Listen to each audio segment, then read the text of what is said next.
Good morning.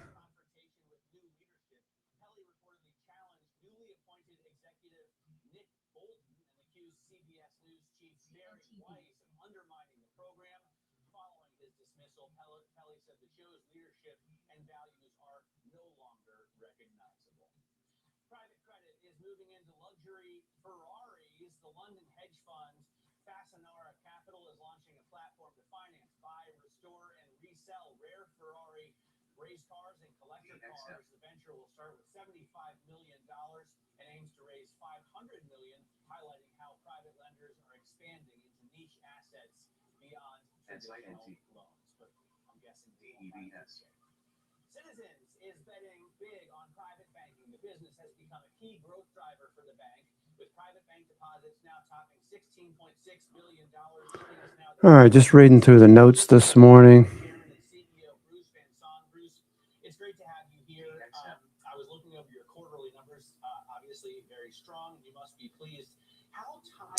All right, so Palo Alto had earnings last night. It ran up and then ran right back down. Now it's lower. Go figure. Couldn't hold it. Couldn't hold the highs last night. It was up near 320, 325, something like that at one point.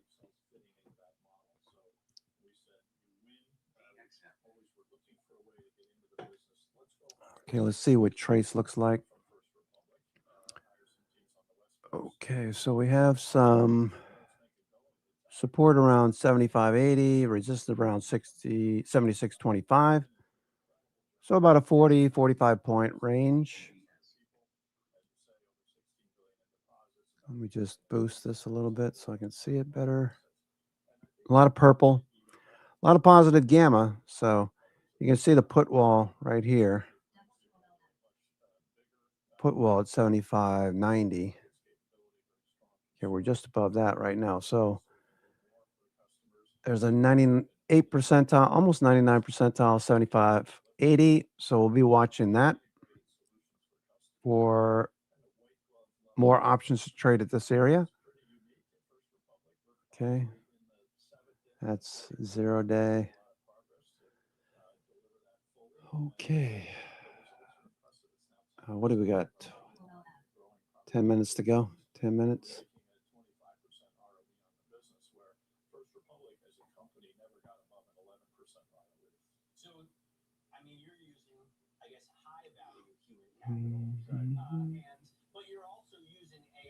Yesterday, we saw a pretty big trade on Intel. Intel had a pretty big call trade. It's back up near the 21 day and the 9 EMA right in this area now, 115.50. That's a good 7-point move from yesterday's close. Intel.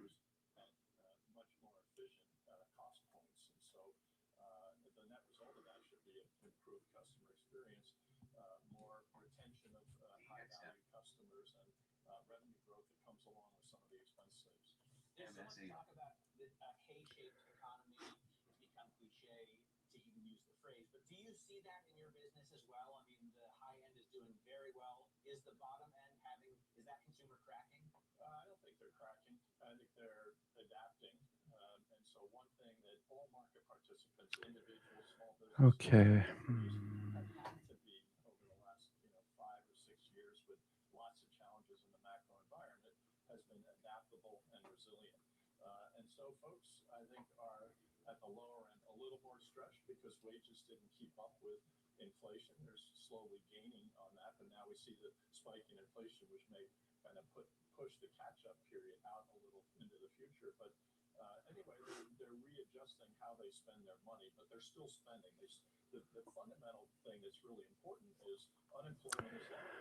All right, so we only have about 10 to 15 candidates right now, bullish and green on the NASDAQ 100.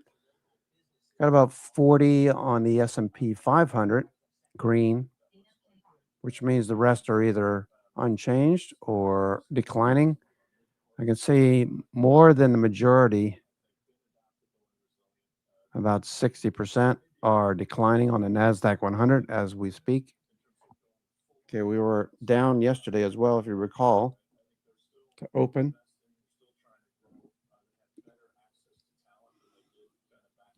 Okay, and where is this level now? Just below.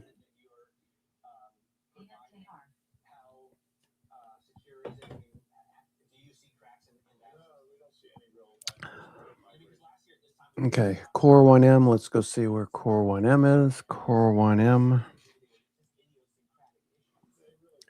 Core 1M is, whoa, getting lower and lower and lower. Calls are getting so very expensive to the point of being ridiculous. If we enable, let's see, the New York Fangs here. All of these stocks are on the right side of the screen, which means highly likely they're going to move to the left of the screen. All right, so calls are super expensive. Puts are cheap. Intel pushing a bit more now. Intel. Okay, Intel's starting to push up more. Okay, watch Intel. Intel could pop pre-market going into the opening bell. Let me just post that.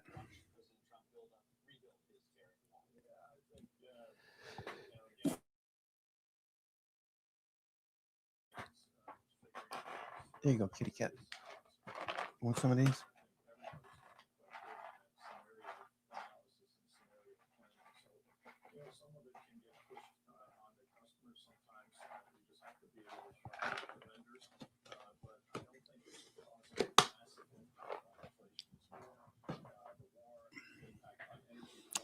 Okay, Intel rising.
That's funny, Mondo.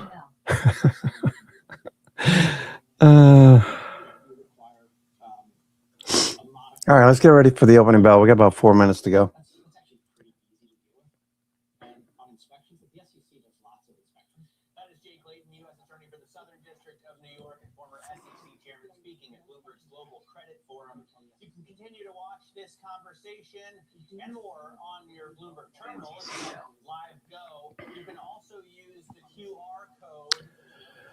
Okay, Intel continues to climb.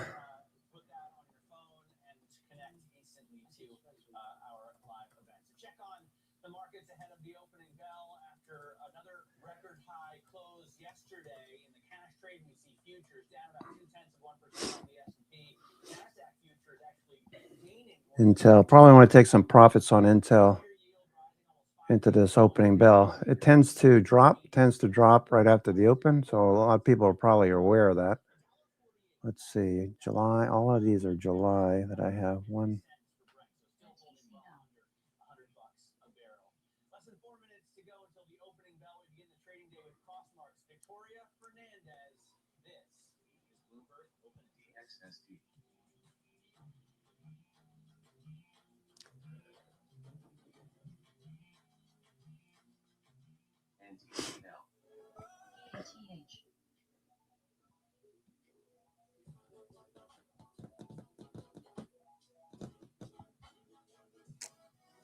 All right, we got 2 minutes to go. 2 minutes.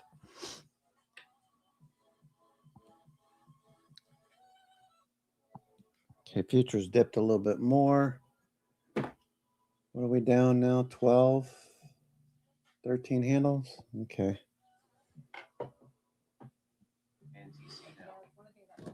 CRML dropped off. Okay. Was looking pretty good there for a while. There goes Google. Google's on the move. Google on the move.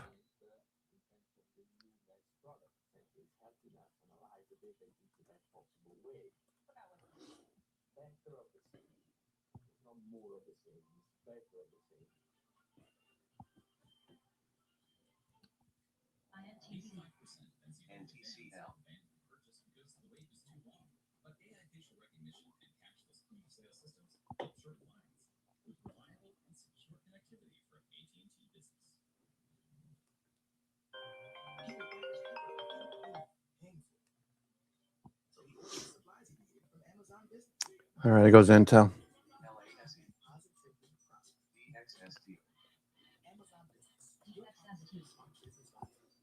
Taiwan Semi going.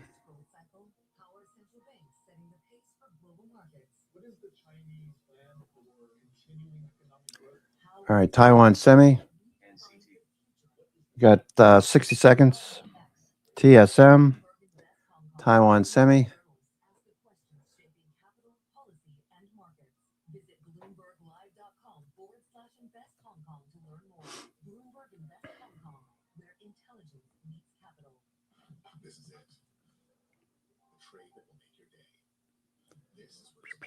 Watch your chips. Some of these are on the move.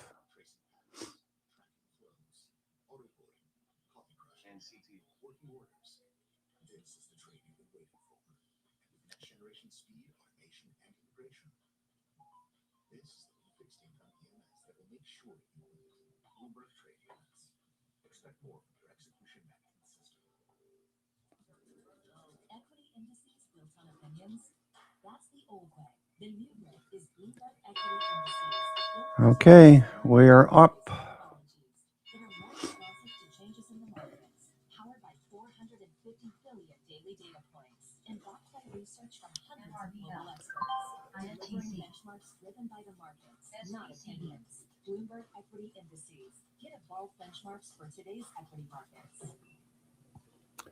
Okay, profit taking. Very quick. People are taking profits. Intel tends to dump first thing in the morning. Okay, Intel's not dumping. That's a good sign.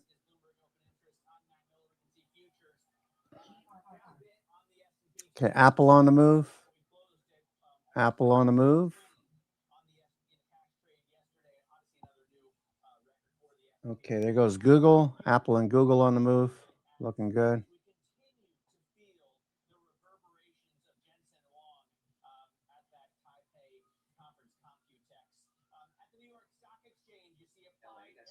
Google.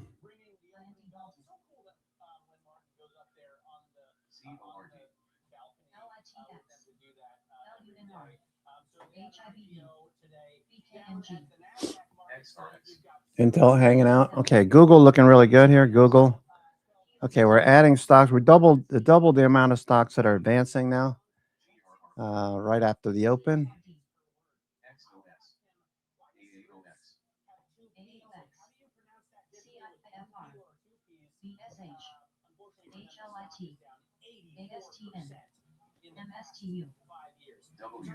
Nokia, BlackBerry, those looking good. Nokia and BlackBerry.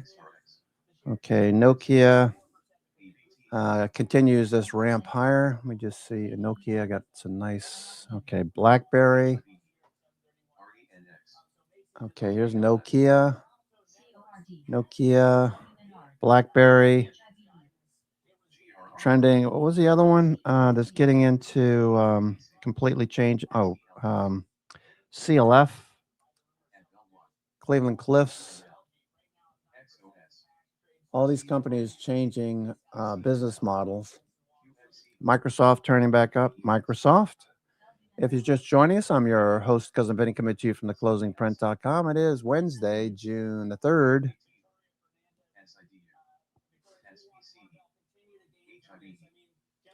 CRML, nice bounce. Alphabet upsizes equity capital raise to 84.75 from 80 billion. Okay, Google raising capital.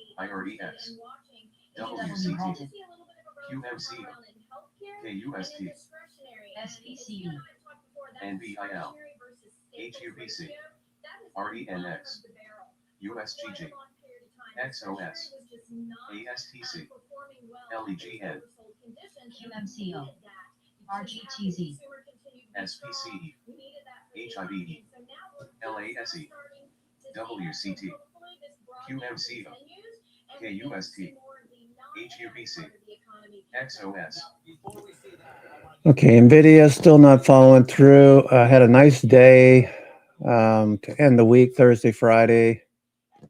And we can't seem to follow through now. NVIDIA. Okay, 2 steps forward, 1 step forward, 2 step back. Apple, looking for the follow through. Apple's trying to break higher. It seems to be hesitating right now. Apple.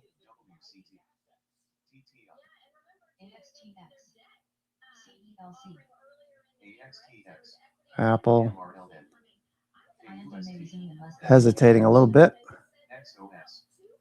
Oversold at the close, gapping up. Okay, let's see what Taiwan Semi looks like. A lot of profit taking first thing this morning. Taiwan Semi. Intel.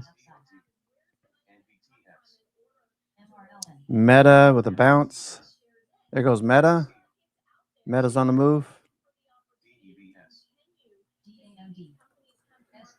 Okay, there goes Meta. Okay, Meta pulled back a couple of days. Now it's back, moving back towards the 50.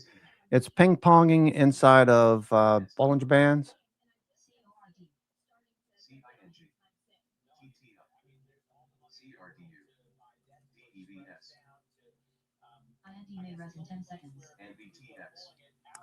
RSI suggests breakout to the upside for what it's worth. Watch Meta for the breakout. All right, still ping-ponging around. Here goes Apple, a little bit more. Apple. Microsoft and NVIDIA, Netflix, those are all down right now. Snowflake is down. Palo Alto Networks, PANW, that was a dud. Okay, it's pulling back. I bought some puts. Palo Alto. Let's see what the puts look like. Palo Alto put side.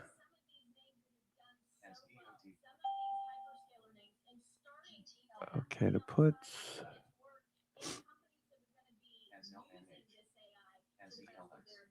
Yeah, they're not going to get down there. Puts are not going to get down to where I had them. I bought some 20 deltas for earnings. The call sides. Call side expires Friday. That doesn't look good either. That was a dud. This was a dud for a trade. I was expecting that we might see something like Dell These meme stocks gapping up. Cisco looking for the follow through. Cisco inside day.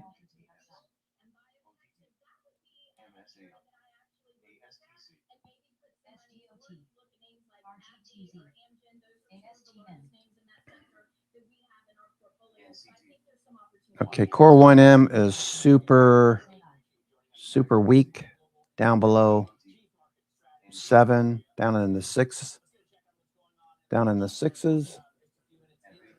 Okay, Core 1M, let's go take a look real quick. We know it's pretty weak, which is telling us calls are going to get slammed.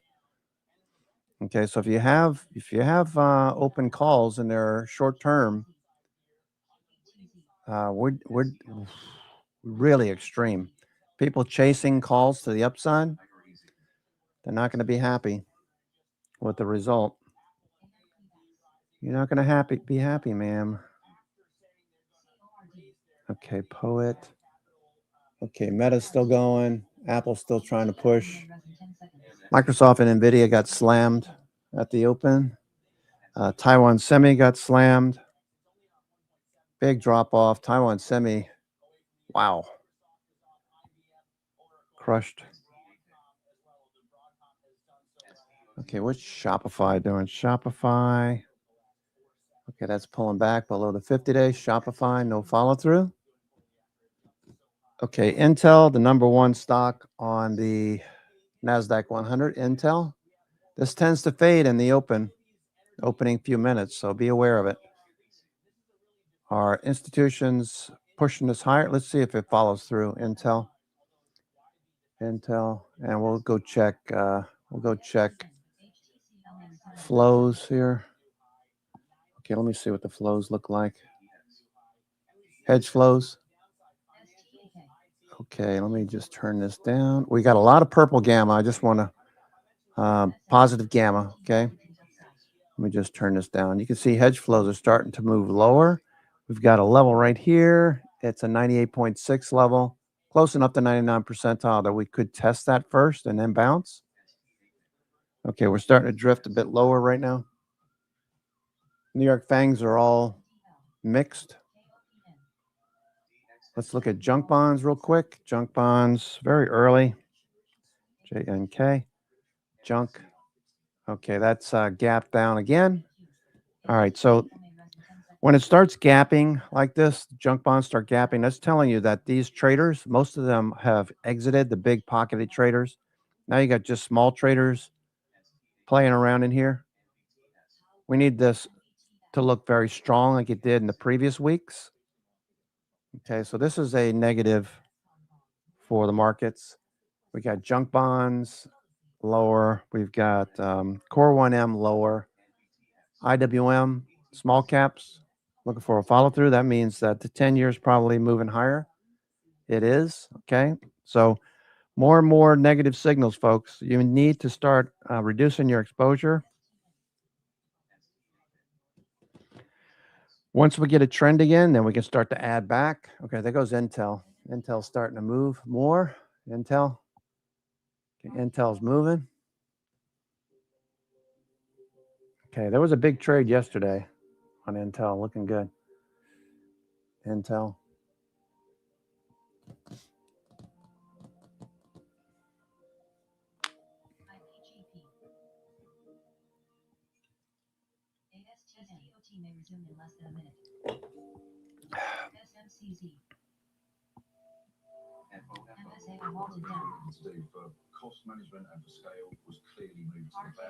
Nokia trending. Okay, let's see. BlackBerry. All right, pulling back a little bit. Nokia. A little consolidation on Nokia.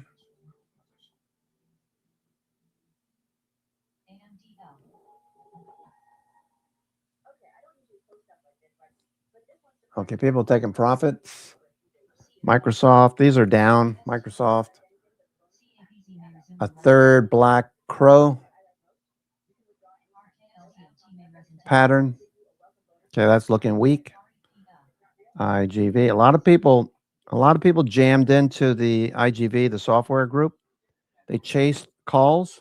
Core 1M. Core 1M is really elevated or depressed, telling you that calls are elevated.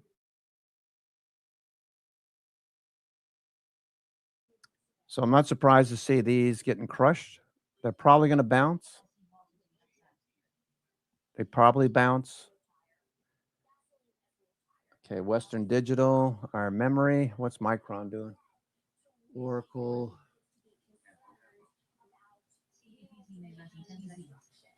Okay, Micron dipping a little bit.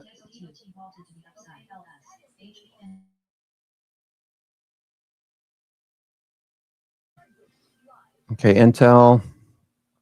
Let's stick with Intel for a moment. Unusual for Intel to not fade the open. Intel fades the open more often than not, as Jeff will tell you. Sundog.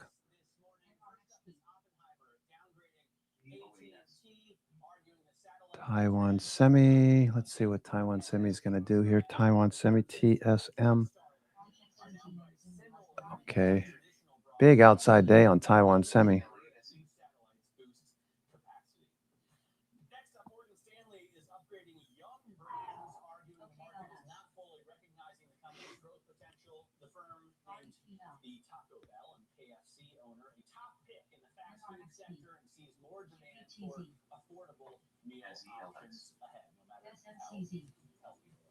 Intel still pushing.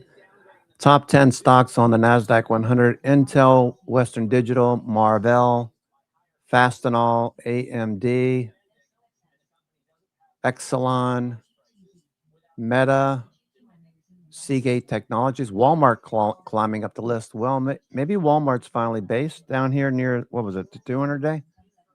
Walmart basing at the 200 day. Good buy. It's a good buy, Walmart.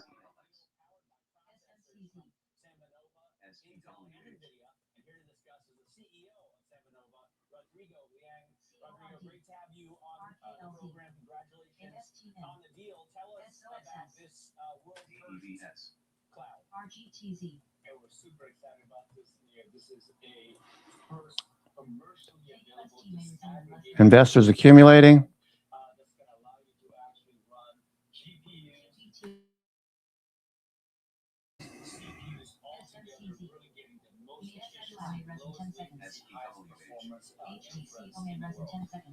Okay, not a bad trade here. I would be looking at Walmart for a trade here. Okay, I'm going to buy some Walmart. Walmart. Okay. All right, let me buy some Walmart down here. Nice retracement. Let's see what kind of volume we're talking about. All right, volume is minimal. Walmart. Okay, I'll go out to the end of the year.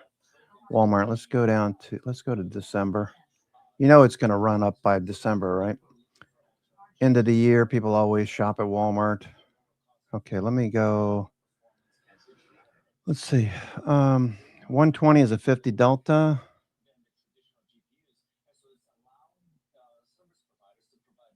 Okay, buy. Let's go 120, 130 for starters.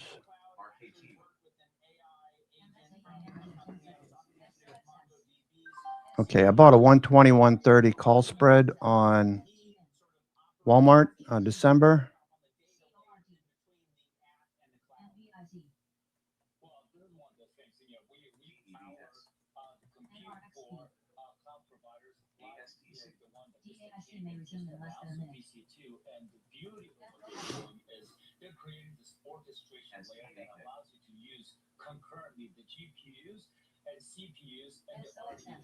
Okay, just 5 for now. I'm going to scale in.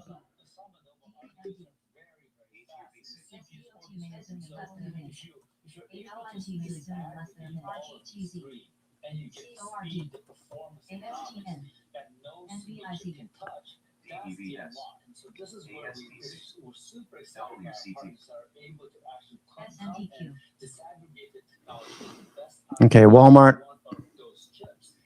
looks good. What's Taiwan Semi doing? Taiwan Semi still dropping off. Wow, this is getting slammed.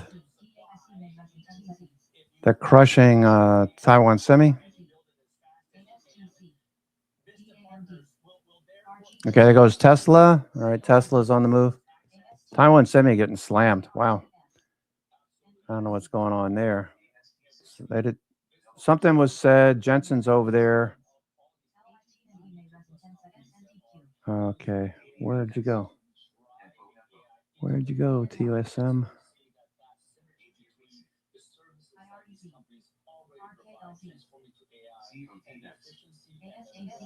Holy shit. Taiwan Semi getting crushed.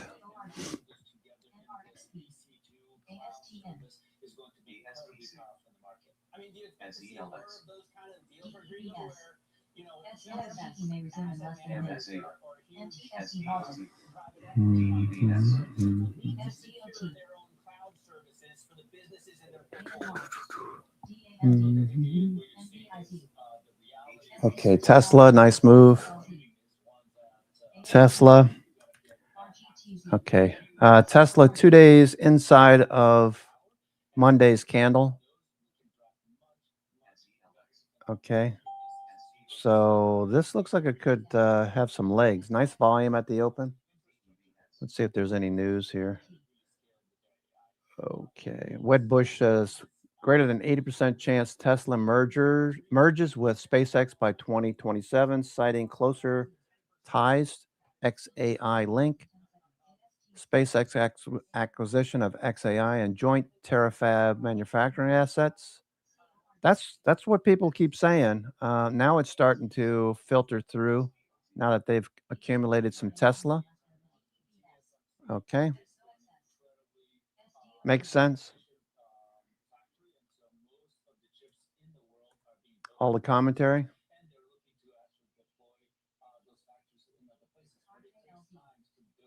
So many been saying surrogate for SpaceX IPO by Tesla.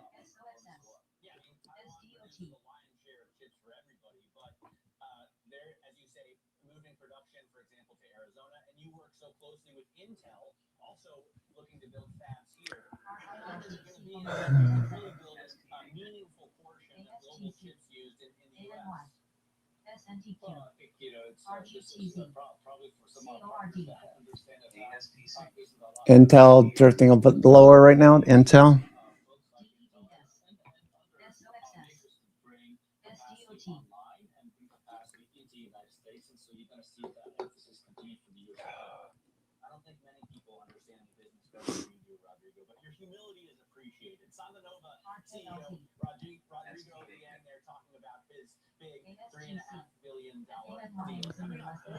CoreWeave. I saw that one mentioned in the whole build out scenario, but it's getting sold right now. Yikes! That didn't follow through, did it? Okay. CoreWeave. All right. So the nukes SMR retracement. Everything is getting sold right now. Why is that happening, Vinny? Core 1M. If you're surprised,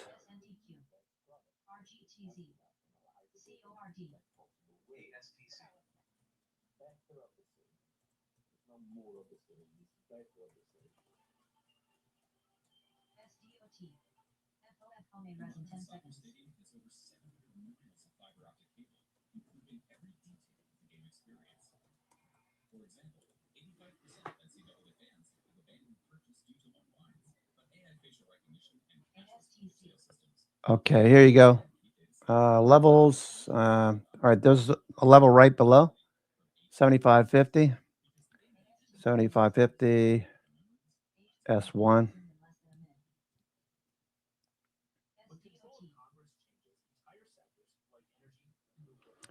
We have don't be so quick to close your positions if you're doing okay. We have purple positive gamma, so we could wind up. It's a 99 percentile right below 99 percentile. was 98 at the open. So there are sellers at 75.50. Probably gets tested.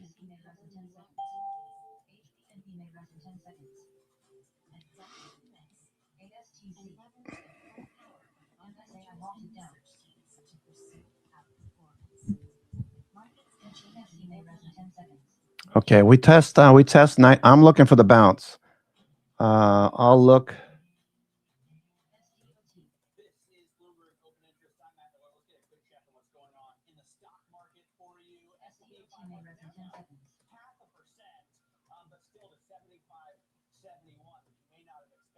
Get the dip first.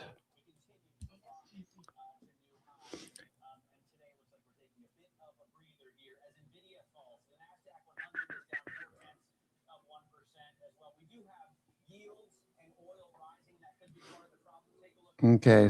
Wow. So there goes Intel. Intel big bounce. Intel bounce.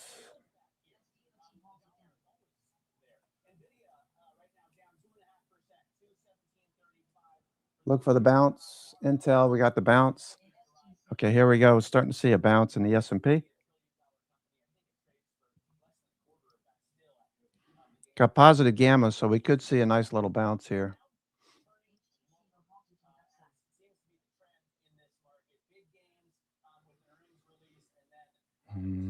Okay, let's see what Walmart looks like. Walmart. Okay, so far, just holding. All right, so a few people buying, some shorts covering, most likely Walmart. Corey's liking Target. Target's still consolidating, Corey. It's got tight Bollinger Bands. Walmart at a key moving average where you know that institutions will be looking at it. RSI oversold. MACD stochastics oversold.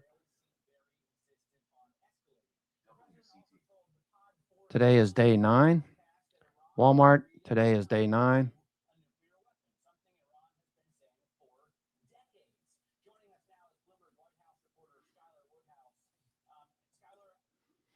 Okay, Walmart, today is day 9. If you aspire to the least star excuse me, got something caught in my throat. If you aspire to the least star strategy, okay, after earnings, you wait 8 days. What happens are the reason behind the 8 days is that 6 to 8 days, it's no mystery. 6 to 8 days it takes for these oscillators. They're just based on price. Oscillators take about 6 to 8 days after earnings to reset. In this case, a gap down and a drive lower for 8 days. RSI gets oversold. MACD, stochastics get oversold. Anybody that wanted to sell has probably sold. Now we're starting to look for a follow through. All right. So Brother Bill is talking Casey's again. Okay, Casey's, I like it.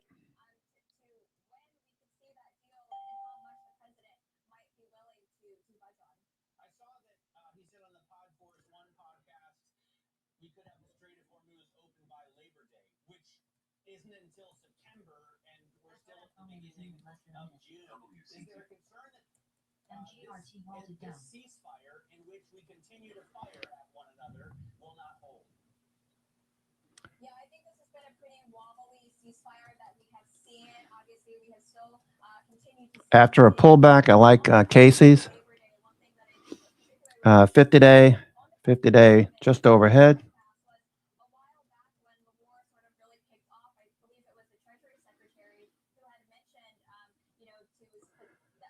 All right, so this is a good. This will create probably a first stage. No, it's not going to be a first stage base. Let's take a look here. Maybe. That's a long run. 1, 2, 3.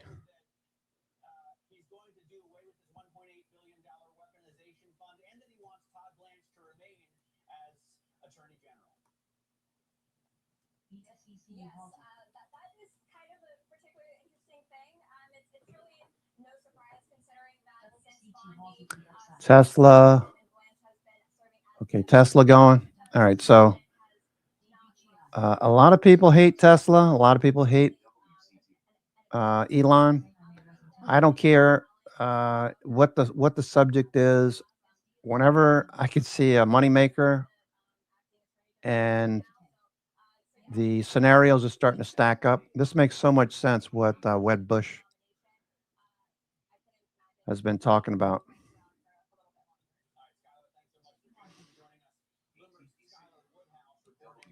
Been hearing the word surrogate for a while now on Tesla.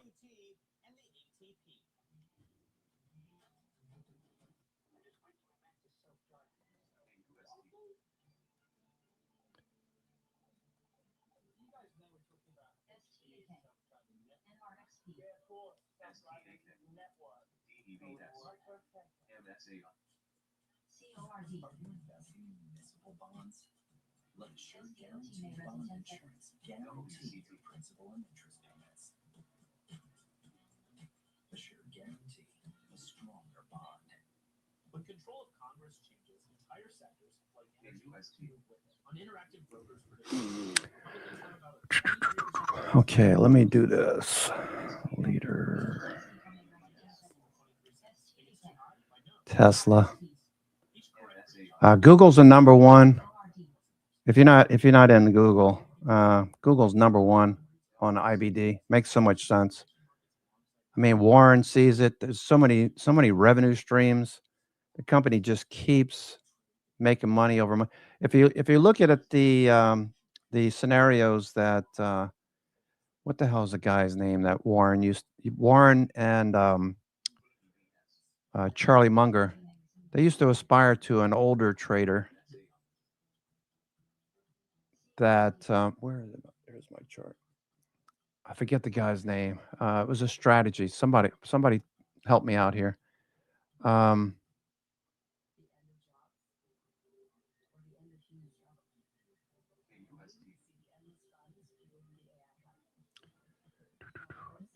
about value investing. You know, you invest when a company has a moat. You invest when a company has products that no one else has or comes close to. You know, the whole Google search thing. Now that they have Gemini, I mean, I find myself using Gemini every day. Um, somebody probably knows what I'm talking about.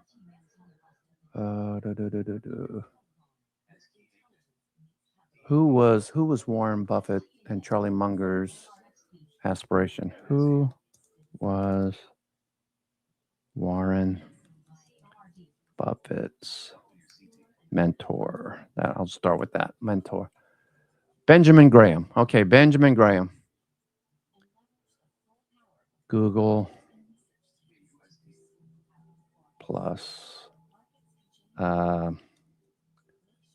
plus. Wait, no, let me do it the other way. Let me go Berkshire, BRKB, Warren plus Benjamin Graham, Benjamin Graham equal Google.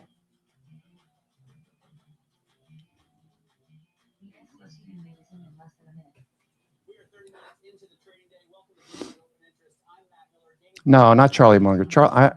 That's his partner. I'm talking about the guy that the guy they learned from.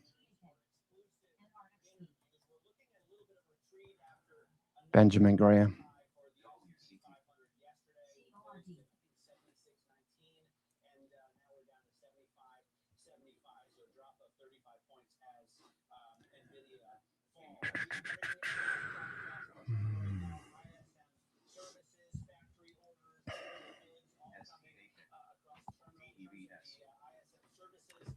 Benjamin Graham.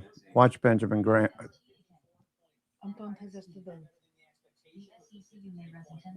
What? What? What? I know what it is. Why are you giving it to me? Okay.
Sorry about that.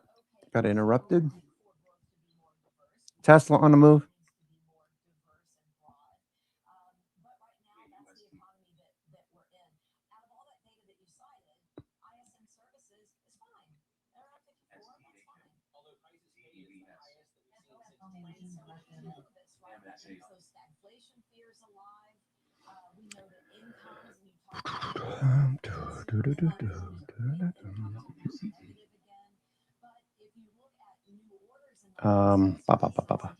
Let's see.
All right, looks good.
decade as an economist, and when you know, get out of bed in the morning and go to work as a thematic macro investor, what gets you most excited right now?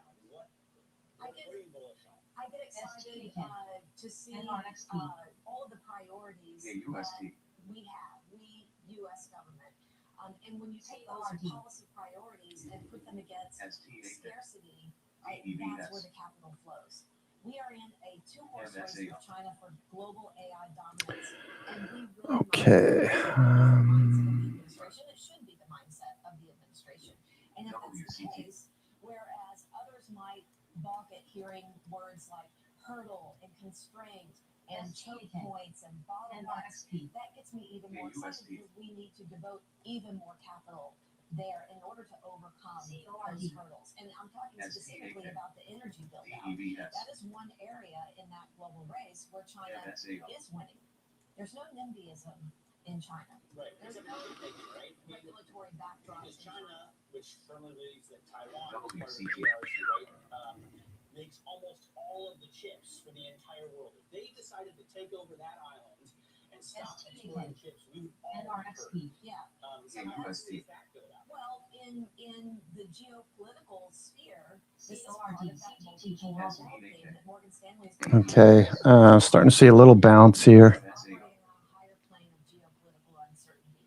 And it's driven by securing supply chains, moving supply chains so that we can extract and mine and produce and refine locally so that we're setting aside efficiency and moving toward security. And that's something that China has to do as well. As far as the risks of China taking Taiwan, that's something that just always has to be on the radar. Alan, great having you here. CORD. Alan there of Morgan Stanley. Let's get a check on what's going on in the markets here. Just about 40 minutes into the trading session, we are seeing the S&P move lower, but again, after 6 consecutive highs, after 9 consecutive weeks of gains, we're looking at 75.79 on the benchmark index. The NASDAQ down about a 4% right now at 30,591 as yields and oil move higher. The 10-year yield right now at 447.68, rounded up to 448. Brent crude up $1.07, but only to 97 cents a barrel. So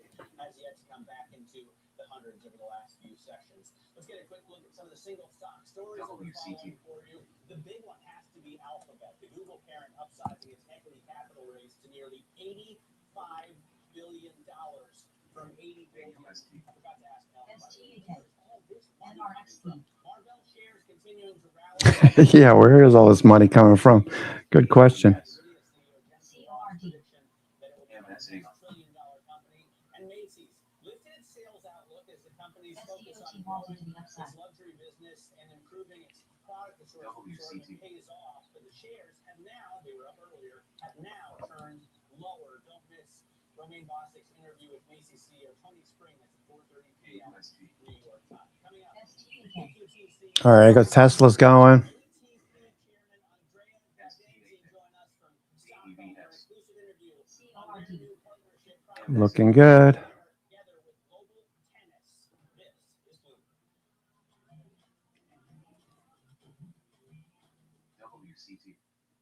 From the grasskeepers and ticket ushers to the players in the field, AN1. everyone at the stadium just UMCO. today is BTS. someone's bucket list. MXL. MX. KOPN. QCML. Among its AEHR. has more than RGTI. 7 fiber optic cable, and this connectivity is 85% of NCAA fans have abandoned the purchase because the wait was too long. But AI facial recognition and cashless point of sale systems help shorten lines. MGRT multi upside. The scoreboards deliver spectacular replays and live AN1. stats, while enhanced Wi-Fi QMCO. lets fans are connected to their QETX. that matter most. In a MXL. single game, fans MX. share 24.4 KOPN. terabytes of data, more QCML. than your library. AEHR. These innovative solutions RGTI. depend on reliable and secure connectivity from AT&T Business, because the game may end when the whistle blows, but memories last a lot longer.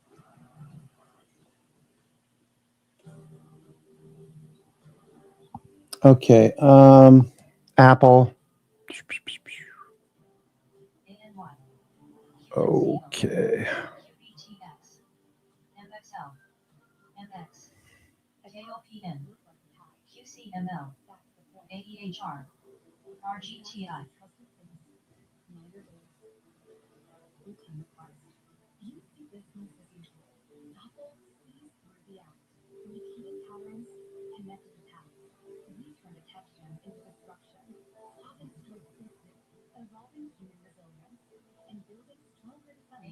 CTTG may receive less than a minute. QETX, MXL, MX, KOPN, QCML, AEHR, RGTI. Connect us to what's important. A dedicated Fidelity advisor can help you open those doors. Backed by a team of specialists, your advisor helps you build a personalized, tax-smart investment strategy, identifying opportunities across your entire portfolio. And when life surprises you, your plan can change too. AN1, Because doors QMCO, need to be open. QBTX, MXL, MX, KOPN, QCML, AEHR, RGTI. All right, Tesla looking good here. Tesla. Scott, we talked about this yesterday.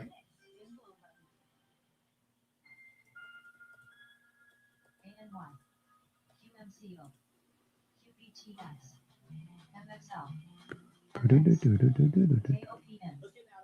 QCML, AEHR, A new RGTI. from a UN nuclear watchdog warns the risk of Iran secretly pursuing nuclear weapons is now higher than it was before U.S. and Israeli strikes. Inspectors no longer have regular access to Iran's stockpile of near bomb-grade uranium, raising concerns about oversight in nuclear exchange. QMCO, Bank of America says AI isn't MXL, reducing its college MX, hiring plans. The bank is KOPN, bringing in SDOT 2,000 named summer less than a minute. interns, another AEHR, 2,000 full-time RGTI. campus recruits, keeping hiring levels steady despite automation. The bank says AI is making workers more productive, while staffing cuts happen mostly through normal turnover.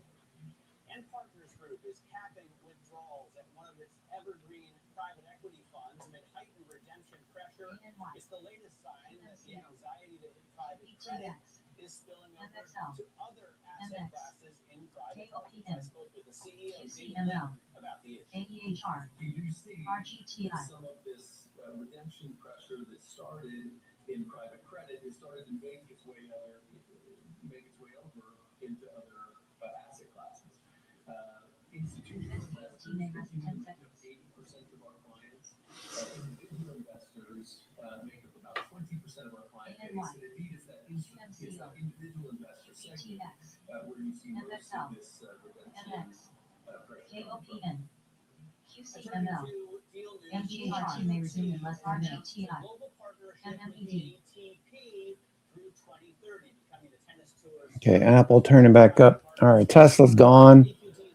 All right, Microsoft turning. All right, so these dips are helping with the overbought conditions in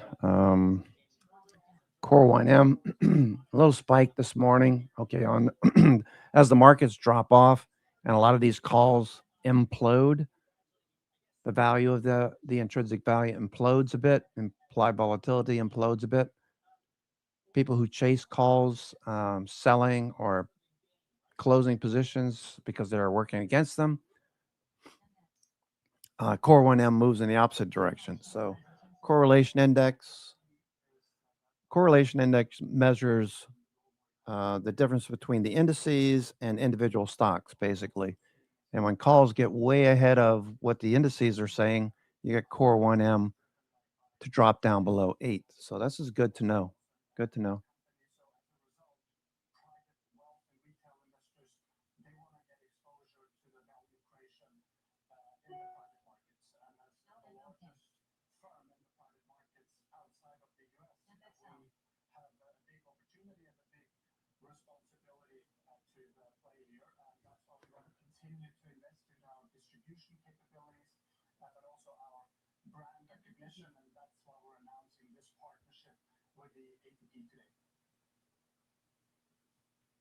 Andre, I want to ask you a similar question, but from the other side. Obviously, sponsorships are good for you, but there's always this noise around tennis.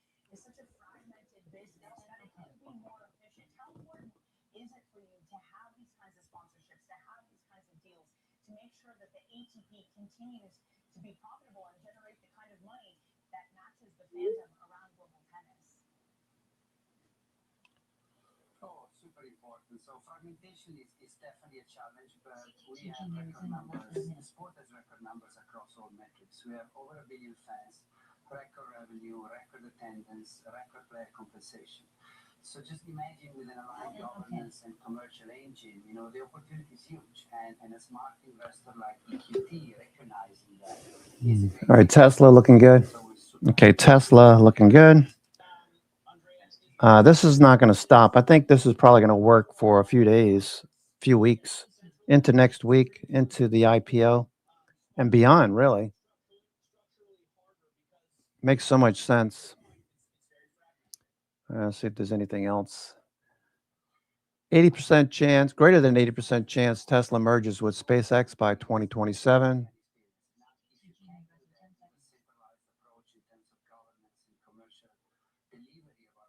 Look at the registrations down here, too.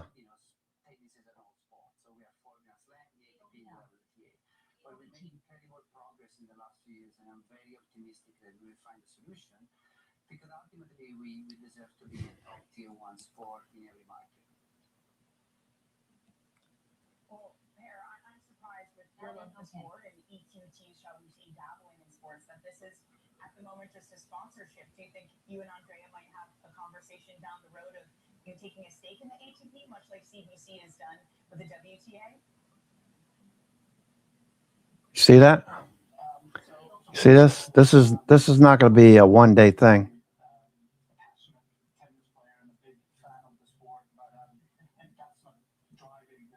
Decision today to enter this partnership, right? I mean, the ATP is just a perfect fit for us at EQT. As I mentioned earlier, we're a truly global firm. We've got 2/3 of our capital invested across Asia, across Europe, 1/3 in the US. So we needed a truly global international partner, and tennis is quite differentiated in that regard. It's a really global sport. So if you look at the top 100 players, among those top 100 players, there's more than 40 different nationalities. So it's a great fit from that perspective. It's also a great fit for us from a brand philosophy perspective, right? Our philosophy at EQT is that everything can always be improved. There's no end to better. We're also very performance driven, and that's of course also the spirit of tennis, and that's why this is such a great match between the ATP and EQT, and really look forward to the partnership.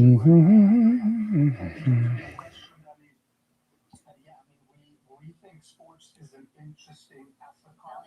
We think also tennis is interesting from that perspective. There's still a lot of potential in tennis. We're also looking at the space more broadly, including entertainment, including areas such as infrastructure, technology, and of course, as I think you well know, through our Asia funds, we're also the majority shareholder of the IMG Academy, which is a big sports school operator. Boo, boo, boo. Academy, the former Bollettieri Academy in Florida.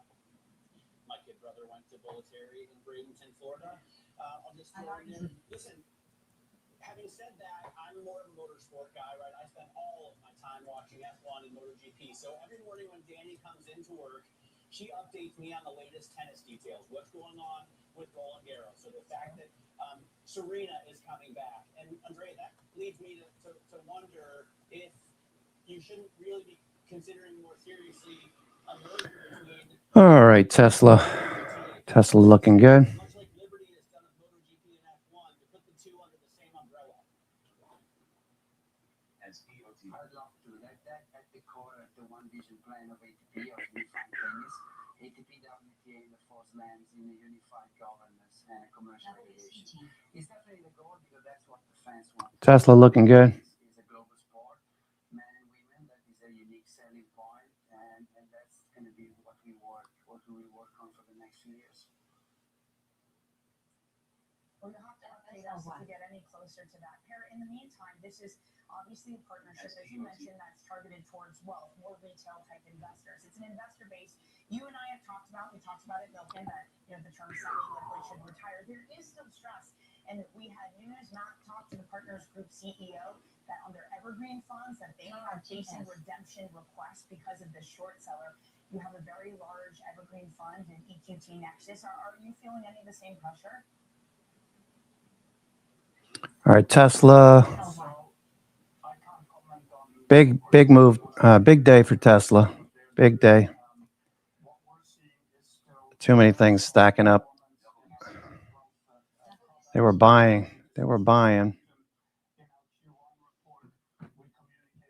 As we continue to move higher. What's up, bud? Yeah, your mother's got the card. So you're not going to the beach? Maybe after. Yeah, take your mother there. Guys, get take a walk and chat.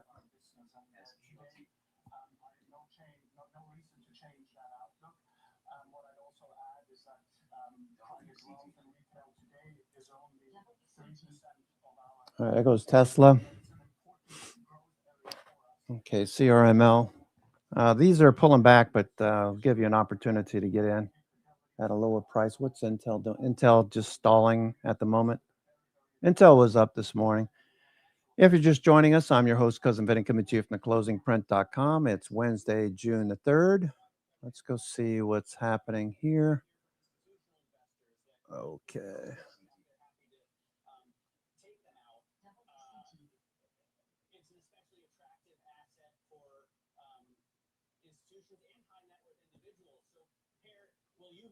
Leaderboard. Nvidia's down. Okay, these are changing. Those are down. Broadcom up. Apple needs another bounce. Tesla. Okay, RVOL's not that high yet, but it's still rising. Tesla. Probably a lot of shorts just covered.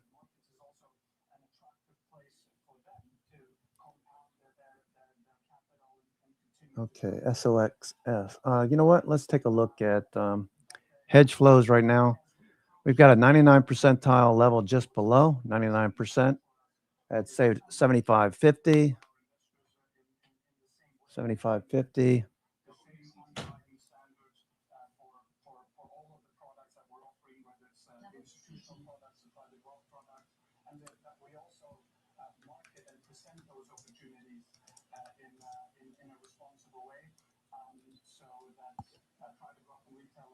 Also get access to that diversification, that value creation that we can offer at the PT.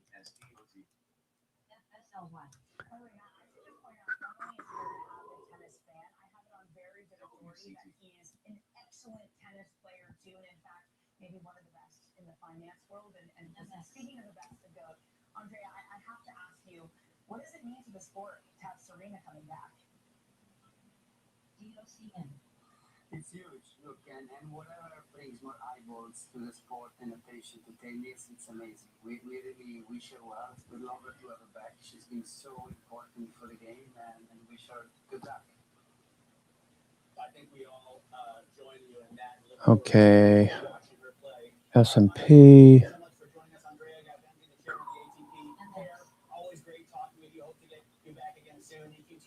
All right, hedge flows. All right, Microsoft and Nvidia still at the low. Netflix at the low. Amazon pulling back. Tesla. Apple's starting to pull back now. Tesla profit taking. A little profit taking in Tesla.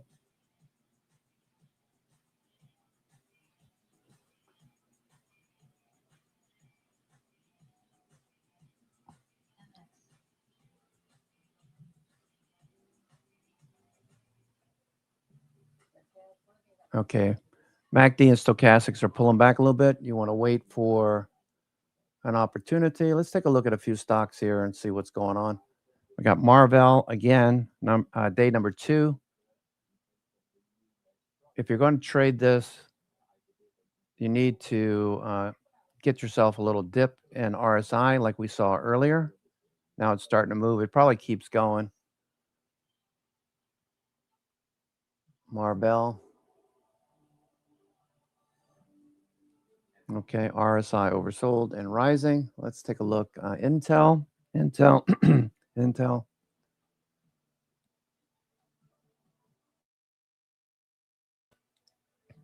Intel at the highs. Number 2 on the NASDAQ 100. Western Digital. Number 3. Okay, these were oversold right at the close. But you can't chase it now. So we got to wait for a little pullback. Let's see what else is on here. Qualcomm.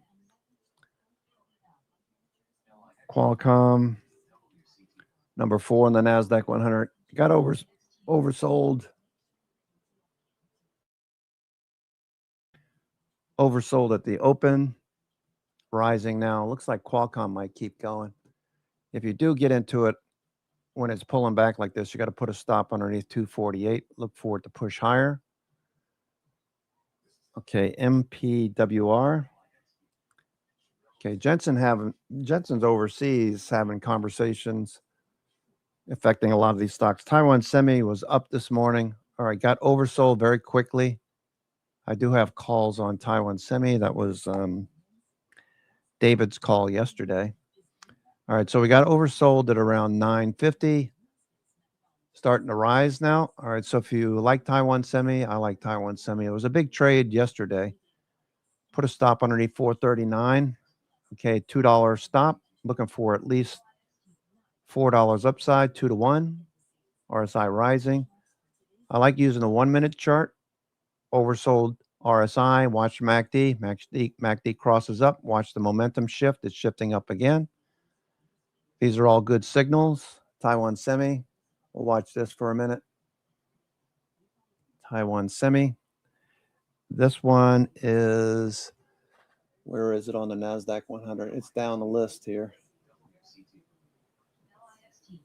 Okay.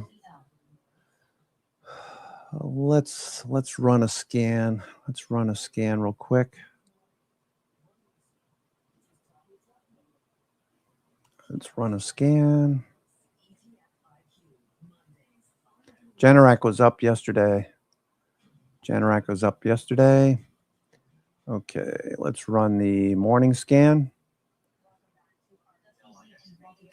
Okay, let's put that here.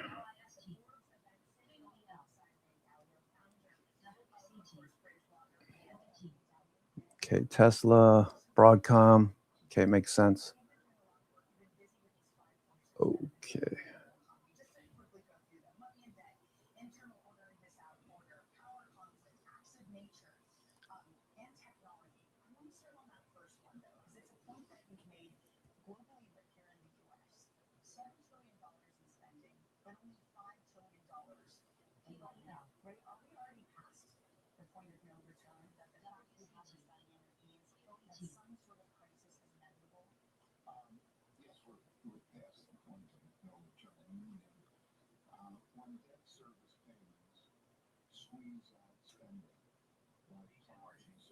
Okay.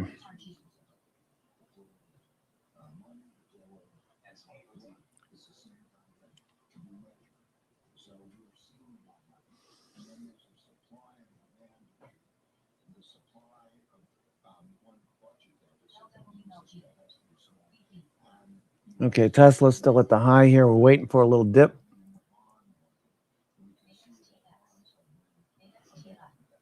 We got a little dip there, looking for a bounce. All right, futures are starting to bounce. If you're thinking about going long, there's still possibility we hit 75.50. Okay, that's a 99 percentile level. That built up at the open. If we scroll back to the open here, we can see right here, this was a 98 percentile. As the day progressed, let's see when they started to add. All right, looks like right there. Nope, not yet. Let's go to 10 o'clock. 10 o'clock. By 10 o'clock, this was a 99 percentile. So we know that that's a major node right now. So there's a possibility we could test that first and then rally. We could rally right out of this level too. Core 1M being what it was. A lot of calls getting crushed this morning. Let's go see what that looks like. Okay, a lot of these are still very expensive. What is this over here? AMD. IB of 91.6. Risk reversal 44%. Let's go take a look at AMD. Taiwan Semi. This one's still moving here. Taiwan Semi. Nice opportunity. AMD. AMD, a little dip right there. Didn't get too oversold on RSI. Okay, that's pretty flat at the moment. Tesla's still looking really good here. Tesla. Okay, little dip on Tesla.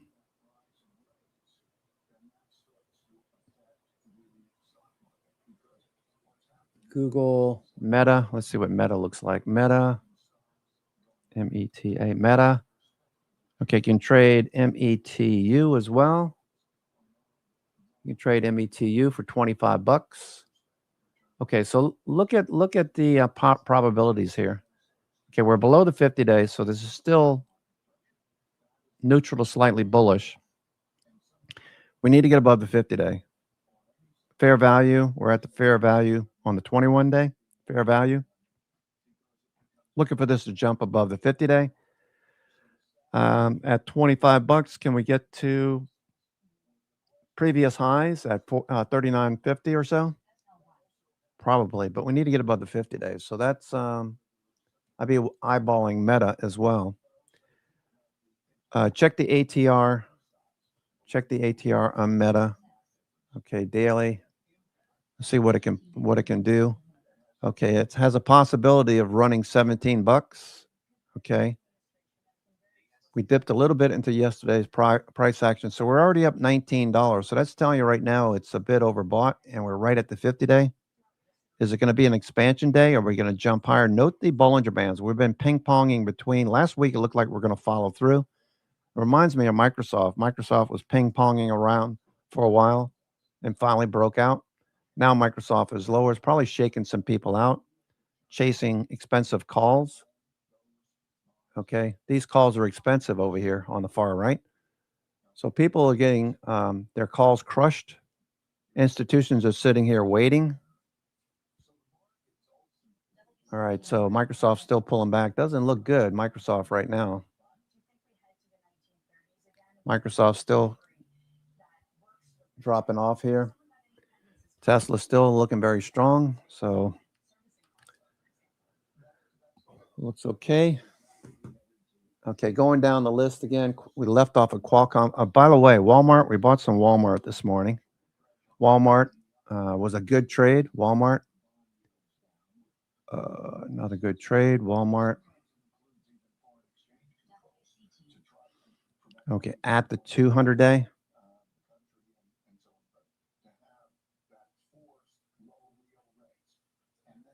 Okay.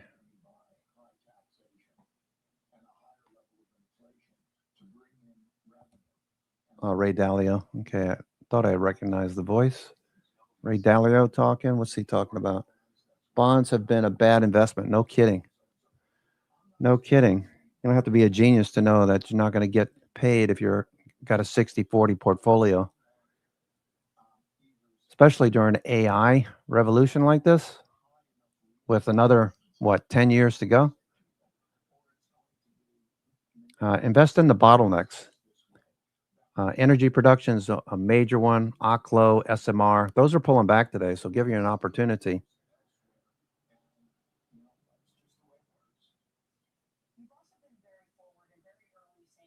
Okay, let me just do this. Walmart.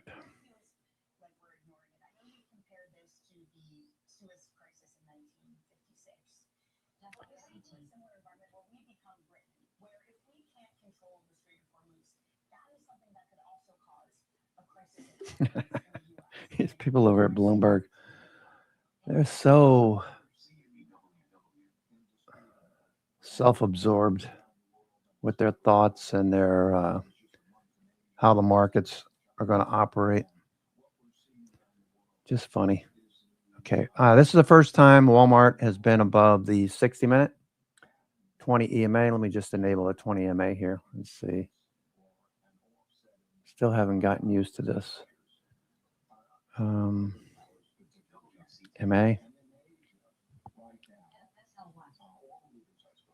Moving average.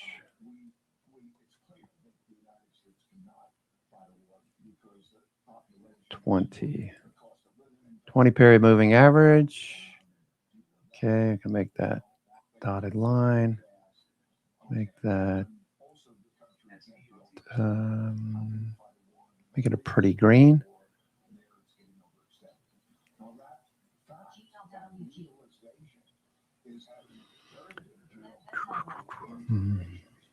For those who expect, because there was a policy of containment for China.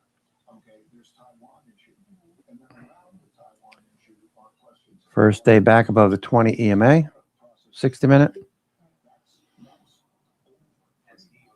And so, as a result of that, there's a dynamic Taiwan, and Taiwan's a very serious case because it's not just 20 MA.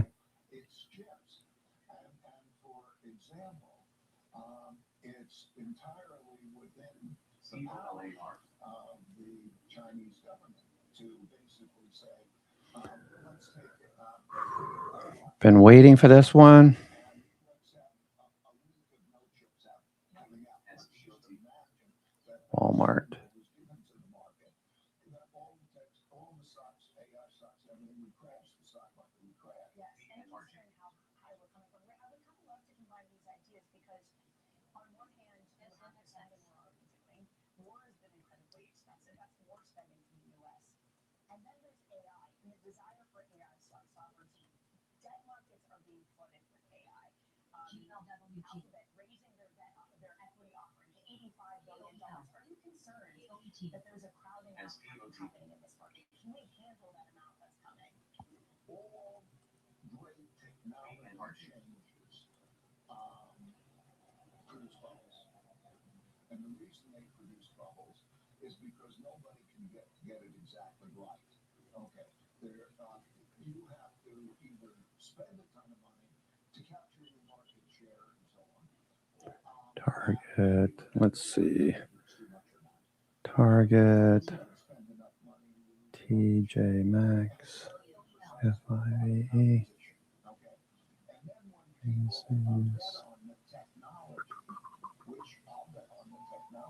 Raw stores. Because the stocks can be expensive and so on. That's a problem. And what happens is when wealth grows a lot relative to incomes, I want to distinguish wealth from income. Wealth is you can create wealth very easily in the following way. You say I'm going to have $50 million on $1 billion valuation. Okay, that's counted as $1 billion of money, and now you're a billionaire, but you only put up $50 million. Okay, and so wealth, you cannot spend wealth. Wealth is you have to sell wealth to get money because you can only spend money. So when there's a lot of wealth relative, Dalio's going round and round in circles with this conversation. I'm listening. He's good. I mean, no doubt he's done really well for his lifetime.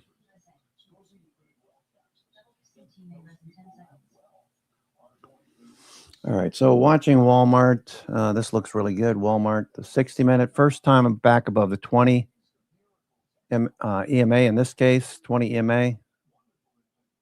Okay, looks good.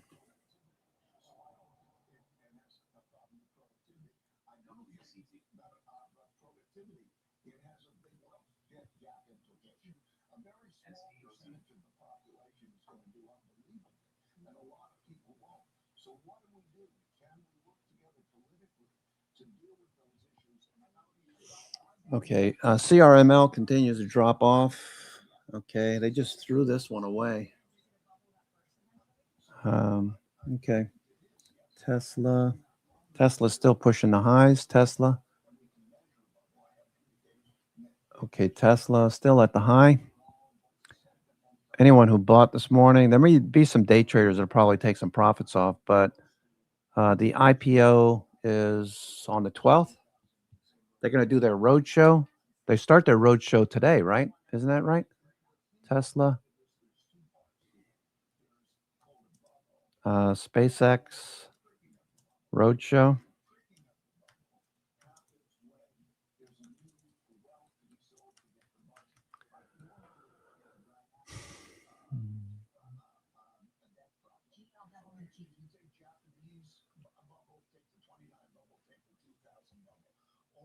Okay. Hedge flows are they're just kind of sitting here at the moment. We're not following through. Could be another doji day. Let me just check real quick. Up down volume. Survey says up down volume, giving us a neutral signal. It's 1-to-1 on the NASDAQ, 1-to-1 on the SPY, 1-to-1 up on the Qs. So that's changed from yesterday. 1-to-1 up on the Qs, 1.24. 5-to-1 down on the diamonds. 2-to-1 down on IWM. 2-to-1 down on NYSE. So let's go take a look at the NYSE. Yesterday, I told you the NYSE was making new highs, that you shouldn't be too worried about the markets. We're right up to the highs here. Okay, makes sense that we'd run into some resistance at this level. Okay, over here on the right, on the left, rather. Okay, previous highs right there, and we hit that level again. But RSI is, for the most part, drifting higher. Stochastics is embedded, so that's telling you look for closes in the upper half of the daily range. Why does that matter, Vinny? Because if stochastics is rising or embedded, okay, we can expect prices to close in the upper half of the daily range. What is it doing right now? This is my 1 minute, not my 1 minute, but it is a 1 minute setup. Okay, so RSI drifts lower. Look at RSI right here. All right, RSI, this setup applies to anything. You get a higher low, you get a lower low. Now you're starting to get higher lows as RSI is starting to rise. Okay, RSI is starting to rise. Is this going to continue? It's a little early. It's only 10:45 on the East Coast, but this should continue. We see other stocks doing it.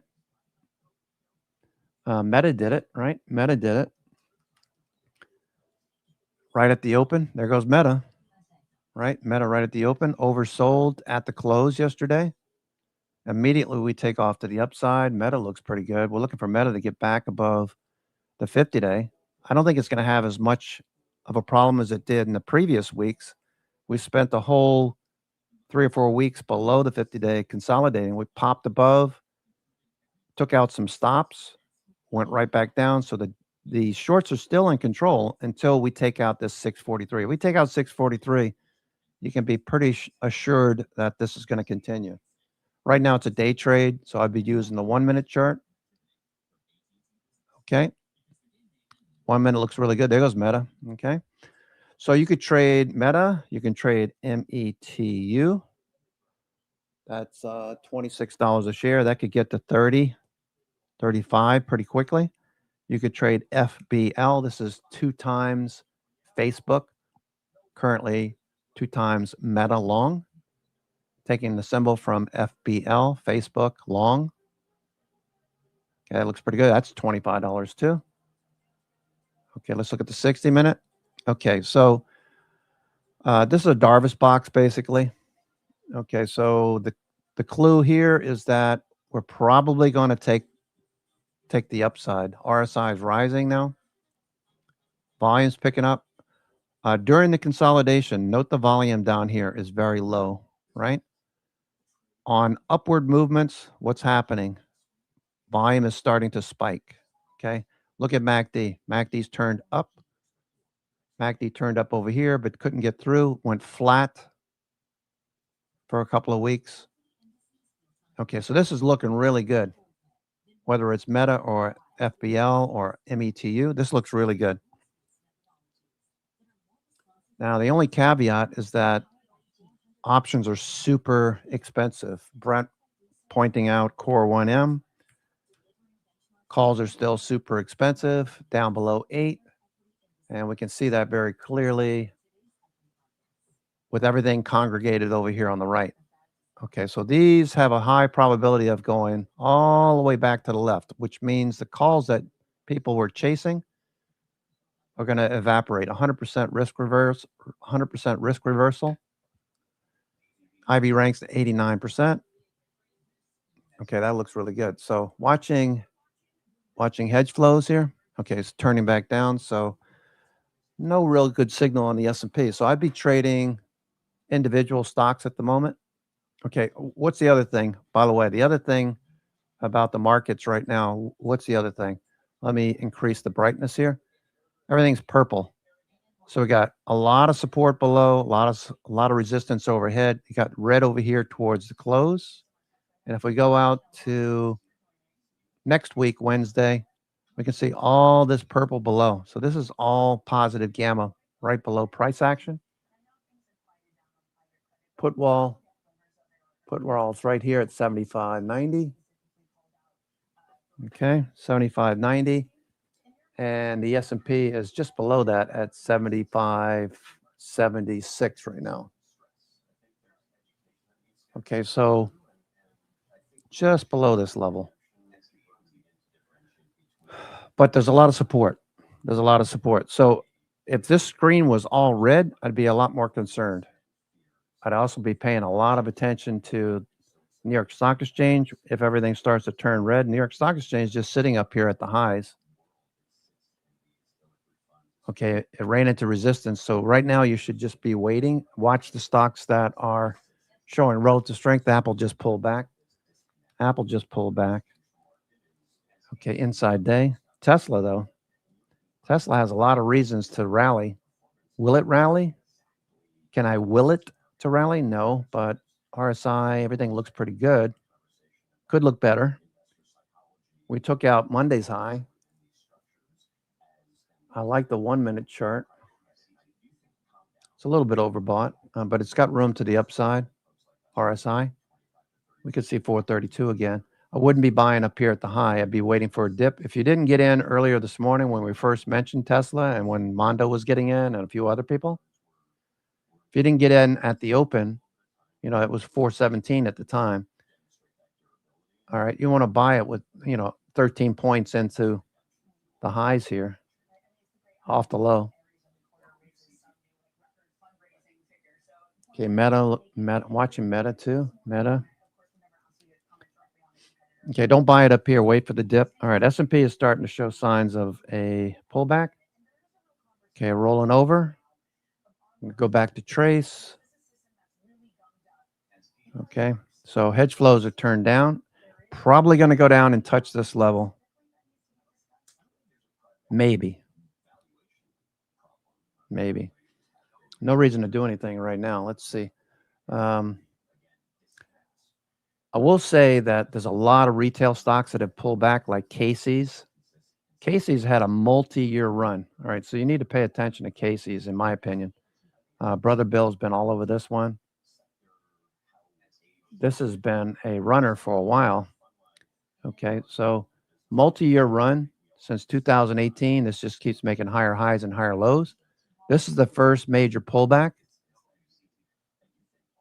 Okay, that's the first major pullback from 900. Imagine if you bought this back in 2018 at 80 bucks, 90 bucks, 100 bucks. 100 bucks.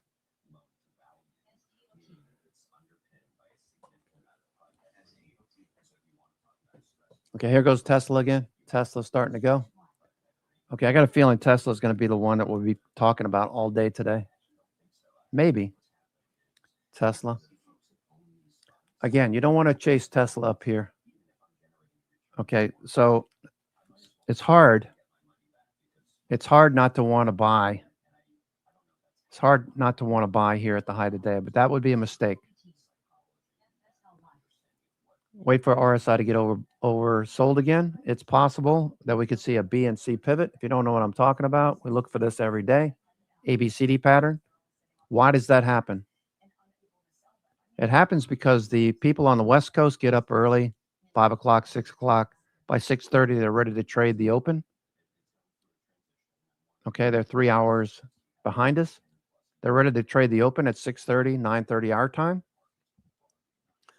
over here on the East Coast, the best coast, the coast with the most. I'm your host, Cousin Benny, coming to you from theclosingprint.com. It is Wednesday, June 3rd, only the third trading day of the second half of the year. June, July, we tend to see a rise into July, especially in tech. So if you bought some things and they were too expensive, or maybe you're waiting to buy, just know that we're probably going to see a dip that gets bought. Do we want to jump in right this second? All right, seasonality, you can see July right here. Okay, let me turn this off. Okay, July. July tends to be one of the strongest months of the year. Here's the industrials. Let's look at the comp, NASDAQ composite. Go out 20 years. Let's scroll out 20 years. July tends to be the strongest. What I'm getting at is that tech tends to be very strong in the month of July. Go out 20 years, average 20 years. Okay, and this is probably going to be one of those years where it's even stronger because of AI, because of everything. Okay, Apple's still dropping off. So is Amazon. Google's hanging in there. Tesla's breaking out. All right, so Tesla breaking out. There goes Tesla. If you do buy at the high like this, find your first pivot. Okay, this is your first pivot right here, or your nearest pivot, I should say. Put a stop underneath that. Okay, so I put a stop right there. This is where I would have my stop.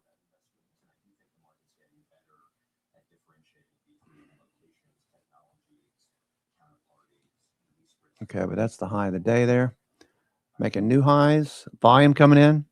That looks good. Tesla. Volume. So anyway, back to this idea. Know that June, July, we tend to see a dip and then rise into July, especially tech. Semiconductors. Let's go out 20 years. Semis. Not as strong as the rest of the tech group, but looking good. Tesla.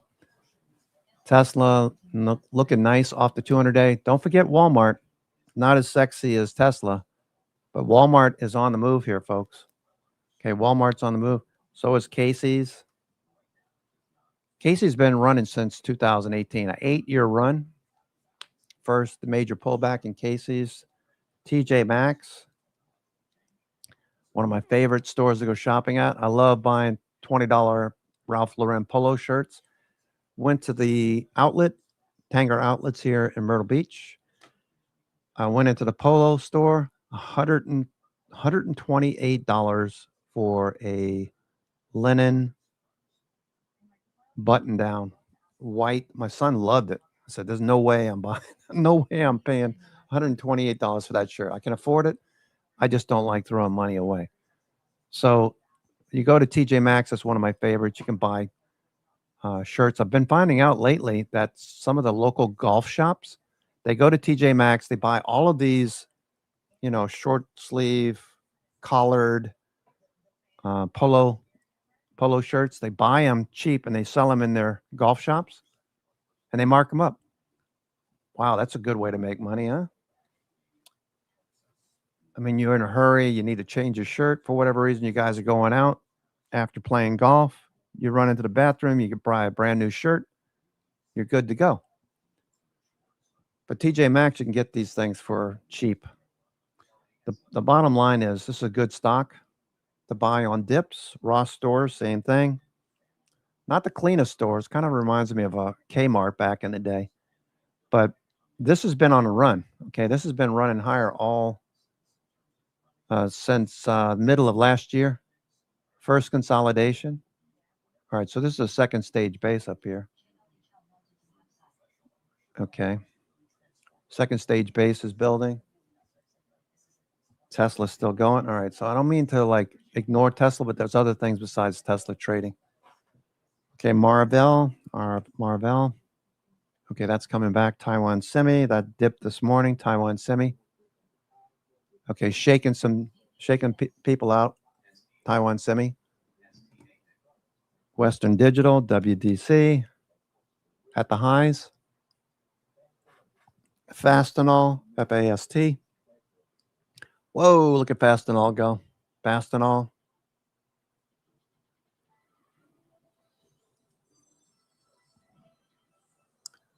Okay, let's see. Fastenal, that's a good looking chart. Fastenal.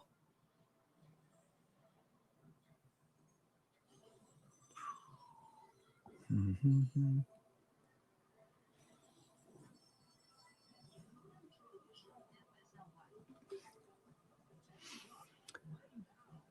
Oh. All right, Tesla's still looking good here.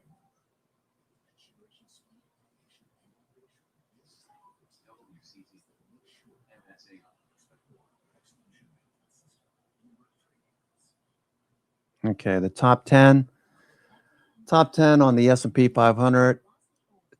TPL, that's Texas Pacific Land Investment, whatever the hell it is, what it's called. TPL. That one's occasionally on the IBD 50. All right, sitting right on the 200-day moving average. Okay, energy stocks have pulled back a little bit, some of them. TPL. Texas Pacific Land Trust. You might want to consider this one. What about some of the other names like Diamondback Energy? Okay, bouncing at the 50-day. Chevron, back to the 50-day. By the way, if you look at Tesla, I mentioned this earlier. Okay, so Tesla, if you weren't paying attention to this, they're selling a lot more EV, a lot more registrations too. Look at this. Look at this news. Okay, so what does this say right here? Okay, UK car registrations rise 6%. Now, 6% compared to what? Was it at a complete low or what? But you look at May European Tesla registrations, France plus 655%, Norway 29%, Denmark 136%. A lot going on here. Okay.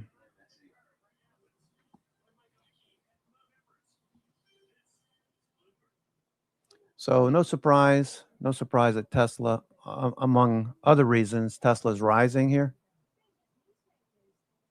Okay, if you bought it this morning, you can buy these dips. Just make sure you put a stop right underneath this last pivot low. It's a bit extended. Tesla has a reputation for expansion days that blow out the average true range. What is Winnie talking about? Average true range.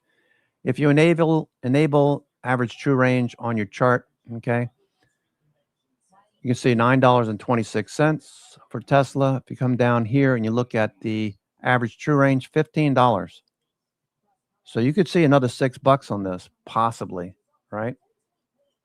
Another $6 is possible. Okay, that would give us a little resistance area right here. All right, so can we blow through this? Well, the IPO, a lot of people are talking about the IPO. A surrogate is buying Tesla for the SpaceX IPO, right? So the top of this right here, Wedbush saying they raised the chance to over 80% by 2027. This has been reworded. This note has been reworded, citing closer alignment. Earlier, this said citing basically inside sources. So they updated that comment. But Wedbush talking about basically Tesla being a surrogate to the SpaceX IPO. You buy this now, you're going to have SpaceX as part of your portfolio as well as they merge. I could see it merging along with XAI and the robotics and everything else that's going on. Yeah, nice day. Got another 6 to 8 points potentially. Fastenal looking good. So if you're not interested in Tesla, Fastenal is also on the move. Fastenal. Okay, that rose up to the highs. I wouldn't buy it up here, obviously. I'd be looking to buy on dips. Okay, Fastenal. Fastenal. Okay, wait for the dip. Okay, I know I'm jumping around here, but just hear me out when I say this. I'm not really watching a whole lot of stocks. There are a few things pulling back that I'm not too happy with, but the fact that this is all purple, I'm a lot more at ease. What does this mean? It means positive gamma is ruling the markets right now. Price action should stay sticky, so we're not looking for a big drop in the markets or a big pop. We're just looking for prices to meander along. Maybe we get a little trend up or a little trend down. Right now, we've got this little level right here. 75.50 is a 99 percentile. That's possible we test that first. I was hoping at the open that we would come right down to this and bounce. Not that easy today, it looks like. But the fact that this is all purple, you should be pretty at ease with the markets right now. Pretty at ease in the sense that you shouldn't be worried about the markets dropping off. If you remember a couple of months ago, this was super red. I don't know if how far we can go back with this, but let's see how far we can go back. Let's go back to April. Okay, note April, all the red. Okay. April. No, it wasn't April, right? It was March. Really? Okay, that's when we started to turn. Let's go back to March. March. A lot of red below. A lot of red below. Basically means that if the markets do start to move lower, this could really cascade quickly. We had the big pullback February, March. Let's go back to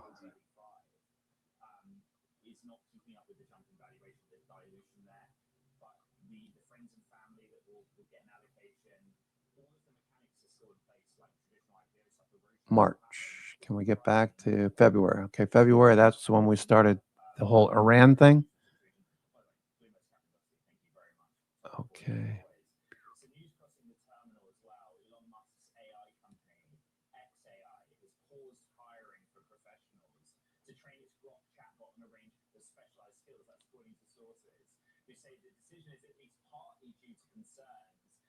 Okay, prices right in there and lots of red. Lots of negative gamma above especially. Okay, let's get back to today. Okay, today, lots of purple, lots of positive gamma. Fastenal at the high. Okay, if you like Fastenal, wait for a B and C pivot. Let's see what else is working here. Applied Materials, that's been active lately, right? Applied Materials just keep pushing. What's Intel doing? Intel's slipping a little bit. Tesla, just off the high, Tesla. Okay, maybe take a little profits off of Tesla if it starts to fade, and you can always get back in if you're day trading it. Let me see. Tesla. All right, I have July. I got July 440s. Got a pretty big position in July 440s and December 600s. That's for the IPO. Tesla.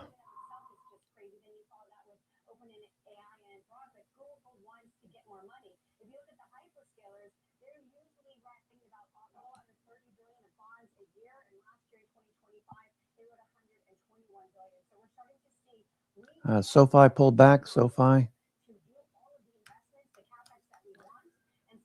pulling back to the 50-day.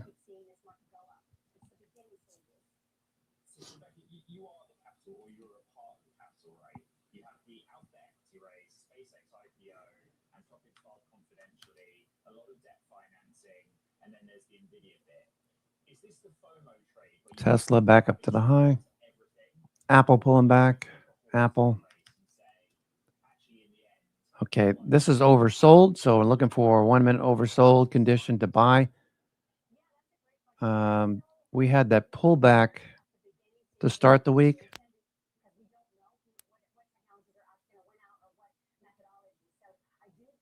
Okay, we had the pullback to start the week. What happened? They bought the dip. Look at the trend. 20 EMA on the 60-minute trend is up and to the right.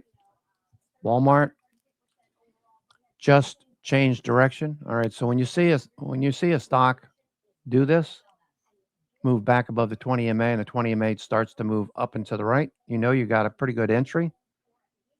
Stop underneath 112, about a $4 stop.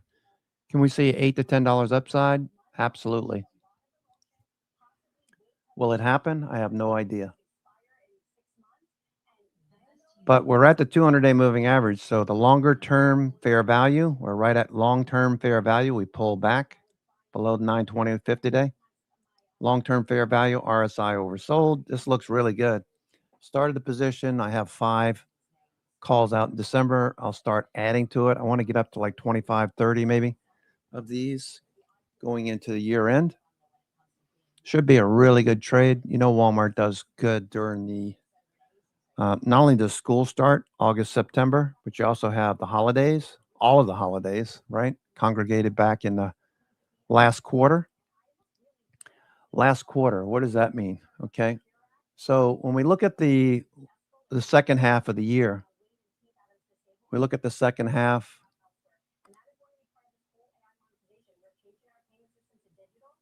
Okay, we're at June 1st, June 30th. This area, we tend to see a little bounce there into the third quarter, July 1st.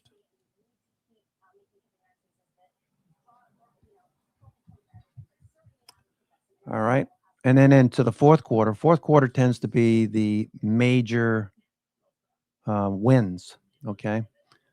You've got institutional portfolio managers. You've got individuals trading for Goldman Sachs or Morgan Stanley or whatever. They're trying to beat the markets. They want their bonuses at the end of the year. All of this is starting to. I got to imagine anybody with a brain would be buying Walmart down here. Doesn't mean I'm going to be correct, but it's at the 200-day. Looks like a good value. It's already pulled back. So I got to stop right below, immediately below. 60-minute looks good.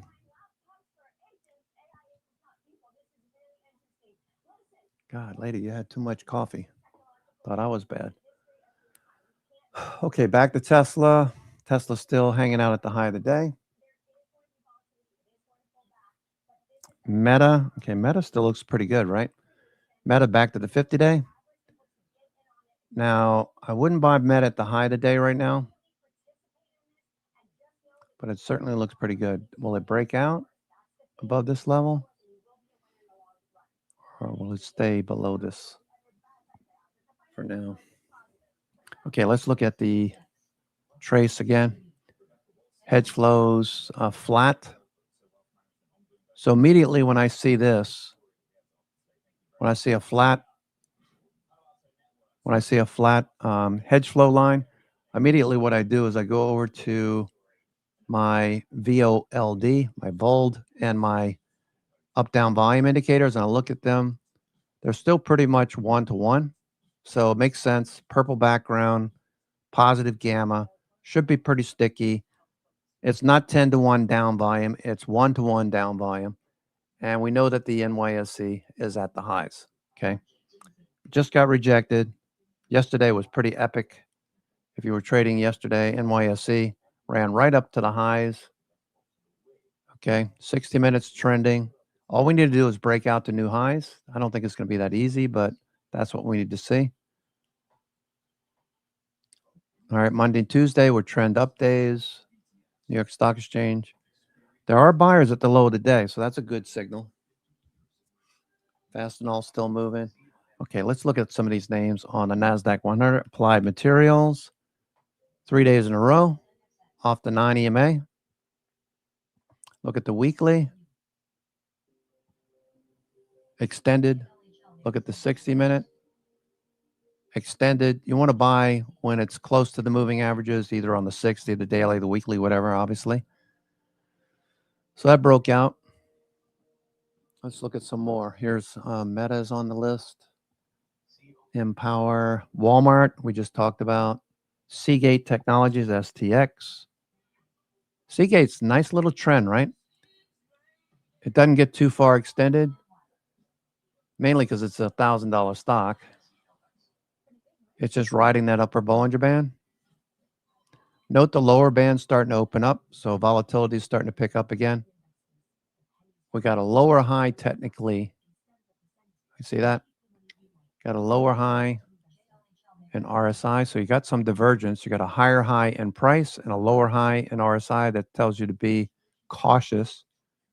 Bring your stop up and underneath today's price action. Instead of it being underneath Monday's low for the week, have it up underneath today's low. That's the way I'd be trading right now. If I were recommending anything, I'd be saying, bring your stop up and tight. The markets need a reason, a catalyst to get crushed. Right now, I'm just looking for a price action to stay in a tight price act and a tight range. Sorry. Apple's still pulling back. All right, so the New York Fang's not looking that great. It's we had a good week. But this is telling you to be cautious. RSI is turning down, prices fading. 90 MA is right there. MACD starting to fade a little bit. Stochastics embedded, but starting to fade, moving lower.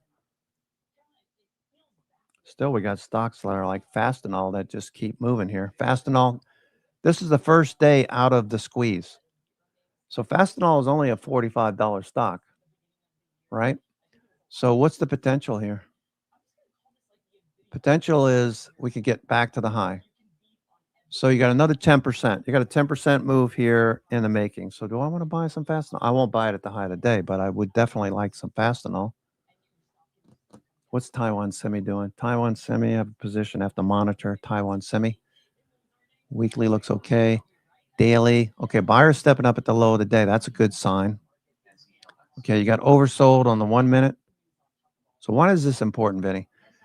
A number of reasons. Number one, Taiwan Semi is obviously the company that makes all the chips for all these different companies. Some make their own, but Taiwan basically makes all the chips. You got ASML who makes the machines to make the chips. All right, that's been moving higher. We were looking for ASML to break out of this little squeeze a couple of weeks ago, came back down and tested the 50-day, taken off to the upside now. So ASML, $1,700 stock. There's probably some ETFs that have it in it. You could trade the SMH, obviously. That's still going. The weekly on SMH, 10 weeks higher. 10 weeks higher.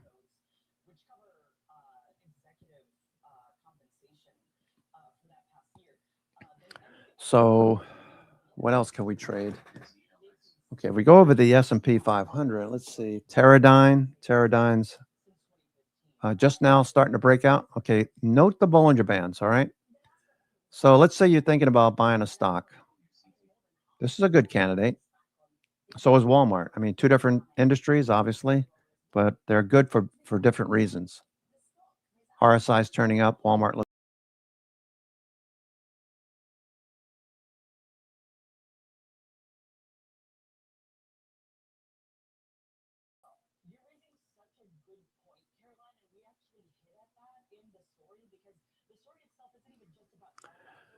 Sorry about that. I swiped in the wrong direction. Just closed the stream. I'm back. I'm your host, Cousin Vinny, coming to you from theclosingprint.com. We'll be here with you until after 4 o'clock. What is Palo Alto doing? Palo Alto, that was a dud. Thought maybe we would get a nice pop and hold that 320 level after hours last night. We hit 320 and change, right? Completely faded that last night over here. We're way up here. Way up here. Okay, what did I just do? What did I just, let me just change here. 1 second.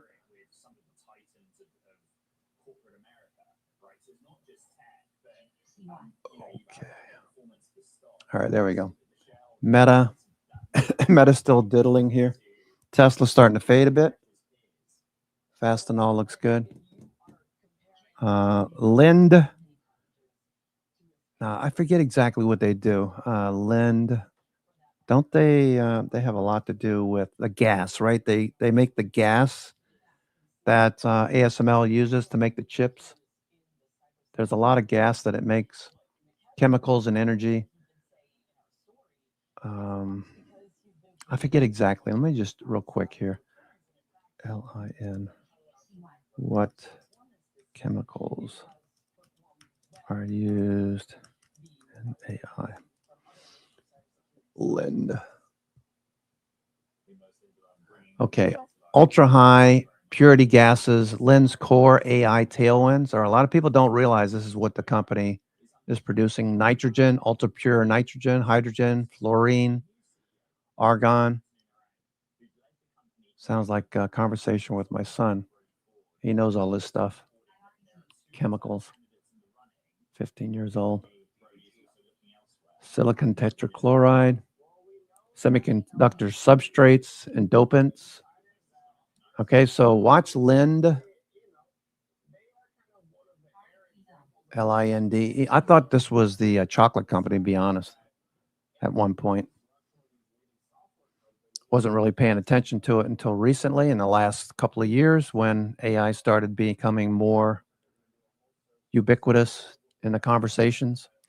Lind turning back up. So this is another one, Lind, Lin.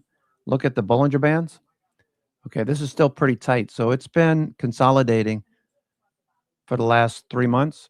Now, you don't need to do anything just yet, but I would put like a alert at, say, 520. If it starts to take out 521 or so, you'll get that alert. Most likely Bollinger Bands will start to open up, and you could get a nice move out of this one.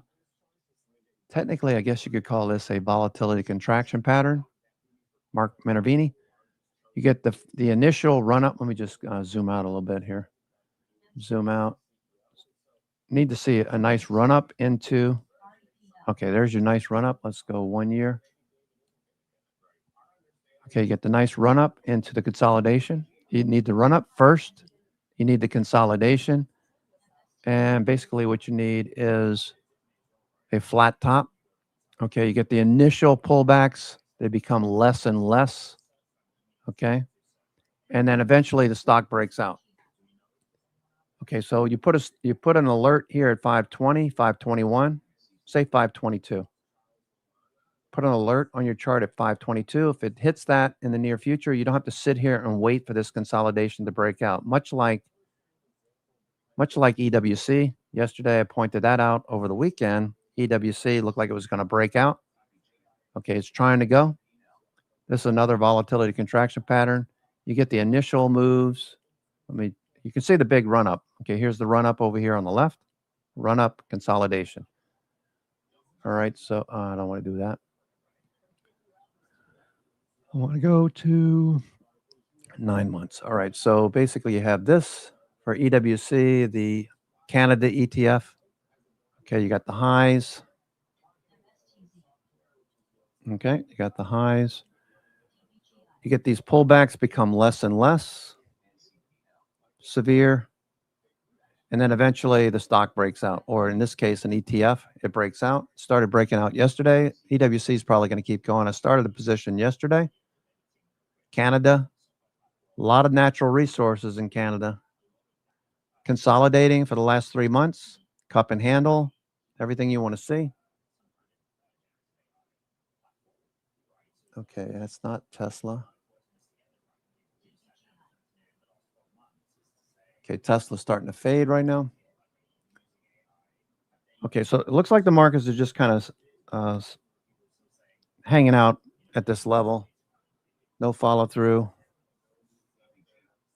For those of you that are looking to trade S&P, you don't have a valid reason to do anything at the moment. Prices are just moving sideways. You got up-down volume is 1-to-1.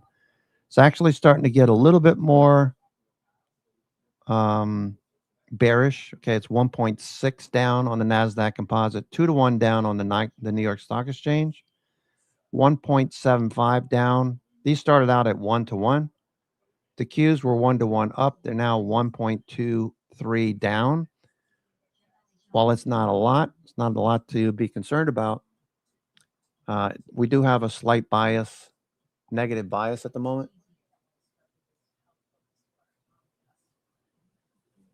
If you're trading a lot of options, you want to be out in July, August, September. You want to be out into the third and fourth quarter now.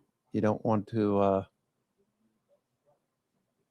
You don't want the short-term options because they're too expensive. The calls have been inflated too much.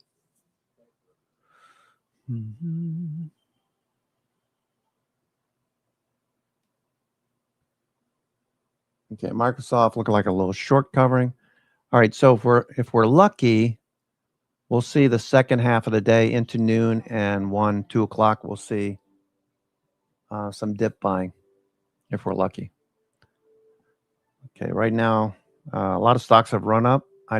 You don't want to chase these into this time of day. Okay, the time to buy was earlier this morning when RSI was oversold. Now RSI is drifting a bit low. Now, if we get a little bit lower here, like say 428, 429, we stay above this red line would be good. RSI comes down to 30 again and turns back up. That might be an end of day trade. Microsoft.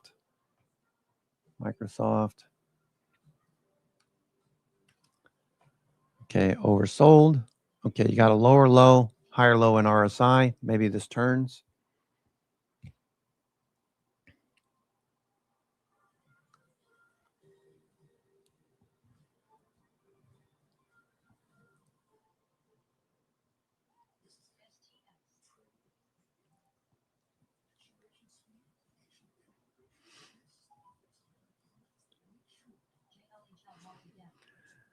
Okay, what else is working here? All right, Fastenal, Qualcomm. Qualcomm was looking good this morning. Qualcomm. Okay, just kind of ABCD pattern right now. What am I talking about? Most often we see this kind of pattern early, usually around 12 o'clock. You get that A pivot, you get a B and C pivot. Okay, you can see it right here, B and C. Looking for this. Does it move higher? Intel, a little dip. Intel. Okay, Intel with the dip. Watching RSI. Big trade on Intel yesterday. Got a nice pop this morning to take some profits off.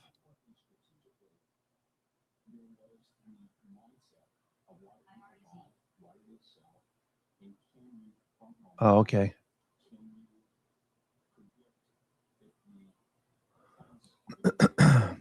Royal. All right, I see him, David. Okay.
How do you perceive the mentality right now in the masses or in the funds that you got invest?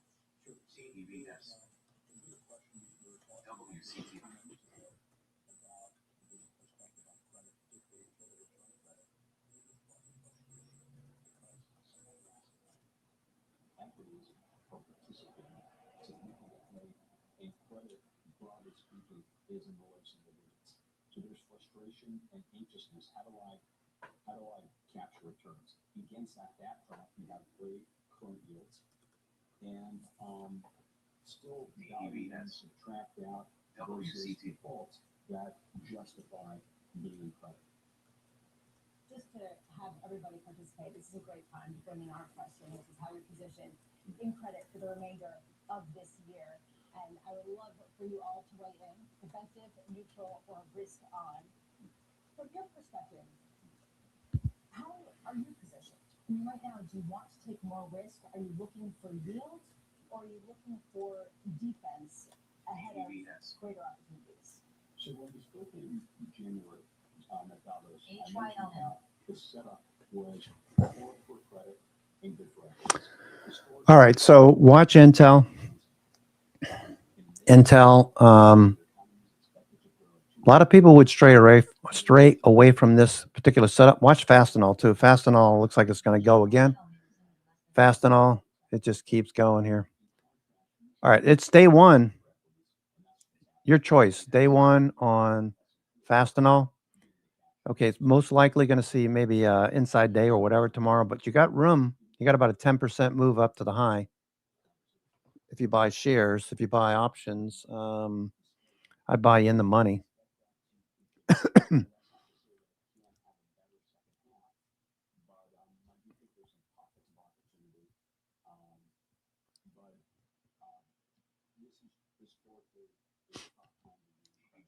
All right, looking for a dip to get bought. Watching the S&P here. S&P. Hedge flows have yet to turn up.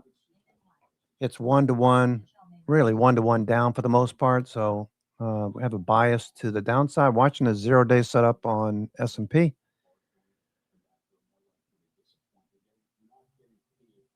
There's no reason to do much of anything right now. Tesla off the high.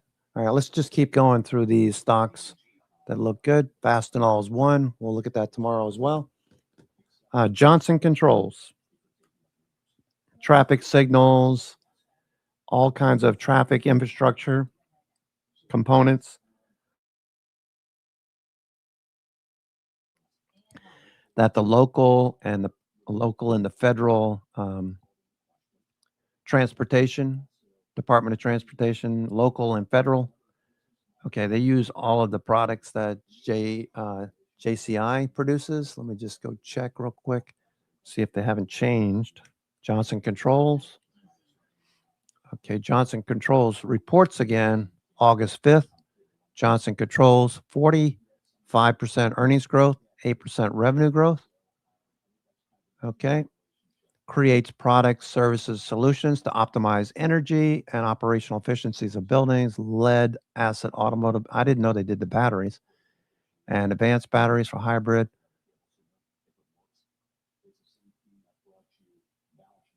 I thought they also did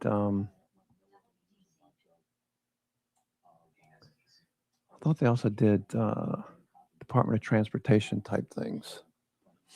You know what? Let me look at this down here.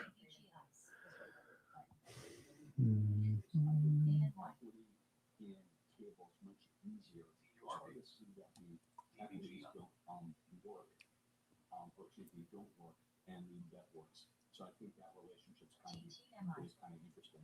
I'd say the same thing in healthcare, which seems like it's been a source of funding for technology stocks.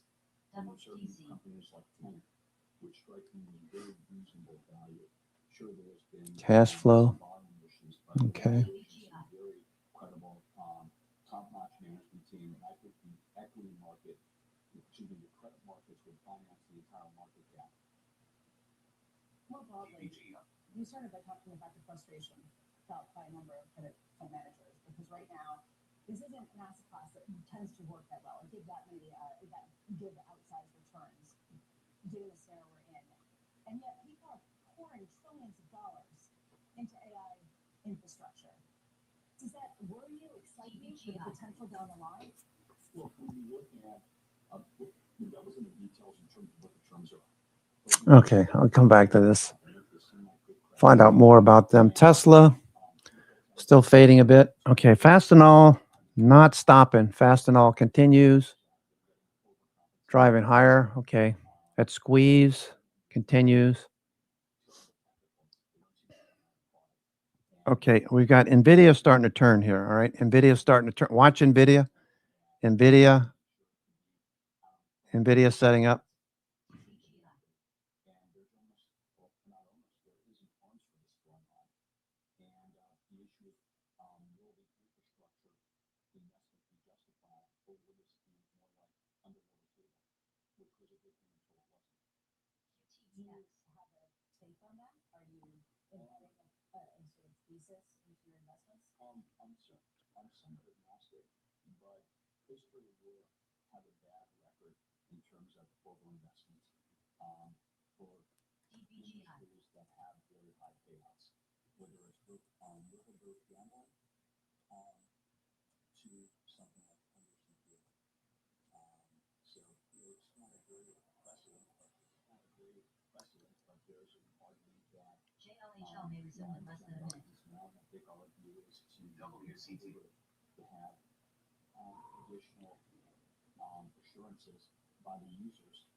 Would you rather invest in the high yield part of the investment grade part with the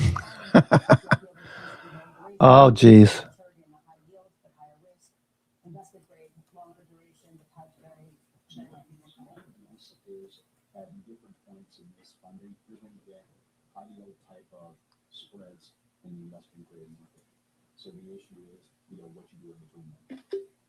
So I think it depends, on the pricing, but I think you'll get at least every other stretched. All right, so stocks continue. Still very risky up here. Excellent protection with below investment grade pricing at some point. So now, is the issue, but it's going to get there at some point. dance and cable and some pick up some distressed software and wait to invest in this area until it falls out of bed. Okay, stocks are just chopping around right now. Fastenal, this thing just keeps going. A very nice looking chart too.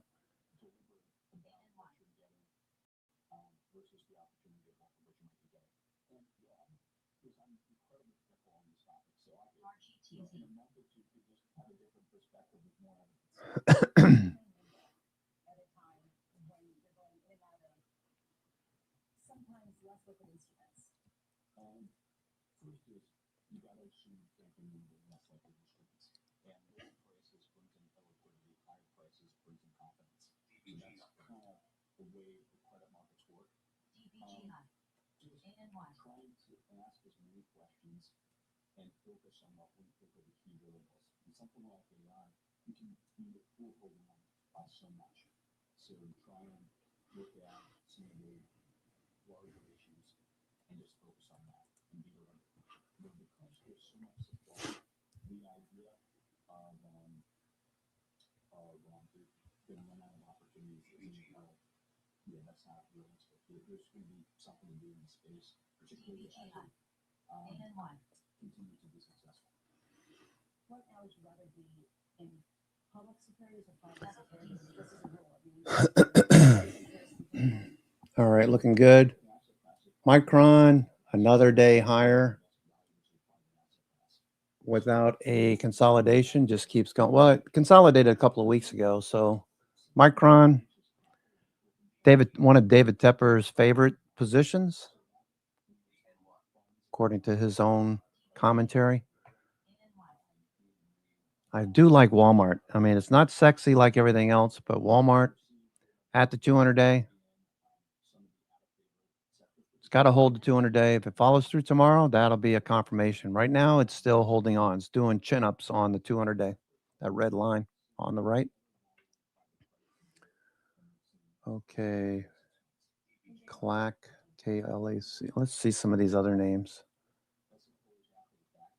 CLAC, KLAC, CLAC. All right, CLAC is breaking out. Okay, Bollinger Bands. Look, note the lower Bollinger Bands starting to open up. $2,100 for CLAC. Tony used to work at KLAC, I think he said.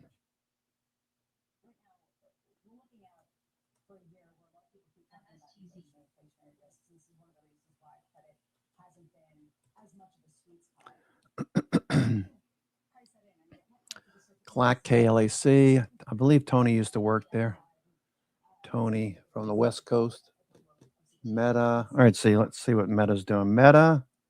All right, hit the highs, hit the 50 day and got rejected as expected. All right, Netflix is rolling over. Netflix just cannot do anything correct. It just keeps fading.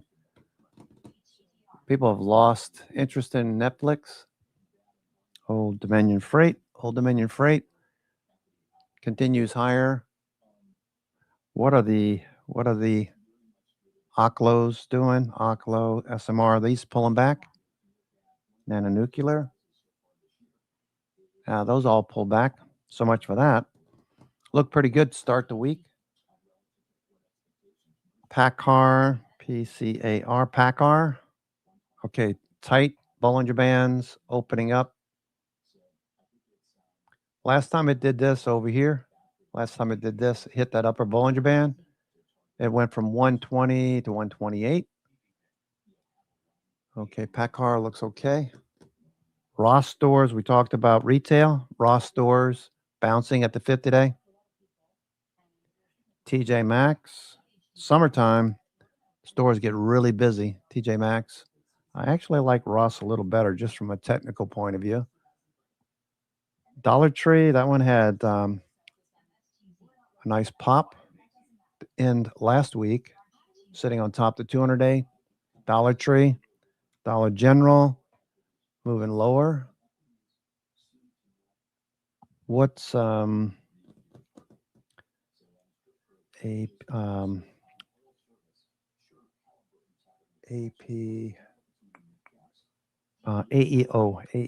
American Eagle, nothing.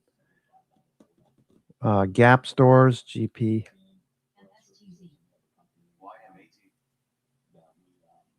Gap Stores, wasn't it GPS? Gap Stores? What is Gap?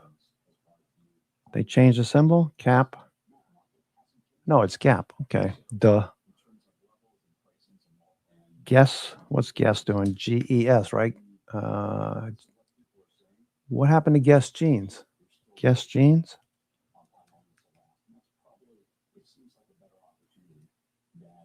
What happened to Guess Jeans? They went out of business, so they got acquired. What?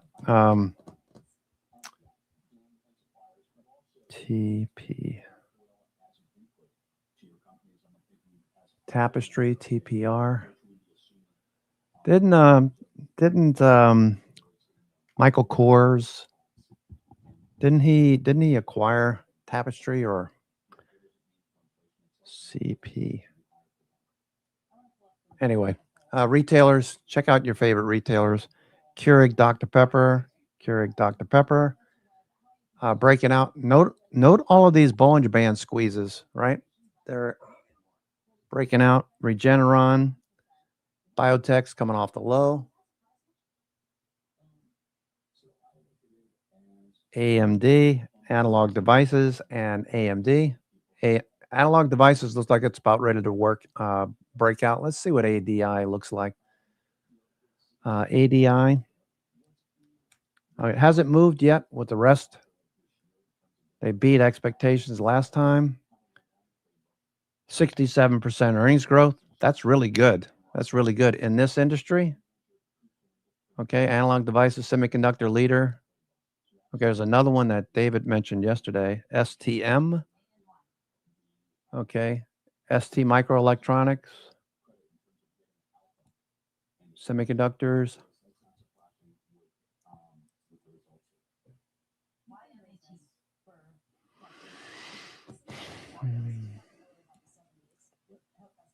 Analog, I like Analog Devices. This looks pretty good. Probably going to keep going, Analog Devices.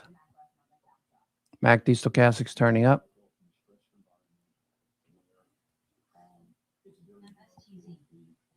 Let me just check this real quick. Okay, Analog Devices, ADI. Okay, it's pretty expensive. 94% risk reversal. IB's 85. All of these tech stocks are super expensive. People keep buying them, though. People keep buying. MACD, stochastic, RSI. Let me go over here. What's different this time is every cycle has something that's different. And what's different this time is the AI expense and what the ramifications are for the readers. You could have said that with Okay, let's do a midday scan. software and try and conceptualize who the winners and losers are. I look at legacy media, and there was TV. Let's look at midday scan. Let's see what it pulls up.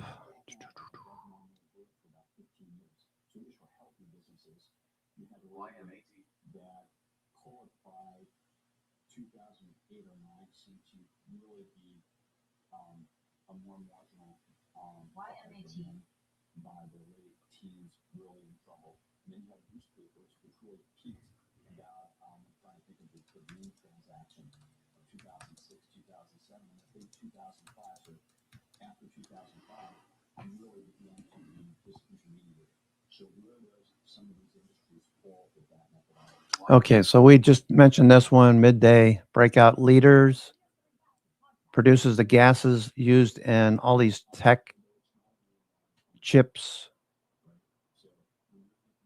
Okay. Okay. NVIDIA is starting to turn, by the way. I just mentioned NVIDIA a few minutes ago. You might want to check it out, NVIDIA. Turning off the low, NVIDIA.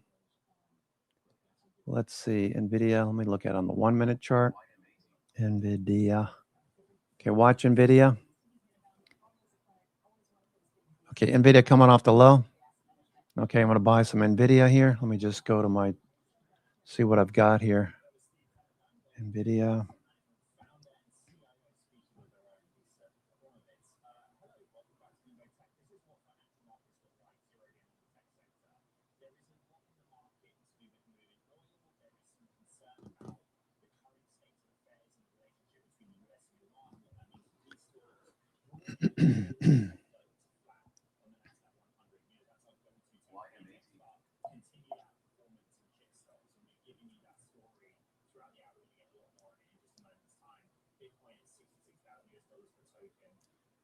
NVIDIA.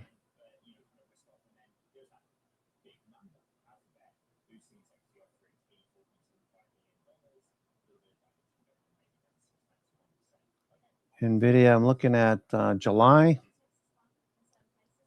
Okay, 220. 220 is close. Buy a vertical, 220, 230. 220, 230.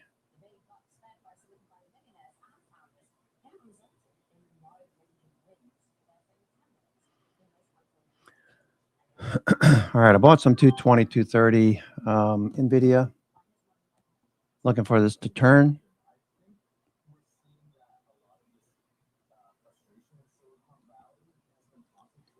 All right, we made lower lows. RSI continues to make higher lows. NVIDIA.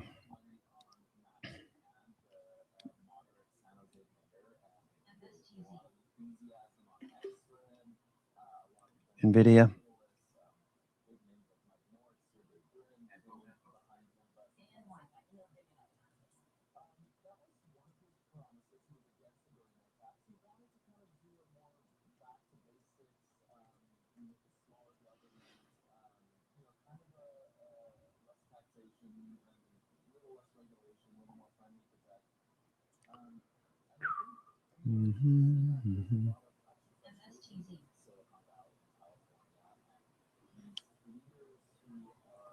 All right, so looking for NVIDIA to turn up.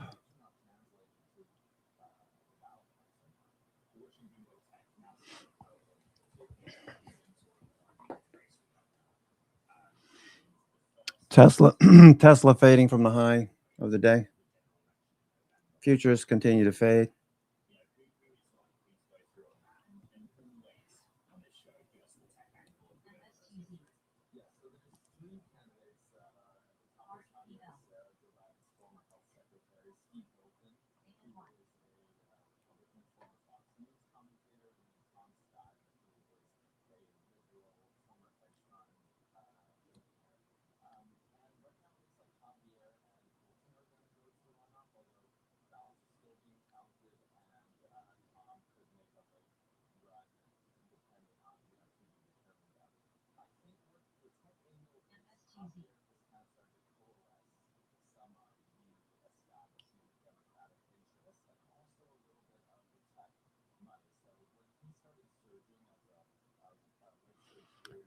Okay, NVIDIA turning up.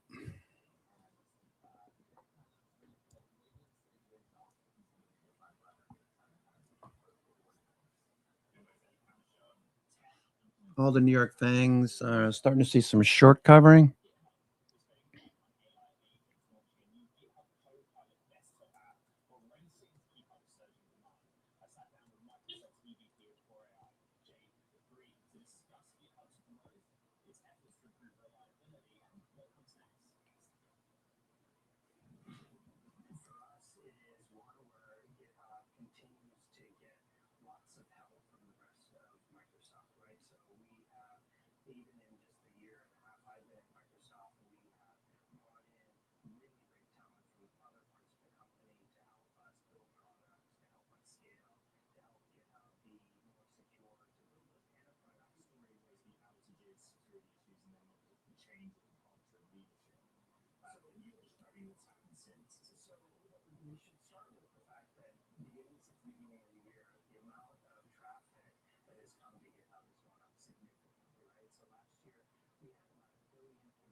All right, NVIDIA's starting to turn a little bit at a time here.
Okay, Tesla.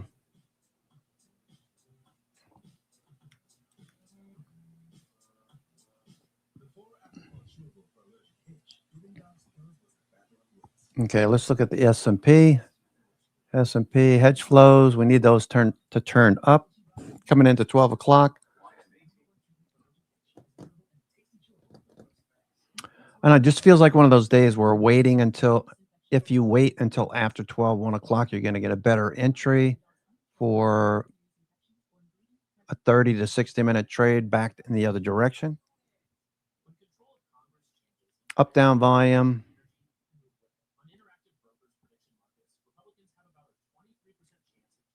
Up, down volume is still negative. Actually, Qs aren't as bad as they were. SPY is getting a little bit more sketchy at 1.8 down. New York Stock Exchange growing a bit as well, 2.7 down. NASDAQ Composite 1.6 down. IWM is 3 to 1 down. For every trade up, there's 3 down. 6 to 1 down on the diamonds. Let's see what the industrials look like here. Industrials looked okay. Industrials looked okay. INDU, industrials. Okay, that's pulling back from the highs. Let's look at the Dow Composite. The Dow Composite is the whole Dow theory idea. Okay, you've got the manufacturers, the industrials who make the products. You got the transports who move the products to their destination, and you got the energy stocks. Back in the day, it was coal, steam engines, etc. So that's Dow Composite. Dow Composite. Let's see what breadth looks like. This is probably telling us not to do a whole lot. This is probably flat to slightly lower.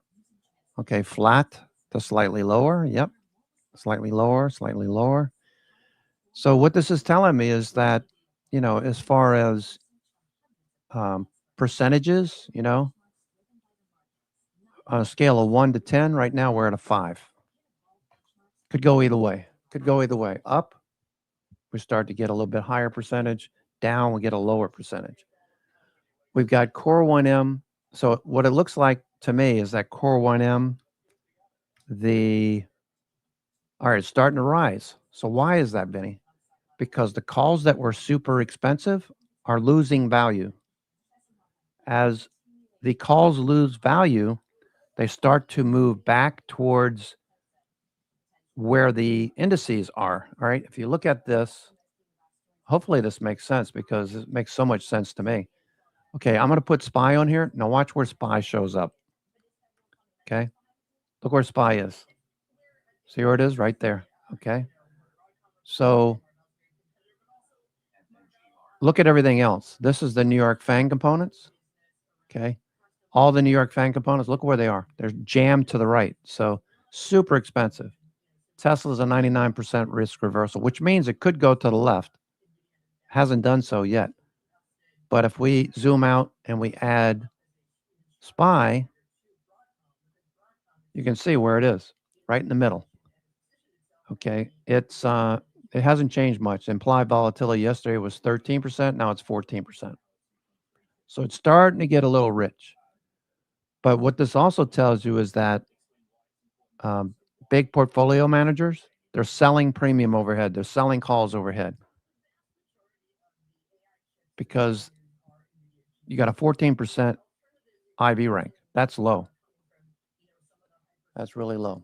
So we're not expecting a big move in the SPY, in other words. What are we expecting?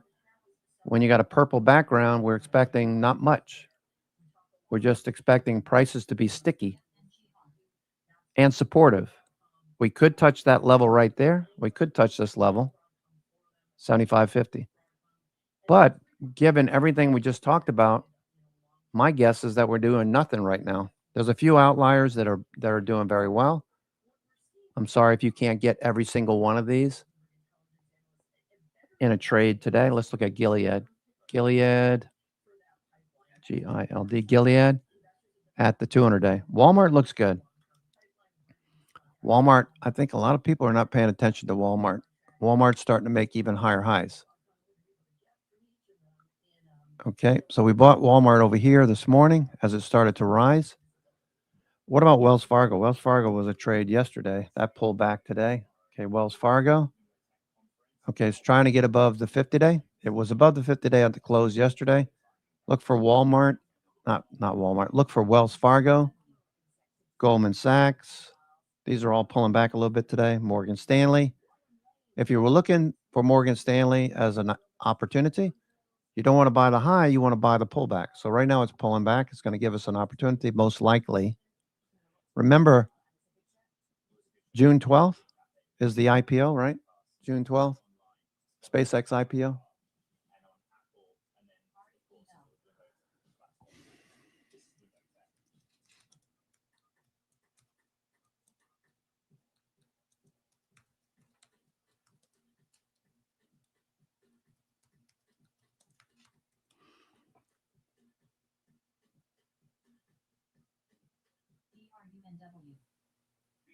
Okay, so here's the SpaceX. Here's the SpaceX schedule. Today's the 3rd. Tomorrow they start the Global Investor Roadshow. That officially kicks off tomorrow. SpaceX. So this is supportive for Tesla. Tesla could pull back. A lot of day traders look like they bought. I watch it in NVIDIA too. On the 11th, next week on the 11th, final institutional pricing scheduled for the SpaceX IPO. And then the 12th is when we go public. Okay, can you hang on for another week? Because these stocks are the leads on the IPO. They stand to make the most, Goldman Sachs and Morgan Stanley. So if we get a little dip over the next couple of days, this is going to be a good level to buy, most likely, unless these people are taking profits into strength now. Anyone who was thinking this way, maybe they're taking profits into strength. We'll find out. RSI is overbought. MACD stochastics overbought. Okay, so volume last week, they might be taking some profits into strength, knowing what we know about the SpaceX IPO. Future's still drifting lower. No bounce.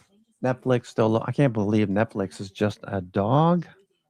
Oh my gosh. Look at this. Netflix is a dog.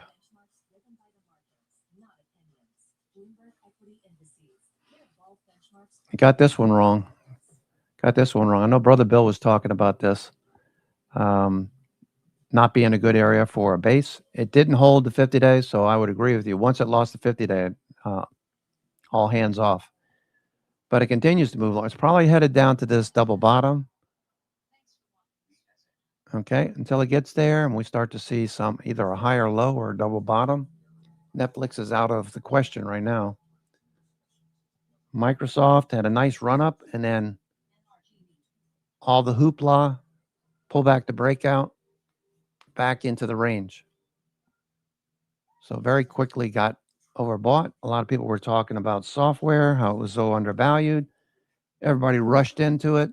The calls got super expensive. Core 1M dropped below 8. People who bought calls up here are regretting it. Now we're just sitting and waiting to see where this is going to bounce, IGV. I'll be adding to this.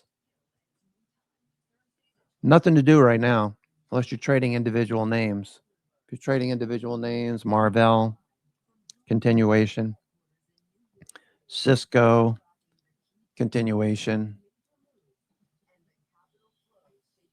Qualcomm, following through.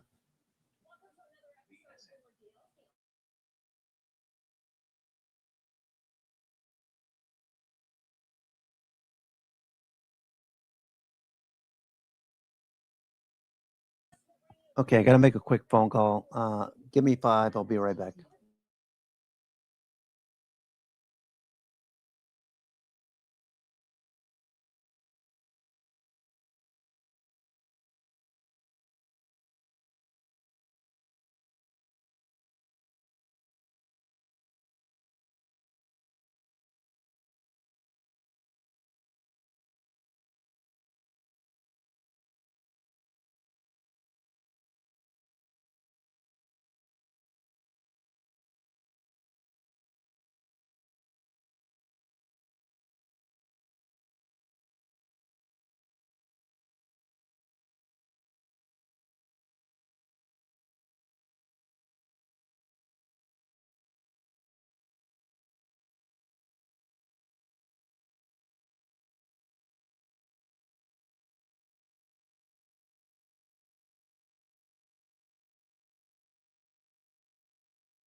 Okay, NVIDIA is not working here. NVIDIA might take this off.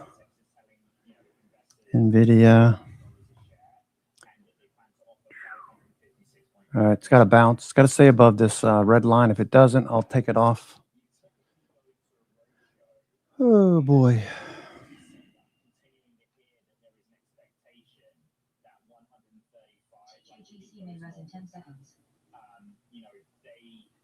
Trying to pull off the biggest IPO of all time, raising $75 billion. Valuation 1.75 to 1.8 trillion. I think the important point of the mechanics and the math on the offering is Our future's still sitting at the low here. the talks around valuation 2 to 2.2 trillion. And my understanding is that some of the parties involved have kind of sat down and said we need to come down from there, and look at a valuation 1.75. All right, and just remind us of the timeline once again. When are we expecting this thing to price? When would we likely see the first trading day? Well, this is why it's, the chronology is unusual. So if the roadshow kicks off in the next 20 Come on, NVIDIA. happen in that middle part of June.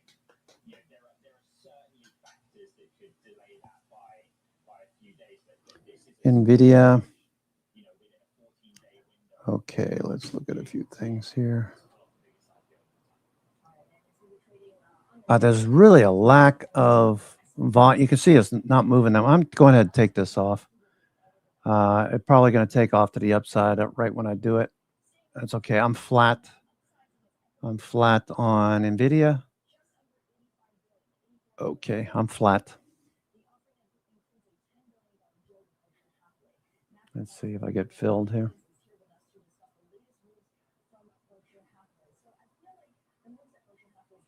I'm going to wait until like 1 o'clock, 2 o'clock or so. We should get better momentum. Right now it's slow. Market's 1-to-1 for the most part. Okay, NVIDIA.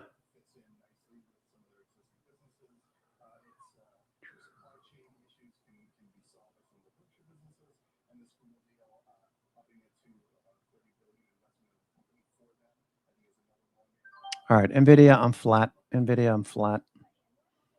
No work.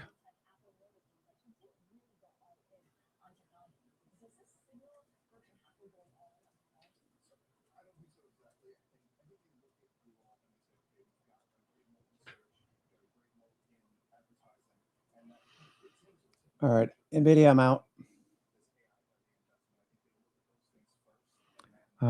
Slow. Markets are slow. 1-to-1, up, down.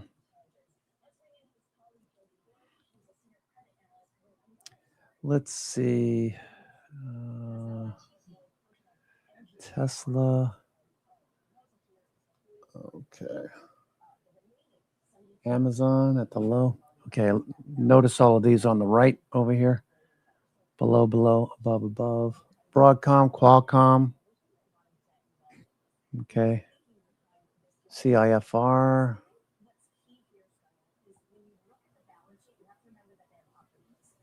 Let's see, CIFR. CIFR. Continues higher. CIFR. What is Caterpillar doing? Caterpillar, out of curiosity. Caterpillar. All right, Caterpillar looks pretty good. Cat. All right, GNRC. And Cummins. And Baker Hughes, BKR. Cat, CMI, GNRC, Baker Hughes, all being interviewed and noting sales.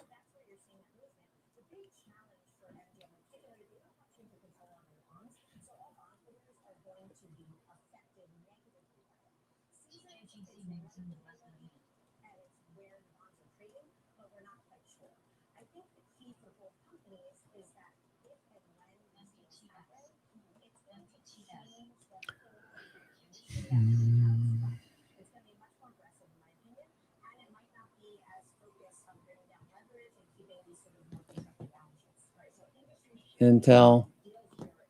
Netflix dropping. I can't believe Netflix is going south.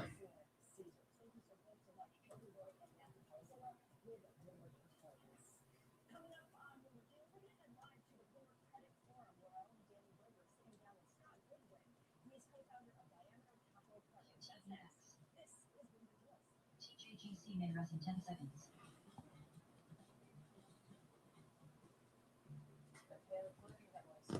Okay, Micron holding up. Let's see what's Oracle doing. Oracle, Microsoft. Gosh, Microsoft looks so terrible. Oracle.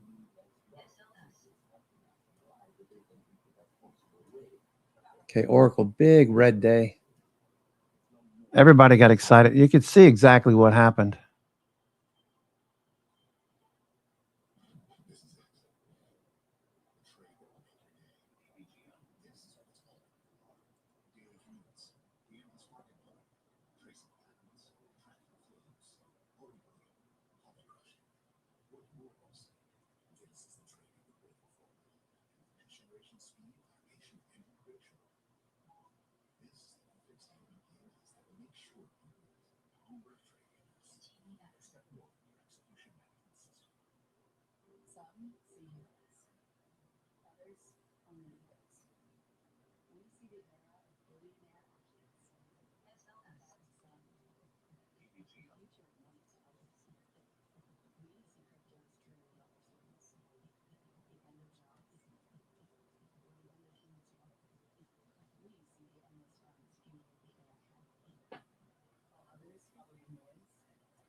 All right, so NVIDIA no follow through. You can feel it.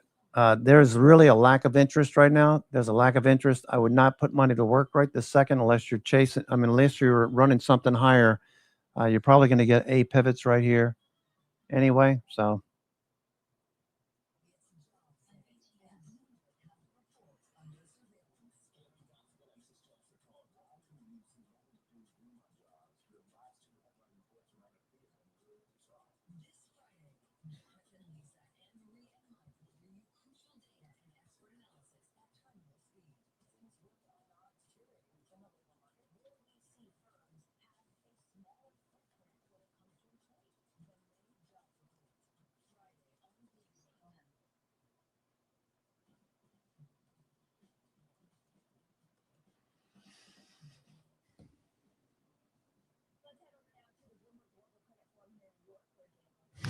I'm not running after anything. Nothing.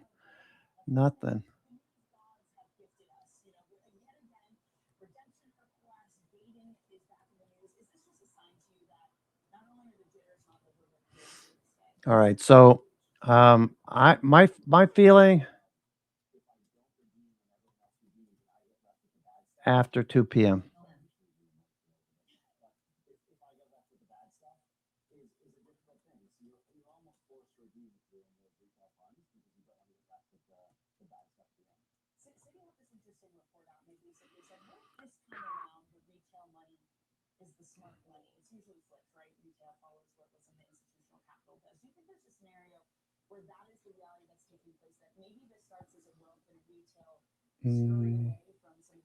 Yeah.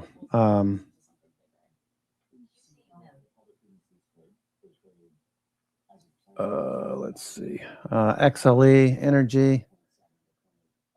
Okay, energy, anything energy related. XLE. Yeah. Diamondback Energy.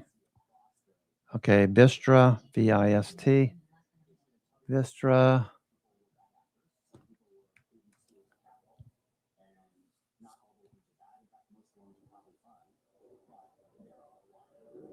Okay, Chevron, ExxonMobil, PSX, the refiners. Yeah, refiners breaking out. PSX breaking out.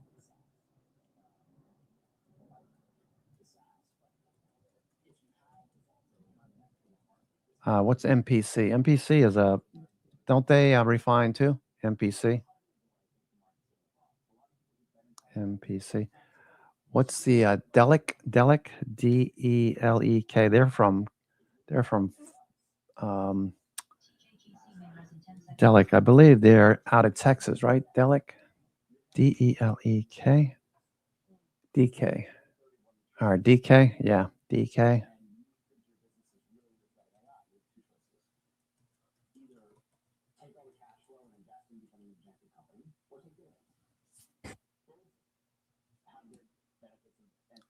Delek, just getting going now.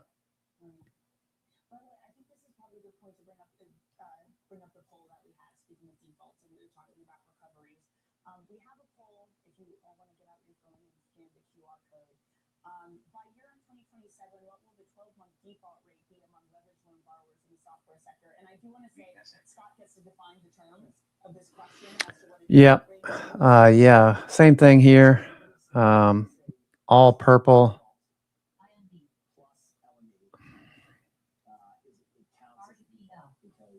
Trace is all purple. Okay, trace is all purple. This is positive gamma. Everyone get out your phone, do some votes. We're going to revisit what exactly the answers are in a little bit. I'll have you comment on it and see what you think. So in this moment where there is this big disruption and just kind of a pocket of the market, I just wonder, how's there going to come into terms that are much honest yet? Has this industry really grappled with, I don't know what software looks like in those lower recovery rates? So in the March, right, I think the answer is still no. When we were looking last summer at the public, we found mark discrepancies as great as 40 or 50 points in the same loan from one week to the next. We found one guy left market 60, another had the same market 5. So we showed them the market. Okay, Microsoft making a new low here. People are probably flipping out because they bought Microsoft over the last couple of days and only to see their profits go up in smoke. They'll sell. Once they sell, then the institutions will step up and start buying. All right. All right, let's see how many stocks are actually advancing. We have 250 stocks. So we're 50-50. We got 253 stocks advancing, 251 stocks advancing on the S&P 500, 50 stocks on the Q, 47 on the Q. So it's 50-50.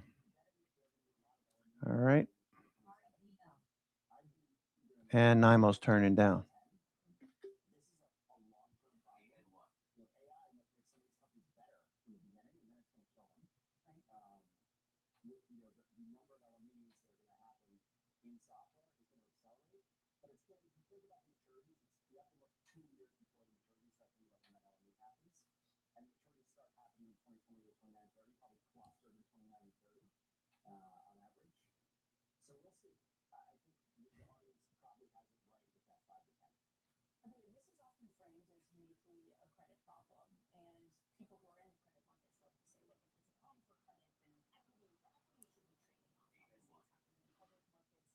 I smell pot. I smell pot.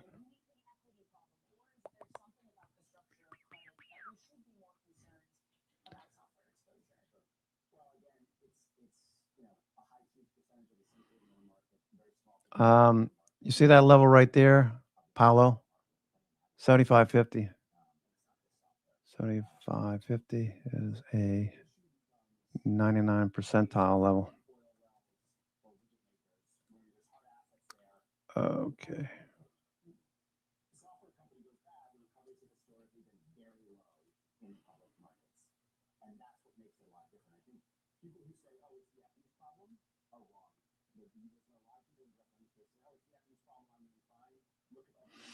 Yeah, down right here, 75.50 is possible. We could see that if we get down there real quick, maybe we bounce.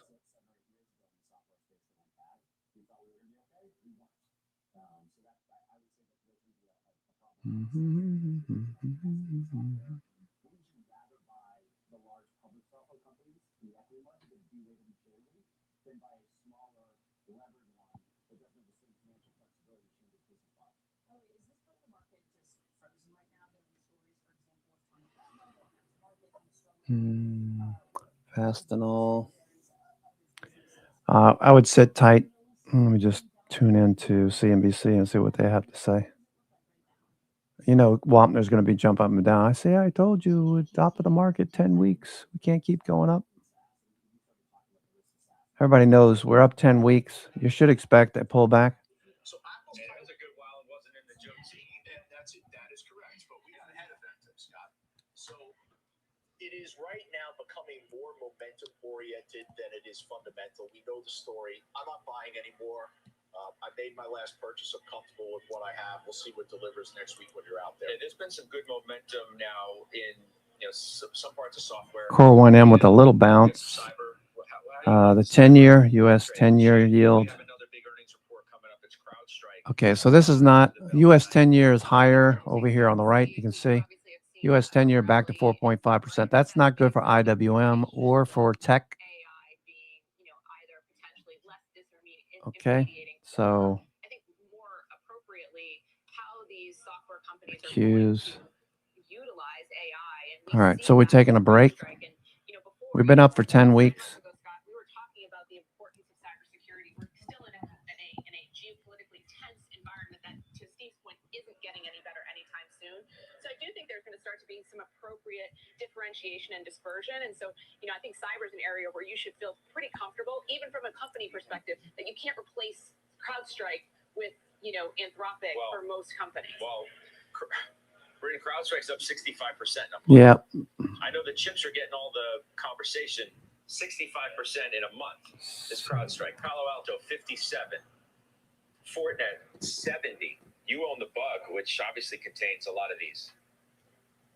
Yeah, it's interesting. I think, sometimes, a lot of times, trading can be very destructive to a portfolio's returns. And I was looking back at Bug, which I own, and at one point this year it was down 20% year to date. It is now up 20% year to date. So just sitting still was the right thing to do. And I think that what happened when the mythos or however we're going to call it, came out, that scared everybody. But in reality, the CrowdStrikes and Palo Altos are actually using that to get the bugs out, and then deploy that out there in the wild. I just continue to think that cybersecurity is a secular growth. Cisco trying to break higher. Got an opportunity earlier this year to buy it when the market got scared about software, but I think you can continue to see the secular trend in these names. So that's why I've been a long-term owner of Bug, because I can just sit here and sit still and watch it compound. Joe, Palo Alto reminded us of that yesterday with the earnings report. Stock's down near 5% today, but I told you about the huge move that it had into that print. Targets go to 325 is the highest from Wells today. You got 320, 315, 300, but 325 tops the list today on the back of that earnings report. And I want back in, at least personally, to the cyber trade, whether it's CrowdStrike, whether it's Palo Alto. So I'm welcoming the decline that we're seeing. And this decline, quite candidly, is rather modest given the price appreciation that we've seen here over the last month, and really since April 10th. Nothing wrong with Palo Alto's quarter. The firewall growth was really robust. You're talking about Cisco. All right, Cisco's at the highs. It's just starting to ride its 20 MA, just now starting to turn up. S&P continues to move lower. S&P.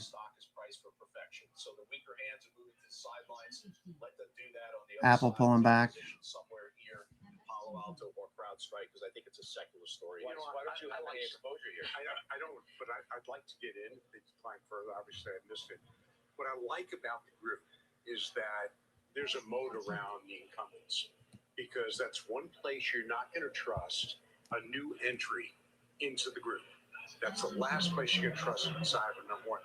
Number two, you need the balance sheet, you need the size of the company to compete with the mythos, to compete with them. S&P continues to move lower.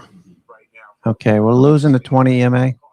We did this a couple of weeks ago. We either need this kind of move that we had back in May. All right, so for a few days we'll move lower and then back above the 20 EMA. We need that at a minimum. or a further move to the downside. Now, I don't see that happening, the further move part. But we had this little move back here a few weeks ago. That's exactly what we're looking for. 10 weeks up. I do. And you know, there's room for more than one winner. It's very, very rare. All breadth thrusts are moving lower. S&P equal weight. Remember, we had a pivot yesterday. Let's go see what it looks like today. All right, the New York Fangs are bringing things down.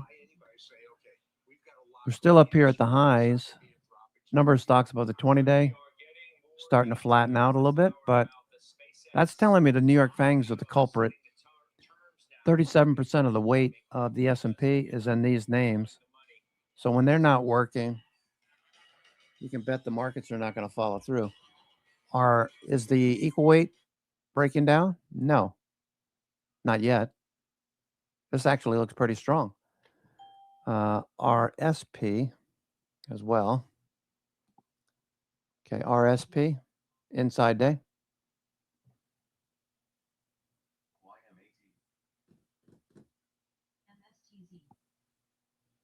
Let me get this phone call.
$55.6 million. Sorry about that. Those details are Got a expected to call come from in my a public bank. filing Or in who said it about was my 4 bank. hours from now.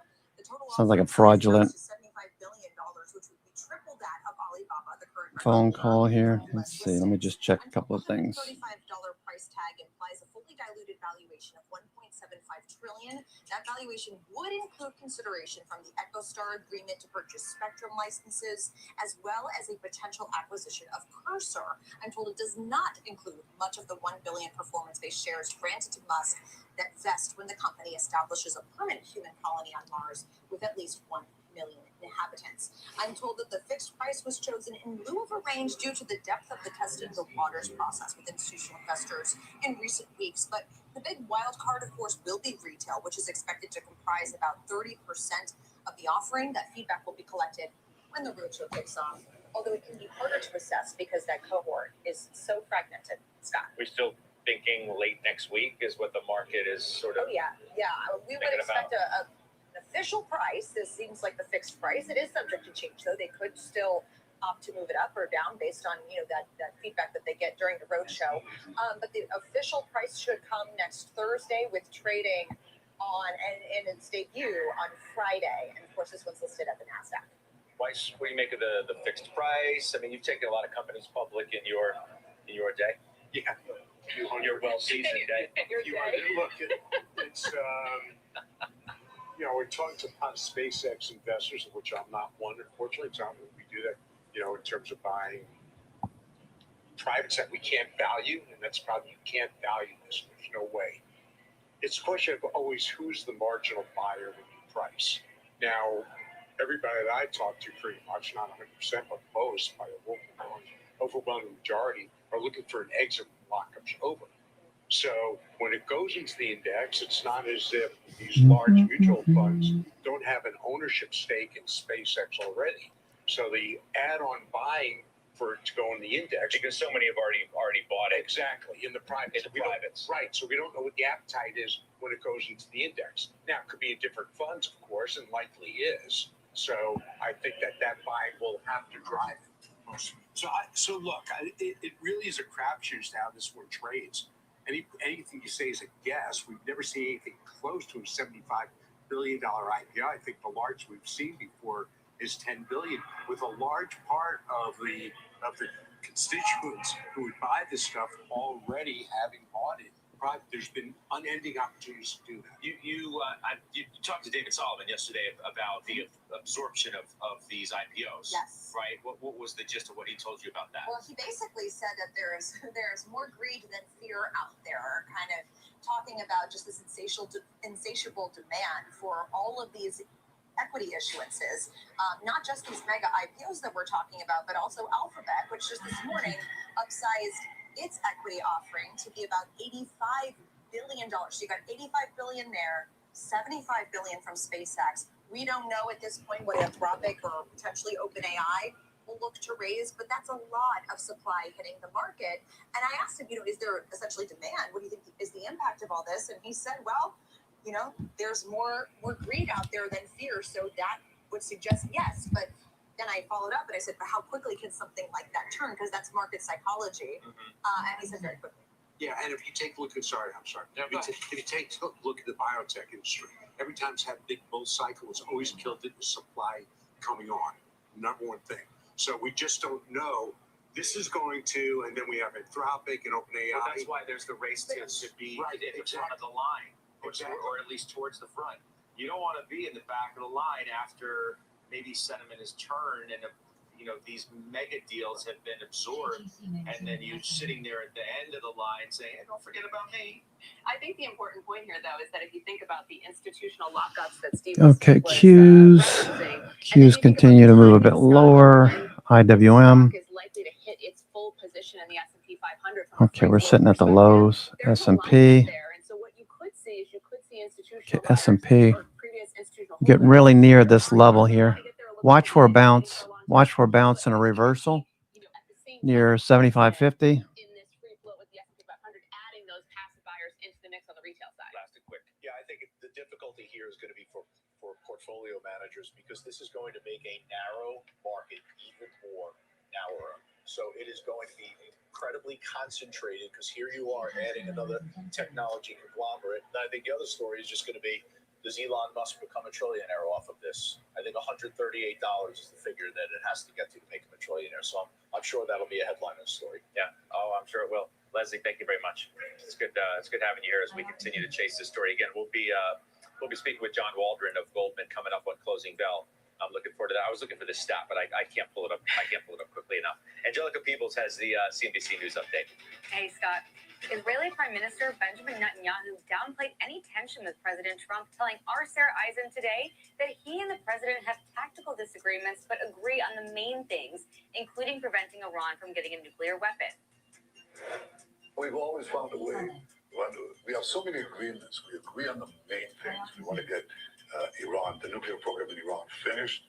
We want to make sure that Iran doesn't pose a threat to Israel, to the Middle East, to America.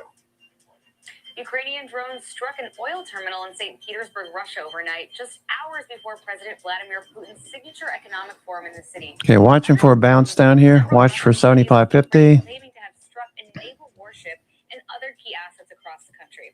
It comes as Kyiv carried out its largest assault on Moscow in more than a year last month. And the U.S. is reportedly investigating whether former New York Representative George Santos bet on a prediction market about his attendance at February's State of the Union address. People familiar with the matter told the New York Times that Kalshi detected that Santos bet that he would not be at the speech after previously saying in a video that he would be watching from the House gallery. Scott, back over to you. All right, Angelica. Thank you, Angelica Peebles. I found the stat that I was looking for just quickly because 3 companies, SpaceX, OpenAI, and Anthropic, are about to IPO at a higher combined value than all 2,600.com IPOs from 95 to 2000 combined. Money's going to come from somewhere. Concentrated. Maybe that's why people are selling Bitcoin. Concentration. All right, probably. One firm today says buy the pullback in a big retail name. We'll tell you which one it is next.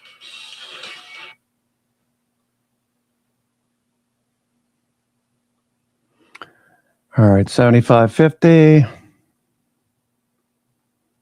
75.50, 99 percentile.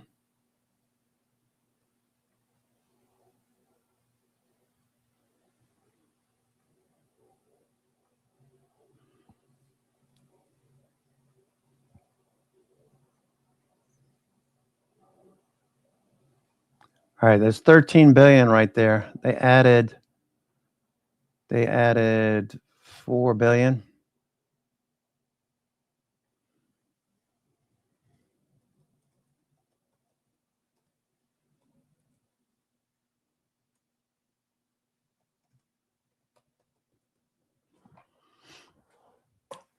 All right, they added 4 billion at 75.50.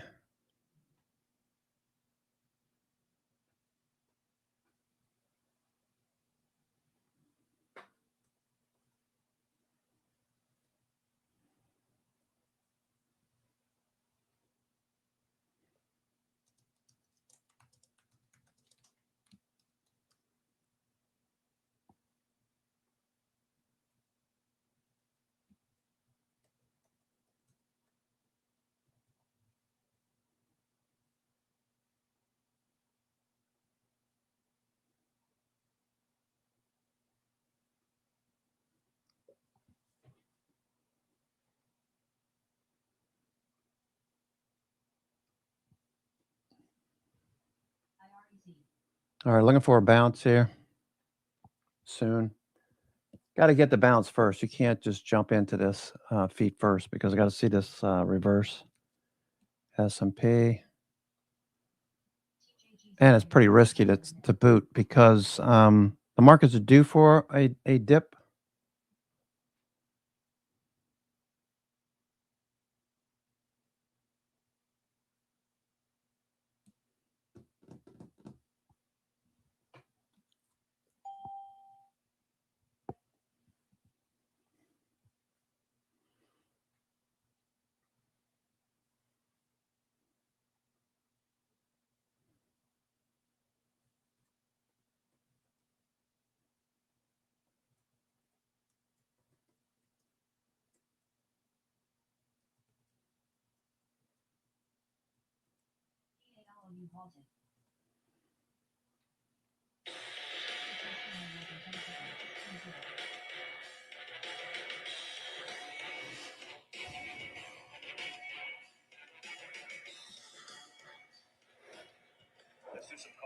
today. BTIG says to Walmart on the go get list. Okay. They put it on go get it. Reiterated buy 145. The pullback is a buying opportunity, they suggest. Well, if Do you're, you agree? well, if you're, yeah, I do from the standpoint, if you're a technician, it's right at the 200-day moving average. It looks like it's support. Fundamentally, the company is still capturing market share in a environment where the consumer is price conscious. Overall, the EPS growth was markedly strong in 2025 at 13%. That's beginning to moderate. So the fundamental story, a really strong fundamental story in 25 was kind of built into the stock already. The valuation got a little bit rich. What I like is we're working off an extreme valuation. It was 46 times. Now it's below 40 times. And then the one interesting note of all of this is the Fortune 500 list. 13 consecutive years, Walmart, number one company in the U.S., no longer. Amazon overtakes them. All right. Ulta, what did you think of the earnings? Because they beat, they raised, the stock is down. You did get target cuts from Morgan Stanley. They still like it. Barclays likes it, but they cut the target as well. So you're looking in the mid 600s now. Both were at 7 or above. My guess is that we could see more weakness over the next couple of days. So if you're buying a bounce here, just be careful. Don't go large. Everything's fading. What these earnings look like, and the concern you have is in the back half of 26. Okay, look at, what did we tell you yesterday? Look at the range. Okay. If the ranges start to expand,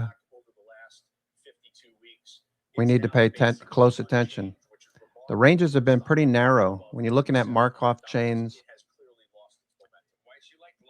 the thing that would alert us to a reversal and a move lower would be larger ranges, because institutions are maybe closing positions up here to push higher on people chasing core 1M below 8. Yeah, this is looking, need to keep, did we get a bounce here or not? Okay. 75.50 is still a little bit lower. 75.50. You're watching the exchanges, CME, neutral today, 310, UBS. Well, you have this perpetual futures news that's giving a little bit of trepidation to those that are holders of names like ICE and CME. Both of those names are struggling. You're also seeing an environment where the futures market, you have extreme volatility and inconsistent trends as it relates to oil. Tell me what the trend really looks like here. Over the last 6 weeks, it looks like it's up, it looks like it's down, and then you're seeing a significant unwind in precious metals. I still think SIBO is the better trade of all the exchanges. All right, quick break, and Santoli is on the other side.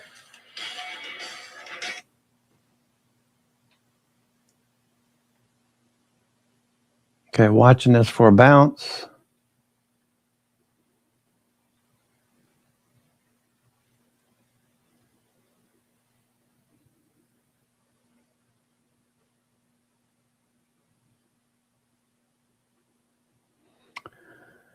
Watching the S&P for a bounce.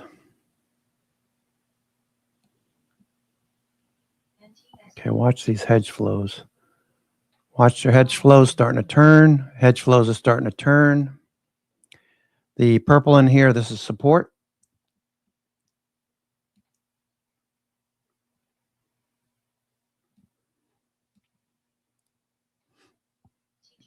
may resume in less than a minute.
Watch for a bounce in this zone.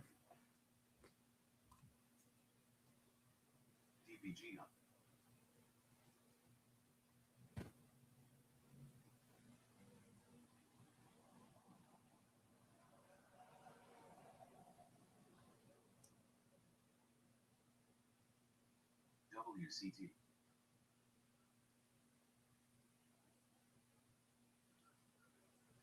SEOT.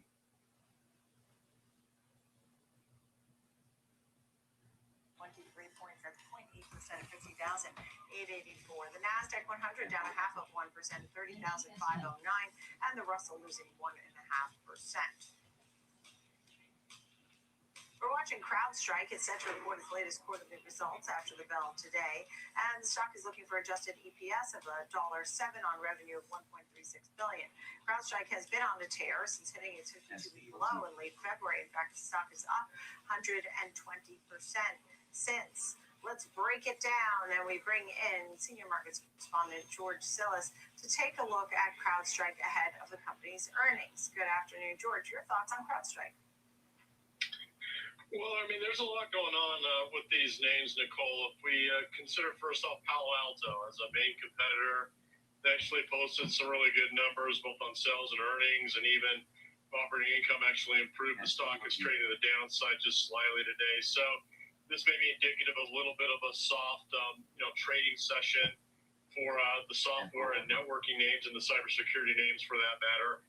If you look at the EPS numbers for CrowdStrike, they're actually expected to be quite good on a competitive basis or comparative basis. $1.07, as you mentioned, EPS. If you just look at the rate of change of that 46% compared to last year's 73 cents. So it's pretty remarkable expected quarterly growth number on earnings and sales. Also, as you mentioned, 1.36 billion.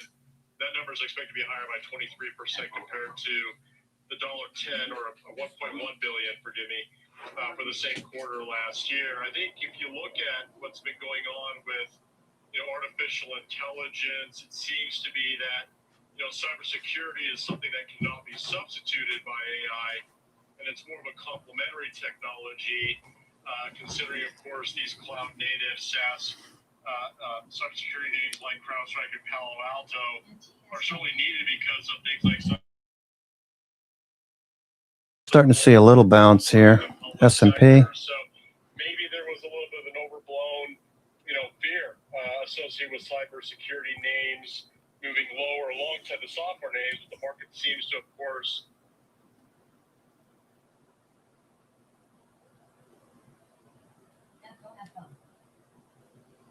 Hey, Scott, the S&P 500 is on a 9-day winning streak that might be ending today, but international stocks have mostly been left behind the past week.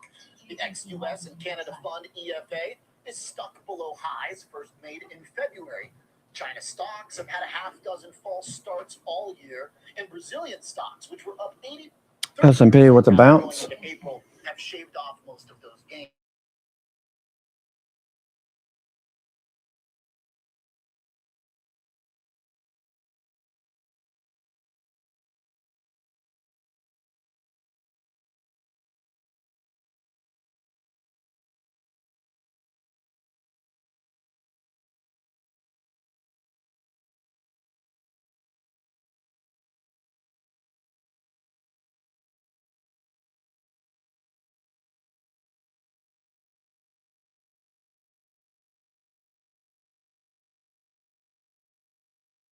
Listed semiconductors, which ironically is really the only thing working today, Scott. Okay, Oliver, thanks for that good setup. I appreciate it. I'll see you at 3, I think. Oliver Rennick at SIBO in Chicago. Shane, emerging markets, like them? Definitely do. I think that we're becoming increasingly S&P starting to bounce. given the massive amount of investment that they're going to do in AI. In this zone. Concerned, perhaps a little less constructive on India, given energy concerns and considerations. But if we look at what's going to likely happen with the dollar and kind of a weaker tone in the second half of the year, EM is a great way to diversify away from that. There you go.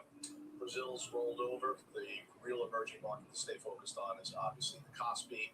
That's where the trade related to SK Hynix and Samsung is. You got a little bit of a Okay, Meta's turning up now. Meta's turning. South Korea and the DRAM, which is the DRAM ETF. They're proxies for this entire EWY longer than intraday, guys, please. Over the last year, it's up 200 and plus percent. Over 1 year, it's up 100%. I know that for sure so far this year, up 240% over the last year. But it's become a proxy for the memory, the semiconductor equipment trade, just like DRAM is actually becoming that as well, with $16 billion in AUM. I wonder how that chart, if you compare it to Micron, right? So it's very high correlation because it's SKI next. It's like almost identical. Yeah, right. I'd say 1 to 1. All right, we'll do finals after the break.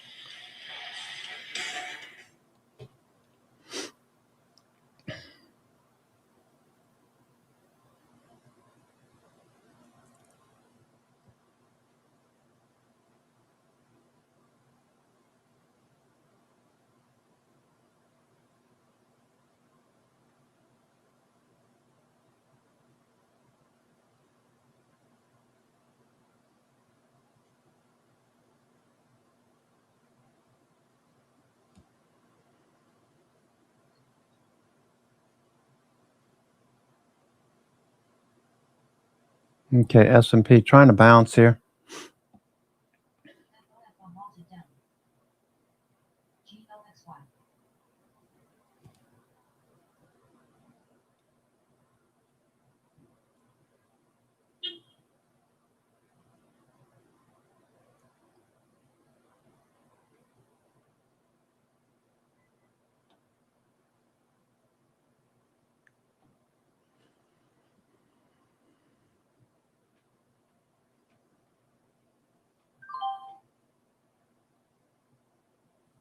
Okay, what's SPY doing? SPY, SPY.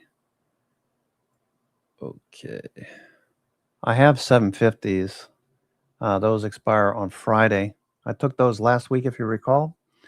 And because the markets didn't fail, I started to move a bit higher. I bought some calls too. I since took the calls off because we did follow through Monday, Tuesday. But I still have the 750 puts left from that strangle I took on Friday. Looking for the markets to do something here. Everything looks weak except Meta's starting to move here. Meta. Okay, META, Meta. Meta, looking pretty strong, Meta.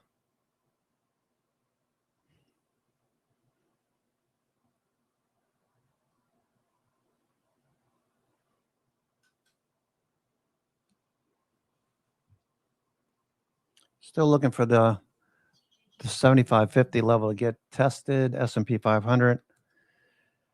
Just above that level, we got the 7552, it looks like.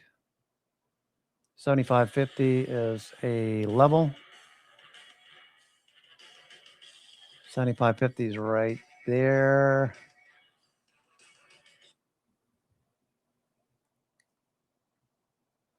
$75.50. That is the major level here. We're looking at 99 percentile. Right there. We're trying to get to this level. 75.50. Do we start to turn back up? We got a lot of support. The purple is support and resistance. Okay. Positive gamma below, positive gamma above.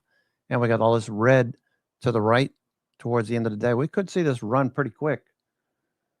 All right. So let's see what we're going to do here. S&P. Okay. I'm going to get an order ready here. S&P, if this starts to move.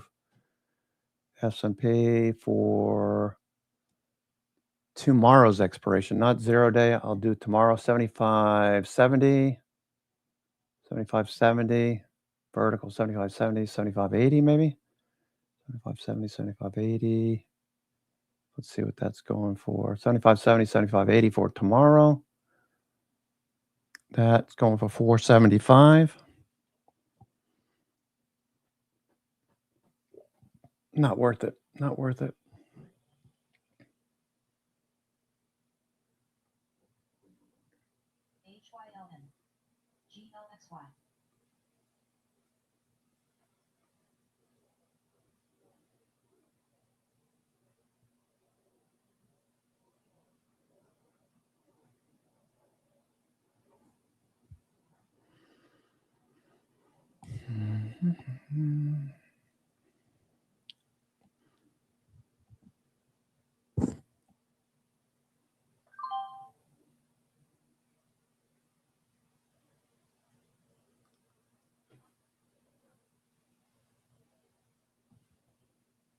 All right, can we turn? Okay, we're starting to turn back up.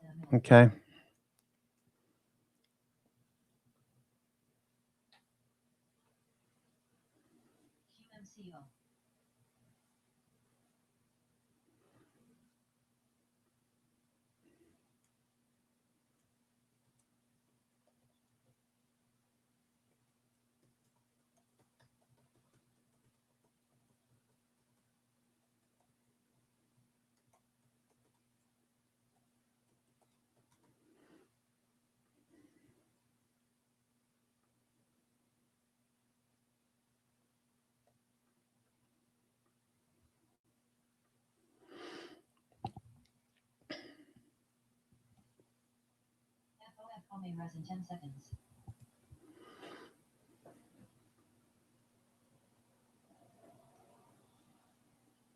Okay, looking good. So far, so good. All right. Closing bell, 3 o'clock Eastern Time. Big interview coming up. Goldman's President and Chief Operating Officer John Waldron joins us right here post 9. Look forward to that. Adam Parker's here today. Brian Levitt, Mark Mahaney, Keith Lerner, Alex Sherman. Got the Knick game tonight, otherwise known as the NBA Finals. Sure do. Who do you think? Talk about Who do you got? Well, I mean, I hope the Knicks win. I mean, what are you going to do?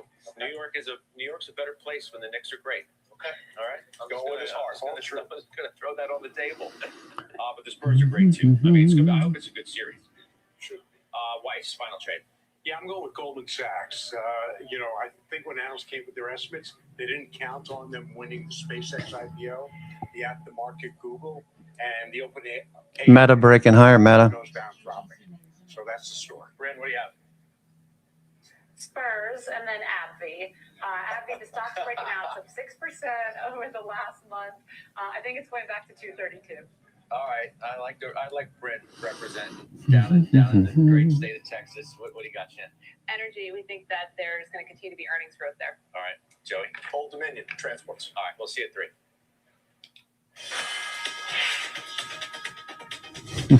Thank you very much, Scott. A plea to use less AI. SpaceX sets its terms, and high earners hit the dollar stores. That's all coming up this hour. Welcome to the exchange. I'm Kelly Evans. Take a look at this market rally. A pause today as oil prices and yields move higher. Dow's down 433 right now. Russell's down 1.5%. S&P's down about 0.5% at the moment. Comes after the U.S. and Iran launch new strikes overnight. The S&P and NASDAQ are actually tracking for their first negative day in 10. In tech, the semis are holding up better than software. Intel's a standout, snapping a 5-day losing streak. The memory names also rising, with Western Digital up 5%. Elsewhere, the alt asset private credit trade under some pressure. Blackstone, KKR, Blue Owl down around 4%, following some new redemption headlines last night. But let's begin today with the latest out of the Middle East, as President Trump says Iran agreed to not have nuclear weapons, but added they can change their mind. Perfect timing for our Sarah Eisen to sit down with Israeli Prime Minister Benjamin Netanyahu, as she did just a short while ago. And Sarah joins us now live from Jerusalem with the key moments. Sarah? Hi, Kelly. Good to see you here tonight. And on that note, Prime Minister Benjamin Netanyahu told us that he's still cautious because Iran, as he said, tends to lie and cheat, which is why the Prime Minister said that Iran has to agree and they have to figure out a way to remove the nuclear material and dismantle the nuclear infrastructure. That's what he made clear was important from Israel's perspective when it comes to making any deal with Iran. Now, I asked the Prime Minister, of course, about the strikes overnight, drone and missile attacks. Hedge flow starting to turn up. Need to start trending. We have 3 hours, a little bit less than 3 hours to go. Okay, I don't care about that. Let's talk about stocks.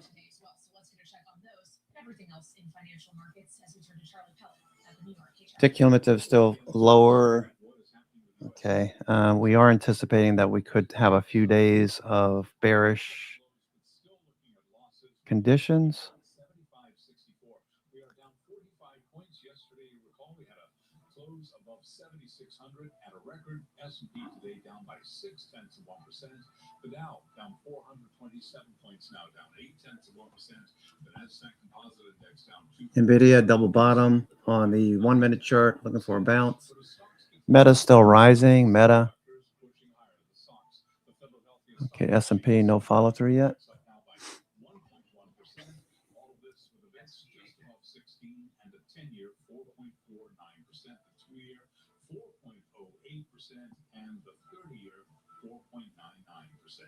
Gold at 44.44 the ounce, down 1%. West Texas Intermediate crude up 2.1%, 95.76 a barrel. Barrel of Brent 97.70 up. What's Zscaler doing? Zscaler, ZS. All right, that's back down. Zscaler. Okay. 0.8%. Also reporting after the CrowdStrike down 2.7% after last night's earnings report. Palo Alto Networks now lower by 5.5%. For on-demand news 24 hours a day, subscribe to Bloomberg News now wherever you get your podcasts. Back we go to Washington. Balance of Power continues right now. And once again, your hosts Joe Matthew and Kaylee Lyons. All right, let's look at Meta. All right, back to the 50-day. Don't think we're going to get above the 50-day. It looks like we're trying, but I don't see us getting back above the 50-day. If it does, that would be significant. Okay, we keep bumping up against this 620 level. Meta.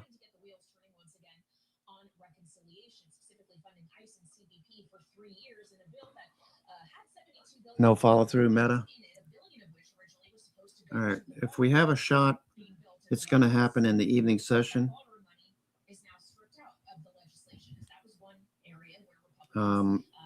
My sense is that it's best to just not do anything at the moment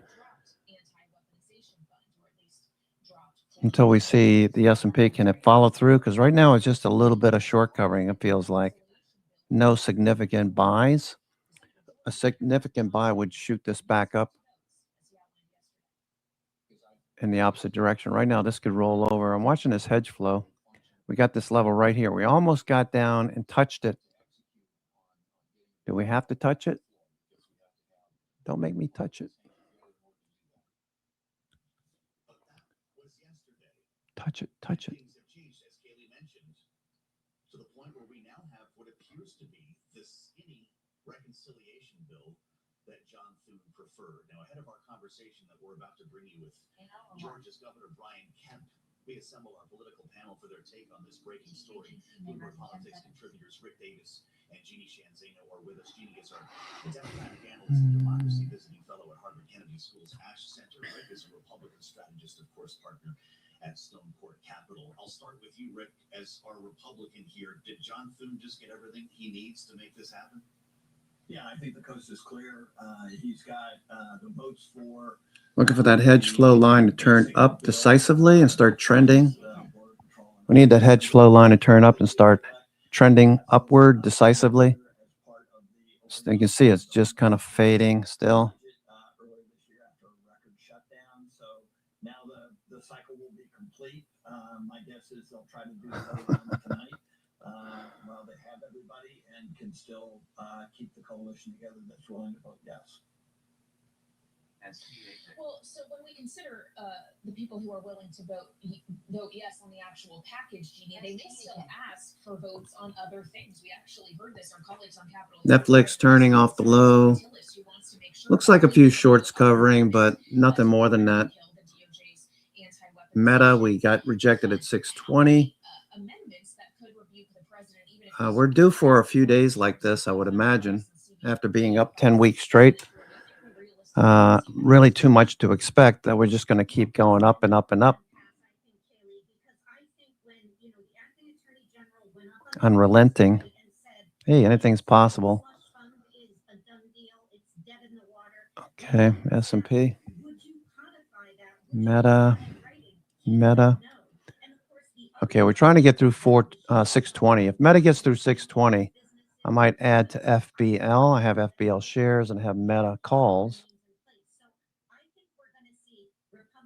out in July. I wouldn't own anything right now for a swing. I wouldn't own anything more for a swing unless it's out in, say, July or August. Short-term trades is a different thing. You know, day trades a different thing. I could buy 0-day or Friday calls for that matter. 1 day, 1 DTE, S&P 500. You can do spreads, 1 DTE if you think you need a little bit more time. Meta still sitting there trying to break out. We'd love to see Meta get above the 50-day and run right up to the top of this range. S&P turning up, maybe.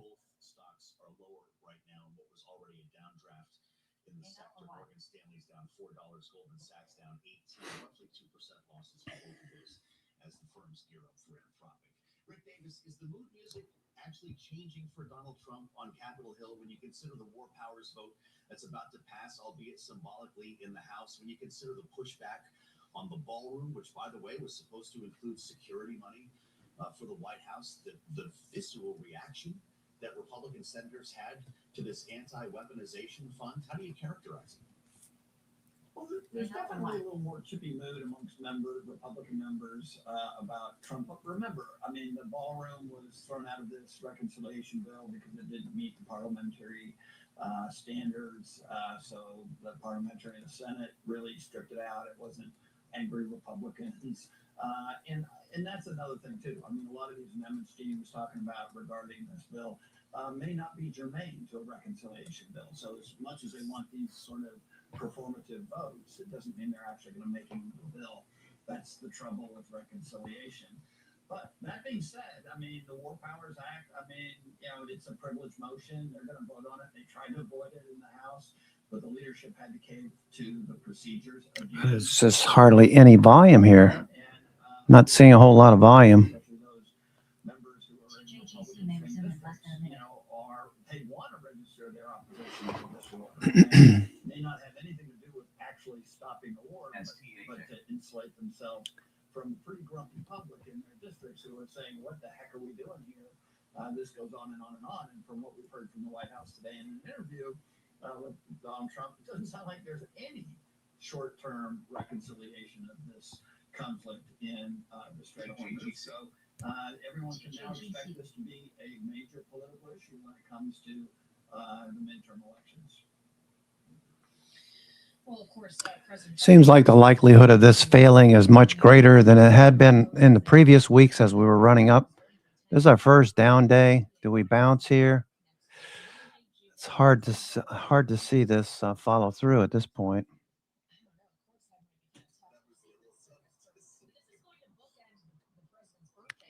Can we get a bounce? There's just this momentum is slowed to nothing.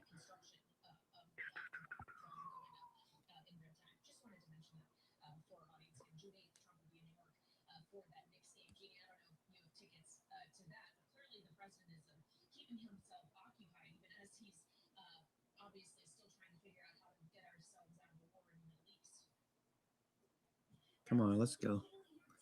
Let's go. Futures are just sitting here for the last 30 minutes.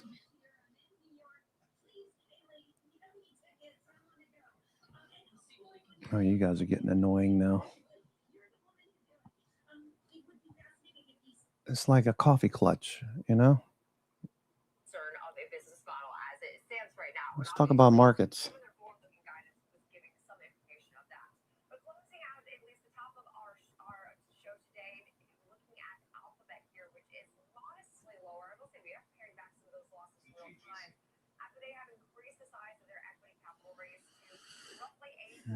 So the idea of taking profits off into strength over the last couple of weeks turns out to be a great idea. If you collected a lot of cash in the last couple of weeks, as we were suggesting, moving your stops up and tight, you probably got stopped out of some positions at the highs. I took a Nvidia trade that didn't work. I took it off flat, didn't lose anything, didn't gain anything. Looking for some of these software and tech related names to bounce, but it's probably going to be a week or two from now. So you need options that are further out in time. Okay, so it looks like we're going to roll over here. Okay, you need time. So you should be, if you're swing trading options, you need at least July, I would say. I wouldn't do June at this point. I'd be doing July or August. And, the dip is going to be an opportunity, most likely. You can see what happened with Meta. Meta dipped, and it gave you an opportunity yesterday into today. Meta needs to get decisively above the 50-day. So what it looks like they did is they ran this up above the 50-day. Institutions were able to take some profits off. There were some shorts got covered. Shorts stops got hit. Rolled right back over, back below the 50-day, back into the range. Now we're buying again. If we get the thing that needs to happen now is we need to close above the 50-day. And it doesn't look like we're going to do it right now. So we might have to wait until tomorrow. If we get above the 50-day and we start to charge towards the 200-day, then the 50-day is going to turn up, and we could probably have a swing for the next several months on Meta. If it stays down here, no go. Netflix is at the lows, for example. Netflix could go all the way down to this next level here. Okay, look at Netflix. Here's Netflix. Netflix lost all these support levels. It lost this level right here, 85. So the next level now is over here at 70, 75. So we're not too far away, 6 points. So we'll be looking for another opportunity on Netflix on the pullback. Here's the weekly. Look at the checking money flow. Look at checking money flow. Very negative. Let's look at Meta in contrast. Okay, a little bit. Sorry, neutral. Tesla, people accumulating. All right, you can see accumulation here. Checking money flow, accumulation, staying above the zero line, not fading off like it did a week or so ago. So it did fade this whole move today. So an opportunity to buy on a dip. I wouldn't do anything right now. I'm not doing anything. I'm just sitting here jabbering away. Let's see, Poet. What's Poet doing? All right, Poet's moving. Poet, P-O-E-T, Poet. Okay, that's got positive checking money flow. On balance volume is tapering off as it consolidates. That makes sense. Okay, Chevron turning up.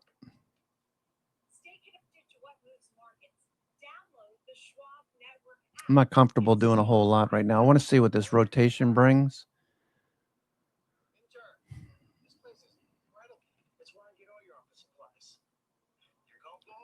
Okay, energy, biotechs, healthcare, consumer staples, real estate. So consumer staples, we should be looking at Walmart, right? Walmart. I'll be doubling up on Walmart if this continues. Ooh, look at Walmart. Yep. So other people see it besides me and us. Walmart. Okay, Casey's is another one. That's one that Brother Bill likes to trade. Casey's. That's getting rejected at the 50-day. Walmart's above the 50-day. TJ Maxx above the 50-day. Target. All of these retailers look good. Ross Stores above the 50-day now, bouncing yesterday. 3-candle reversal. I'd be watching retail. Walmart doing well. Let's see, Walmart. I could add another 5. I'll wait until tomorrow, though. Walmart.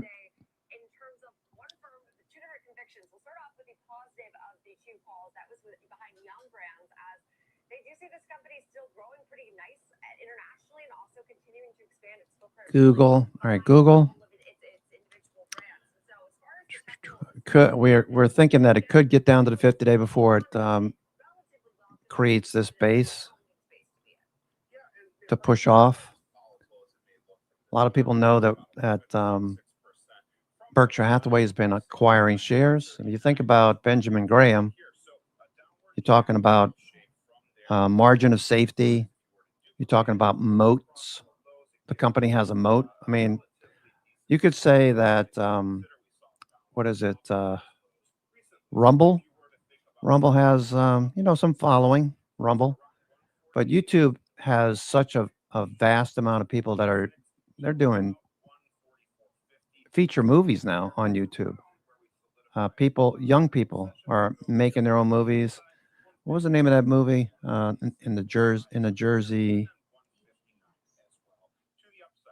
the Pine Barrens. It was a while back about some people who went into the woods and they were camping, and then Wicked Witch. What was it? Something. The Blair Witch Project. Remember that Blair Witch? That was people doing exactly the same thing. That was a really good movie, you know, for being so cheaply done.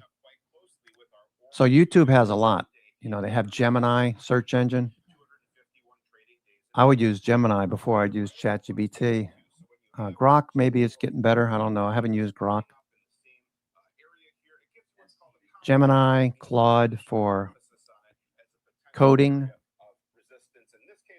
Tesla's still moving lower. Tesla, big reversal on Tesla. Tesla looks ugly. Shooting star, long-legged doji, Tesla. Still holding the 200-day. I believe in Tesla as far as a surrogate for the IPO on the 12th. So if you like the idea of Tesla, you know, nibble a little bit. SpaceX, if SpaceX goes off well. A lot of people are thinking that SpaceX isn't going to work very well. That it's going to be a liquidity grab. Company looking for money. People going to buy it, and it's going to pull back like Meta did in the beginning. Remember when Facebook pulled back during the IPO? They had a big fiasco at NASDAQ. They couldn't get the NASDAQ orders to work, and it dropped down to like 20. I think it was down in the 20s before taking off. Meta, here it is at $600, having split.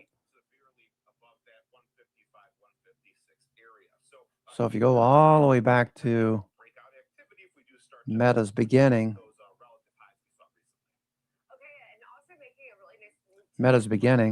split adjusted $17. After the IPO, it went down.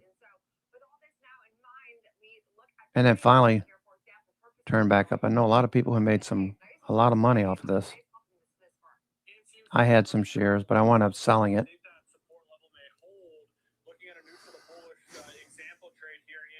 Google turning up.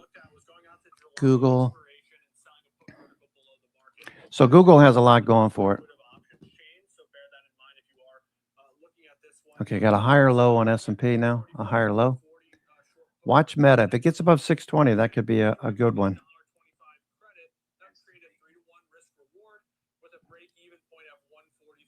S&P. Higher low.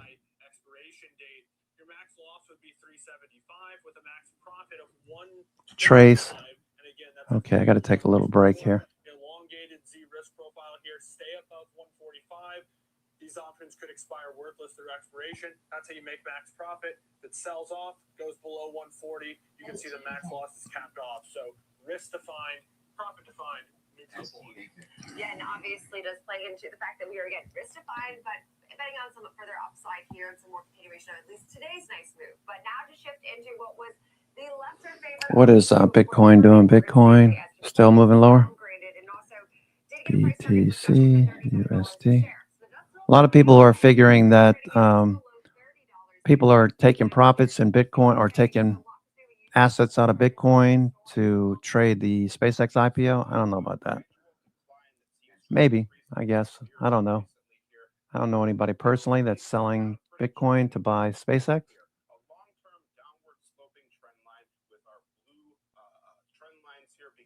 Okay, no trend. Notice that the hedging flows has not turned up. Turned up briefly, but turned right back down. So there's no conviction here. There's no conviction. You could stand to wait a little bit longer. It is 1:22 on the East Coast. I'm your host, Consolidation, coming to you from theclosingprint.com. It is Wednesday, June the 3rd. Coming to the end of the second quarter. I misstated before, July 1st. Start the second half of the year. So just watching S&P. Okay, I'll be right back. Give me 5 minutes. Extrapolate that to give a channel type shape here as well. So when we think about our next set of indicators here, our moving averages, price is below all four of our moving averages. They're all trending downward. They're all diverging apart from each other, which suggests acceleration of this bearish trend. RSI had more of a triangular shape here. We have broken through our green upward sloping trend line. We now find ourselves below the 30 line that signifies our oversold area. So kind of contrary to the name, in a trending market, a move into the oversold area on the RSI typically is regarded as a sign of further weakness to come.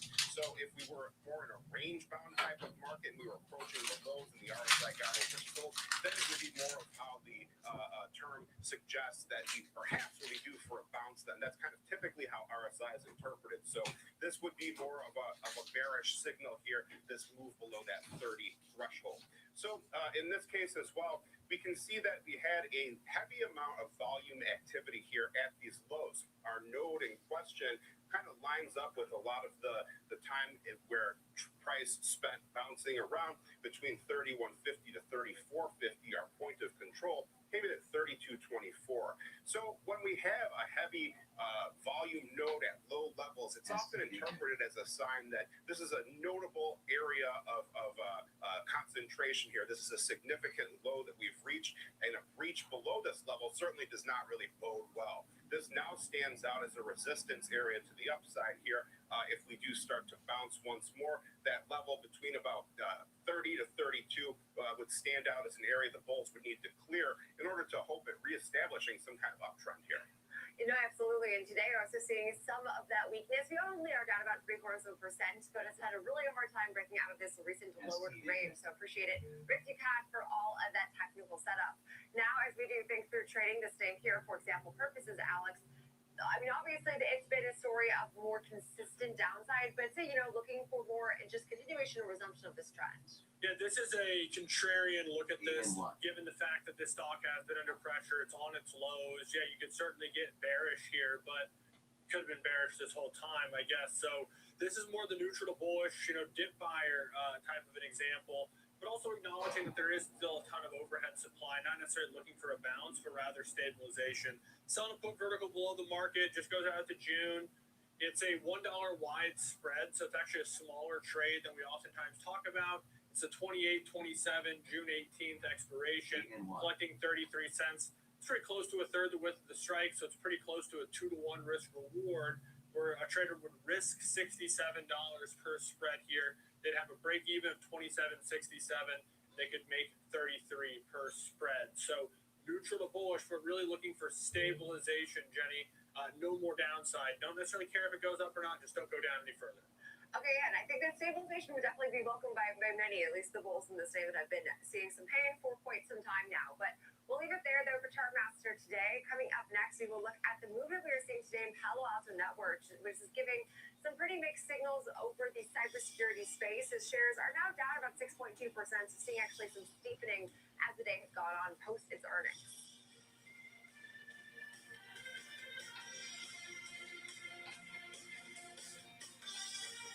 For instant reactions, earnings breakdowns, and hot takes that teach you about stocks and markets, follow me on X at @NPetalides and connect with me, Nicole Petalides, on LinkedIn, Facebook, and Instagram.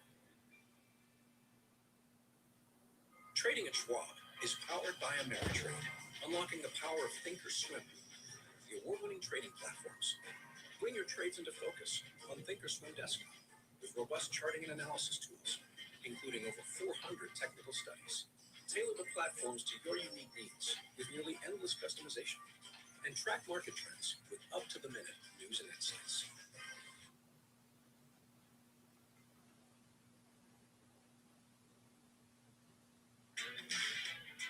Live from Chicago, this is Trading 360. I'm Marley Caden. We track macro forces, market trends, and company news that shape investor decisions, all with expert analysis and actionable context. From inflation data to sector rotations, earnings to policy, it's a comprehensive view of the market every trading day. Trading 360, in-depth market coverage straight from Chicago. Weekdays at 11 a.m. Eastern on Schwab Network. Stay connected to what moves markets. Download the Schwab Network app and get live coverage wherever you are. Hey, Pop. Hey, Andrew. Last year, my dad had a stroke. Big shock to see this person that I've always seen as a force in our family be vulnerable. Wait, I had a stroke? Yes. Now we're in the car together almost daily. I started to realize, what can I pick up from my dad? He's been with Schwab for a long time. Jim, my financial consultant, I probably met 20 years ago. Jim's really been there to answer any questions I ever have. Makes a huge difference when you have someone that actually cares. Welcome back to Next Gen Investing. It's now time for FOMO, and we are looking at Palo Alto Networks, which is now lower by about 6% on the session. So for more details today, we are joined by Jeff Pierce, Senior Manager of Derivatives Trading for Charles Schwab. And so, Jeff, what stuck out to you in this report? I know this was highly anticipated because we've been on a run in shares, but I mean, were we setting up for a very hard position just because the same had like really come back in the last several weeks, and then today taking a bit of a breather? Yeah, I think you're absolutely right. I think as we look at this report, what we saw was the opposite of a bad earnings report, right? The company beat on nearly every major metric. They also raised their guidance. Shares initially traded higher following the report, but of course we saw them pull back, and the market reaction appears to be essentially what you said. It's driven more by expectations than fundamentals. This massive run we've seen to all-time highs recently, investors were looking for a massive quarter as well.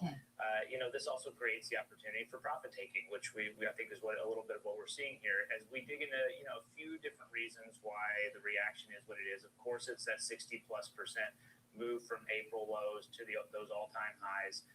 Investors are also looking for a little bit more proof around these acquisitions. We know that they bought CyberArk and Chronosphere. Those two companies contributed quite a bit, about $388 million in revenue, about $1.6 billion in next-gen security annual recurring revenue. They also added about $1.8 billion in remaining performance obligations. That said, investors want to know that this is going to be sustainable long-term organic growth and not just acquisitions adding to the numbers here. Valuation, of course, matters as well. We saw these shares rise very quickly. Naturally, investors are going to start paying close attention to that. I think the questions that remain for many investors out there right now is how much AI demand is already priced in, how much future growth comes from these acquisitions, can margins continue to improve during the integration process, and how much of that growth is organic versus just acquired growth that we saw from those two companies.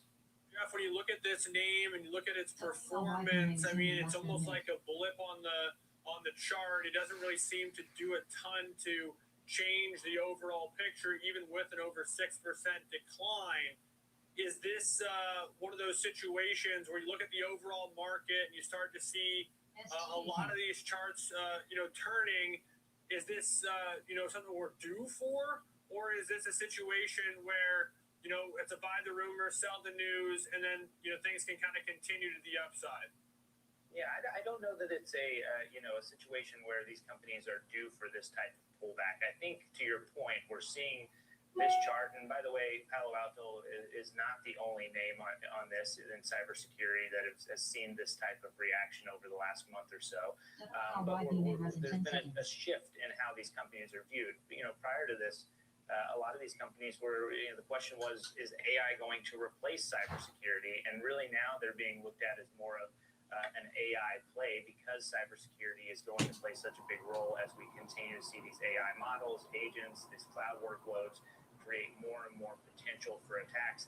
And the news there is that not only are these companies going to be able to retain their current client base, but the total market share, market that they could address is growing as well. So, this reaction, again, this big jump we've seen over basically a 1-month period, it's not surprising, even after such a solid report, to see a reaction like this, post earnings.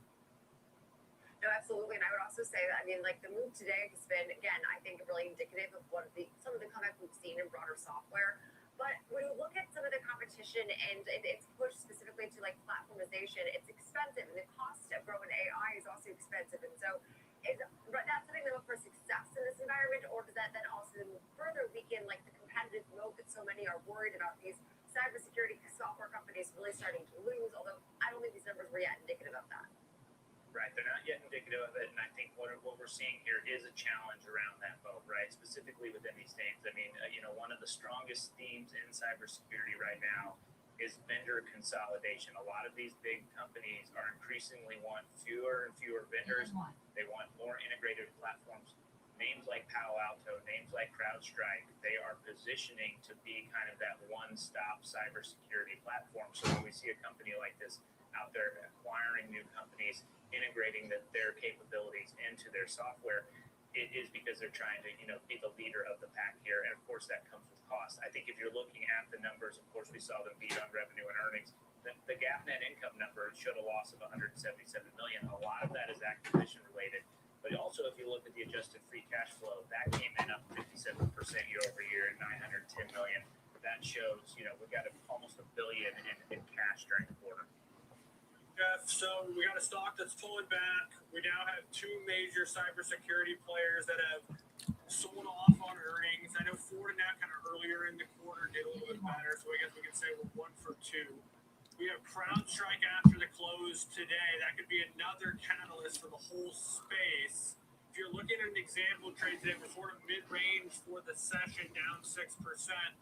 What are some things that you're focused on?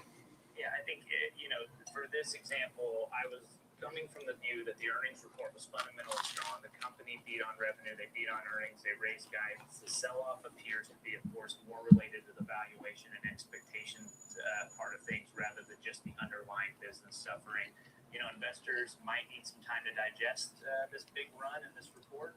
And if that's the case, a moderate pullback or a consolidation could actually be a healthy thing. So for my example trade, I set up a bull put spread here, looking out at the July 2nd expiration, so about 29 days out, selling the July 2nd 270 put, buying the July 2nd 260. Stocks are starting to turn. Watch the S&P. Your max gain is that 370. Your max loss is $6.30, the width of that spread. And of course, you break even around $266.30. This gives you some room to the downside there for that short strike, and it allows investors to get paid while positioning for the stock to stabilize or potentially move a little bit higher. And hopefully some stabilization is in the future, although I will say the state has still been beaten down from those highs, but now about 8% fall from those recent highs, at least for the year. Still up about 51% though on a year-to-date basis, which is definitely encouraging. So appreciate it, Jeff, for all of that breakdown and of course all the insight into what is driving Palo Alto Networks a bit lower today after a really phenomenal run for overall shares in the broader software space. But we'll leave it there for FOMO today. Coming up next hour, our next guest is going to discuss what is moving markets and how investors can best position themselves. We'll dive into all of it coming up next.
Oh, she's got your smile, Carl. Yep, your #1 broker's here to welcome a new little dependent. Actually, we invest with Schwab. They have everything we need all in one place. I can set up for college fund. I've been learning about trading strategies. Schwab helps me generate retirement income. All this Schwab is everything you need is making me cranky. Does somebody need a match? Invest your way with Schwab. Stay connected to what moves markets. S&P on the move. App and stream live coverage wherever you are. Morning Movers brings traders the biggest headlines to start the day, from volatile overnight swings to the earliest analyst call. Get your watch list ready. 8 a.m. Eastern. Morning Movers only on the Schwab Network.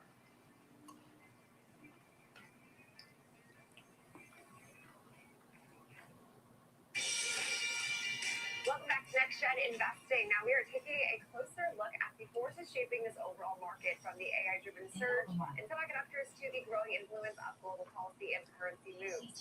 So joining us now to break it all down is Noah Kan, founder and co-CEO of Veneri Asset Management.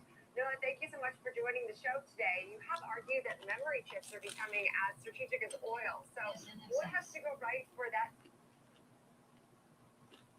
Told us, it was an interview with David where he said, we literally work differently now than we did a year ago. And he thinks that's going to continue. I mean, 100%. You would be crazy to be coding in 2026 or building anything and not using AI in some form. That would be insane. It's like, making artisanal cheese. Like, of course you're going to use it. The question is just, one, in what ways, and what are the limits on it? Because there are limits, and there are different limits in different scenarios of how you use it. And then two, what are you actually using? At the end of the day, any of this Microsoft. Is multiplying big numbers together, right? This is literally like we're just multiplying numbers to like do a bunch of this stuff. And what's happening is, Anthropic, I'd say, is the kind of the ultra premium version of it. And they have that premium because they are, I think, probably still the best. OpenAI is also great. So there's a few kind of premium versions of this where cost is no object. They are marginally better. But as everyone else catches up and the cost that's per token that they're charging is a 10th or 100th of what everyone else is, the question is what happens to cost and how do you rationalize that? And then how ultimately do you talk about ROI on any of this stuff, let alone the ROI of the premium stuff? If I am a shareholder in NVIDIA, in, Broadcom, MRVL, Vertiv, Momentum, you name it, do I need to worry about, is this the most important kind of narrative for those trades, or is this in some ways a side story? Well, here's what I basically say to be a little glib about it, is it's pretty clear that matrix multiplication, the core workload of inference and all these other things, we're going to do more of that in the future, right? So if you want to go all the way down the stack to copper and power and things like that, further down you go, the more short, if you believe we're doing more multiplying in the future, you're fine. The higher up you go towards things like Anthropic, OpenAI, and then even consumer services on beyond that, you have to have a far more specific opinion about where the price defensibility is and why people are going to pay more for their numbers to be multiplied, right? So, you think about NVIDIA, they've innovated a bunch. They're going to continue to, they're going to play a role. The question is, how much of a premium is that? It's actually unclear. I'd actually argue it would be less of a premium than some other parts of the kind of whole ecosystem that you're paying. But it's just that question. You can go all the way down and say, we'll probably use more power. It's true. We might not. It might be that you're doing it on device with your iPhone, and that's actually where the multiplication happens. So you actually need less data centers, but that's kind of how I would think about it. Sure. I think it's a pretty safe bet. We'll be multiplying more big numbers. Yeah, using more of it in general. And just because you mentioned kind of the top of the funnel, or is that the bottom of the funnel, the top of the stack there with Anthropic and OpenAI, as these IPOs are coming, this is a different phenomenon that Silicon Valley's used to. It's been going this way for years, obviously bigger and bigger and bigger and staying private for longer. I'm just curious what kind of color you'd add being out there in terms of interest in this. There's going to be 30% retail for the SpaceX IPO. They're setting the price now. Then you have Anthropic. Then you have OpenAI coming. And do all of these to you seem, like anything that you'd caution people about, or just this is where the markets are? They've stayed public. They've grown so fast, and here they come. The question is with everything, there's a fundamental reality and there's narrative on top, right? I would argue that the SpaceX, Anthropic, OpenAI is the strongest narrative of the important world change we've seen in an extremely long time, right? And so there's an argument that if you believe that this is the future, how can you not be aboard? And I think that is extremely strong. Elon is the greatest storyteller of our generation. And I think that's not meant critically. Like, there's a real value to that. But that's just the gap between fundamentals and what you believe about the future. And the thing is, it's moving so quickly, you can tell a lot of stories. And small changes in the angle of that curve result in massively different realities when you add a few years. And I think that's what everyone's trying to figure out. It's really exciting. It's really different. I think everyone can understand how precarious it is, but also how exciting it is. All right. Well, I'm going to let you go, but before I do have one more question, and it's a big one, and it's about Meta, a company that you know very well, a company that's spending 70 to 80% of its revenue on CapEx. Help me understand why they would do that. Because we might be at a really important moment in history, right? And the nice part about having an incredible core business, whether you're a Meta or a Google, is that, you're not spending investor money, largely, right? What you're doing is going out and making a huge bet on how different the future might be. And there are real indications it will be, right? And so I think what you've seen with a lot of great leaders is they always bet big when they have to in the right moments. And I think the nice part about a Meta or a Google is that fundamentally those are unbelievably strong platforms to be building on top of. And they're either going to end up with an incredible amount, a huge advantage on access to GPUs, and Elon kind of offloading data. All right, turning back up. Like they're not wrong about so far, right? So either be totally right, or they'll have a lot of expensive infrastructure. Right, and I guess to quote again an analyst who was making this point the other day, he said, "When I hear Google explain its capex, I understand it. When I hear Meta talk about its capex, I don't." And so, and they have these YOLO options, these crazy options awards for if the company hits these insane growth targets. So I'm just wondering, what are they seeing that I, as a, I just think about Instagram. What am I missing? Well, I think you're missing two things. One is they can use that. What are you missing? I don't know, Kelly. What are you missing? Even in some primary contests, it's starting to feel like a pattern. This is true. And remember, the last time this hit the floor, it was because it was going to pass and ended up being a tie. And it does look like that Republican leaders in the House will not be able to block it this time. And it's where we start our conversation with Congressman Jake Hawkins. He'll be there for that vote. Democrat from Massachusetts joins us now from Capitol Hill. Is that what you expect, Congressman? A 4 p.m. vote? And it will pass? What I expect, yeah. So obviously you've been spoken for on this. The question is, what happens now? Even if it passed the Senate, President wouldn't sign it. Is this a symbolic move? How important is that symbol? It's important because it crystallizes the American public's opinion about what is a disastrous war against Iran. This president started this war of choice without authorization. Oh, please. Fucking politicians. I'm so tired of them. Gosh, your candidate's bad. My candidate's good. I mean, forever. I hate politics. I don't know if you can tell. I don't know if you can tell. One of the things that seems to be a cause of the bottlenecks is policy slows down bringing more capacity online in the U.S. As this technological race, I guess you could frame it as, of R&D for AI becomes a geopolitical race, is there a world where you can see some of that red tape that slows down the expansion of capacity is maybe cut a little bit here in the U.S.? Yeah, I think that some people are referring to it kind of like what happened in the 1970s to 1990s with some of the Cold War fronts. And I think with the red tape that the European Union currently faces the strongest, based on that they're the most regulated government body in the world. I think for the United States that unity and American dynamism will be really important things that play out for the rest of this AI cycle, at least in its current standing.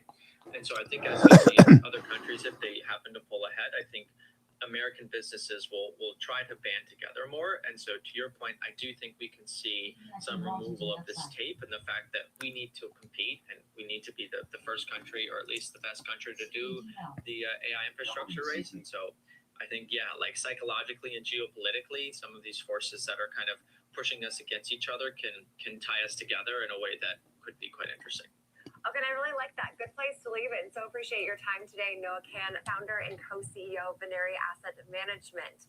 Appreciate your time so much today. But coming up next, it's time for Under 30, and we will be looking at the move today actually to the upside of 5% in the next snap, which did get at least some upside from Oppenheimer as the firm did double its price target now to $50 a share.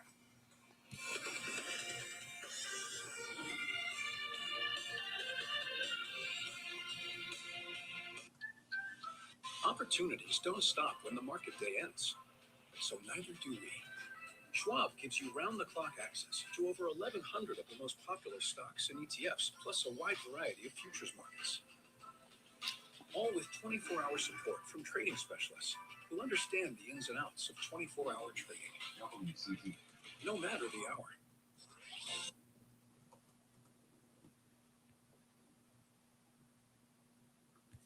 Schwab Network delivers real-time market insights, live from the NYSE, NASDAQ, the SIBO, and beyond.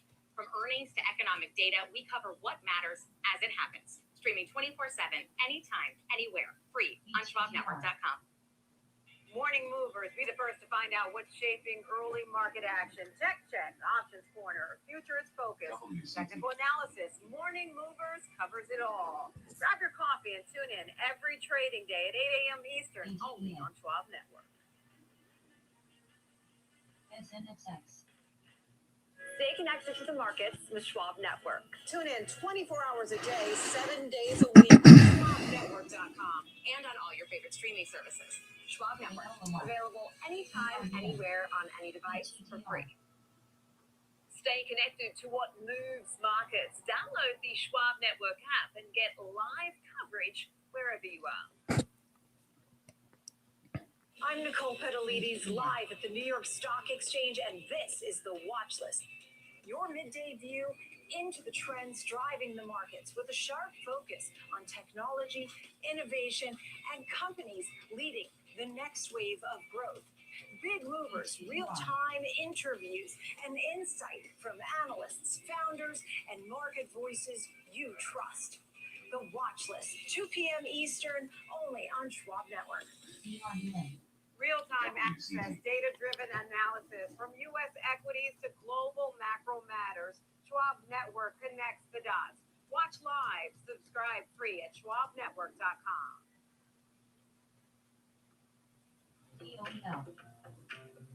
Sometimes, you could have done better. Same goes for where you invest. Level up and invest smarter with Schwab. Morning Movers brings traders the biggest headlines to start the day, from volatile overnight swings to the earliest analyst calls. Get your watch list ready. 8 a.m. Eastern, Morning Movers, only on Schwab Network.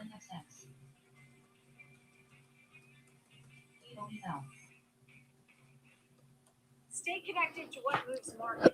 Download the Schwab Network app and stream live coverage wherever you are. Welcome back to Next Gen Investing. It's now time for Under 30. We are looking at the move today to the upside in NextNav, which is up now almost 6%. So continuing to gain here in real time after we did see a bullish call from Oppenheimer. Also did raise its price target by more than double to $50 a share. And hey, would imply some nice upside from where we are currently trading. So now to tell us some more details on this company, and of course, as analysts know, is George Tillis, Senior Markets Correspondent for the network. And so, George, walk us through this bullish call and really what this company does and their role in the broader tech world, of course. Yeah, this is a really interesting company. I mean, I think it fits in quite nicely in the context of what's going on with SpaceX. And it's effectively SpaceX, if you look at all their businesses, the primary one that's really creating, an ongoing and potential future value proposition is Starlink. And so when you think about that, they need, of course, spectrum. And that's why, essentially, if you look at EchoStar, Starlink actually bought a portion of their wireless spectrum. If you look at NextNav, this company is a supplier of advanced positioning and navigation technology. It's an application software company. They provide things like 3D co-location services. They provide accurate transmission. Okay, what are we doing? Are we going to push through this level? Telecom, public safety, essentially, is utilizing their technologies both in the private and public sector. And, there's elements behind their business, including what Oppenheimer is looking at as a couple of catalysts. First is, if you look at NextNav, they've been increasing the prices for their spectrum services. And this includes major companies like Verizon and AT&T, for example, as well as T-Mobile. And then, of course, at the same time, they're looking at potentially, Starlink purchasing or bidding for some of their spectrum licenses, which, again, is high value elements to their business. This is essentially, if you look at SAT, symbol SATS, or EchoStar, that stock was up 600% based on the value of the spectrum on the balance sheet. I'm not saying that's going to be the case here for NextNav, but this is a company that's been growing its business overall, increasing prices of its spectrum technology services. And Oppenheimer basically double upgraded the stock to 50 from 25, now maintains an outperform rating on the name. George, how ubiquitous is this type of technology? How competitive is this space? Because I see a company that, if my numbers are right, is sub $3 billion in market cap, where it's either going to be because it has a lot of competitors and it's not that valuable in the sense of what it's done already, or it's at that price point, if it is difficult to break into, this is very much something that one of these mega cap companies might say, hey, it's easier just to buy a company like that than try to build it ourselves. When you assess the landscape fully, where do you kind of see it on that spectrum? Well, it provides nationwide services to both public and private sector. I think if you look at it in terms of value propositions, it comes down to the spectrum on the balance sheet. That's really, I think, what's valuable in a lot of these communication services providers. So, whether, like I said, it was EchoStar or it was formerly the Dish Network, their business essentially started going down in value. That was their primary satellite TV service. But the value of their spectrum is really what's key. I think these businesses overall are getting a boost or a halo effect boost from what's going on with Starlink.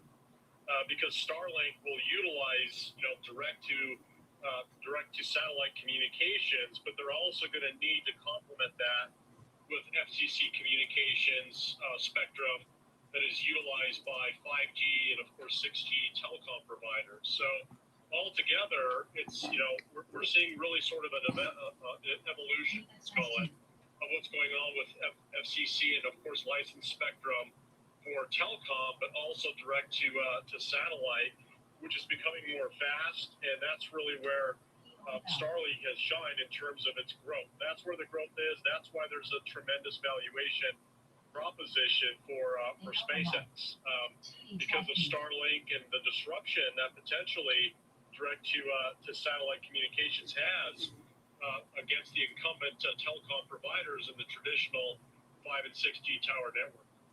Yeah, and I think you're a good point there. And of course, again, a nice move to the upside today, and at least also getting another nod from the sell side, which definitely is helping to boost overall sentiment here.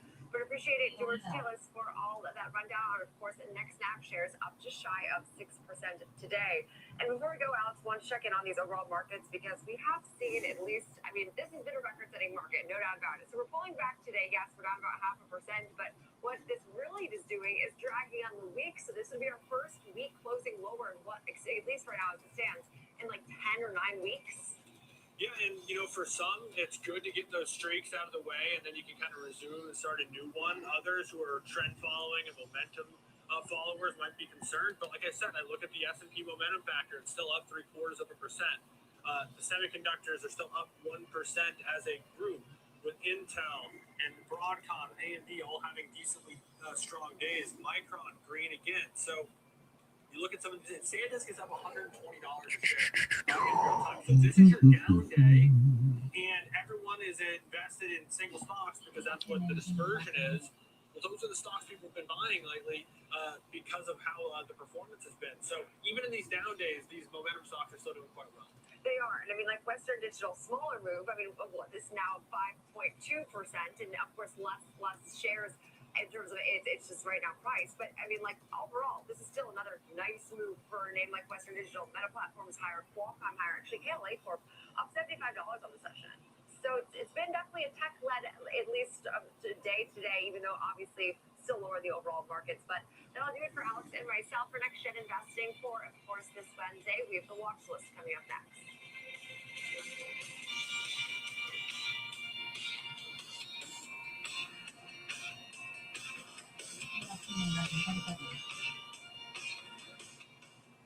Schwab Bank Invest Checking, the checking account built for investors, named highest in client satisfaction by J.D. Power for 7 years in a row. With Investor Checking, you get the award-winning features of our checking account, plus cash management solutions, all designed for investors like you, with unlimited ATM fee rebates for cash withdrawals worldwide, no overdraft fees, and enhanced security features to keep your money safe.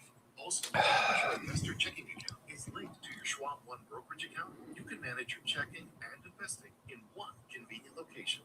Moving funds between your accounts is easy. Cash moved to your brokerage account is available in seconds. That means you can stop waiting and start investing in stocks, bonds, money market funds, and more. Get more with Schwab Bank Investor Checking, the checking account built for investors.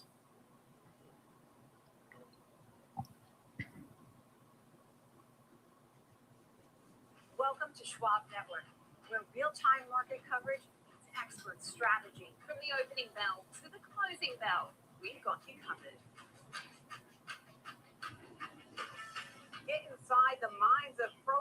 years. My point is that they're getting a higher rate of change in sales based on their guidance. All right, there goes Meta. Okay, Meta finally got above 620. I'm going to add to FBL. Yeah, let's go, baby. FBL, USAR. Turning the corner. Okay, I'm not going to put a lot. You know what? I'm going to leave it alone. I'm just going to let it be. Get some wisdom from the Beatles. I want to let it be right now. I'm going to let my positions be. Let them run back up. S&P looking good. S&P. We got that 99 percentile. Close enough for horseshoes and hand grenades. Nice reversal. I don't even know if they could envision it to leave everything behind, literally come across the entire world. I think that we totally met what their wishes were. Schwab has been with us for almost 25 years through purchasing of houses, opening up our business, having children. They've always been there for us. I want to invest with a company that can help me give my family a happy financial future. Stay connected to what moves markets. Download the Schwab Network app and stream live coverage wherever you are.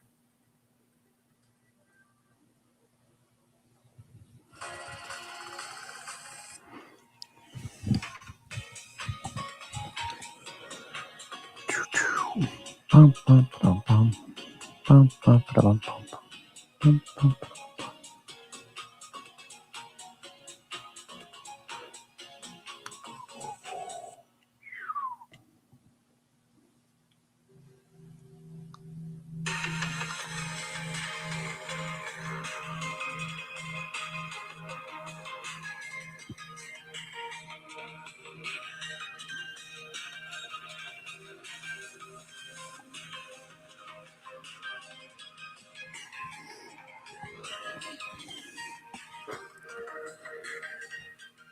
Good afternoon. Welcome to the Watch List. I'm Nicole Petalides. It's 2 p.m. Eastern Time. We're coming to you live from the floor of the New York Stock Exchange. Some selling on Wall Street, breaking the recent winning streak. We have a lot on today's show. We'll spotlight tech and preview Broadcom's earnings report that will come out today after the closing bell. Our panel standing by to break down Macy's earnings and what it means for the company's road ahead. Think Macy's, Bloomingdale's, also Blue Mercury. And in big moves, we have highlighted real options trades for you today. And Amazon, Chipotle, and Netflix. Netflix has been on a big losing streak, by the way. Taking a look here at stocks to the downside, 75.71 on the S&P, so we're about 20 points up off the lows of the day. The NASDAQ actually hit a record earlier in the day, but has since pulled back and turned Meta still pushing. 0.25% of 30,590. Dow Jones Industrial average down 415 points, and the Russell down 1.2%. It's energy and healthcare that are the winners. Microsoft looking good on the bounce. Microsoft, if you've been paying attention, Microsoft was a nice bounce. Okay, turning back up. Microsoft.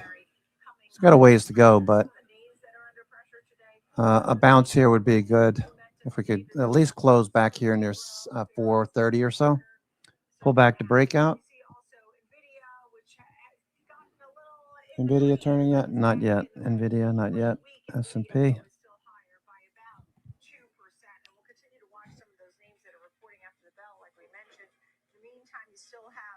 What's going on in the Strait of Hormuz, the tensions that have now escalated once again with Israel, Iran, U.S., and Iranian drone. God, they just can't. They can't. They just got to keep going on and on about things that I'm not interested in. We'll show you the top 3 starts to your ever at the end of the show. But now let's talk about all of this with our friend Chris Crisanti of MAI Capital. I know we're down a little bit today, but hopefully we made enough for this run, and we'll see what happens this week. What do you make of this? I don't want to say impossible because it happened. Sure. Bounce back in the stock. Well, first of all, check your screen.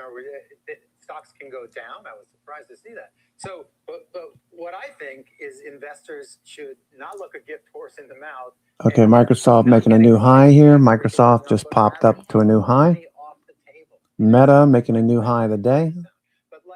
Apple and Amazon turning the corner. Google's been hanging in there for the most part.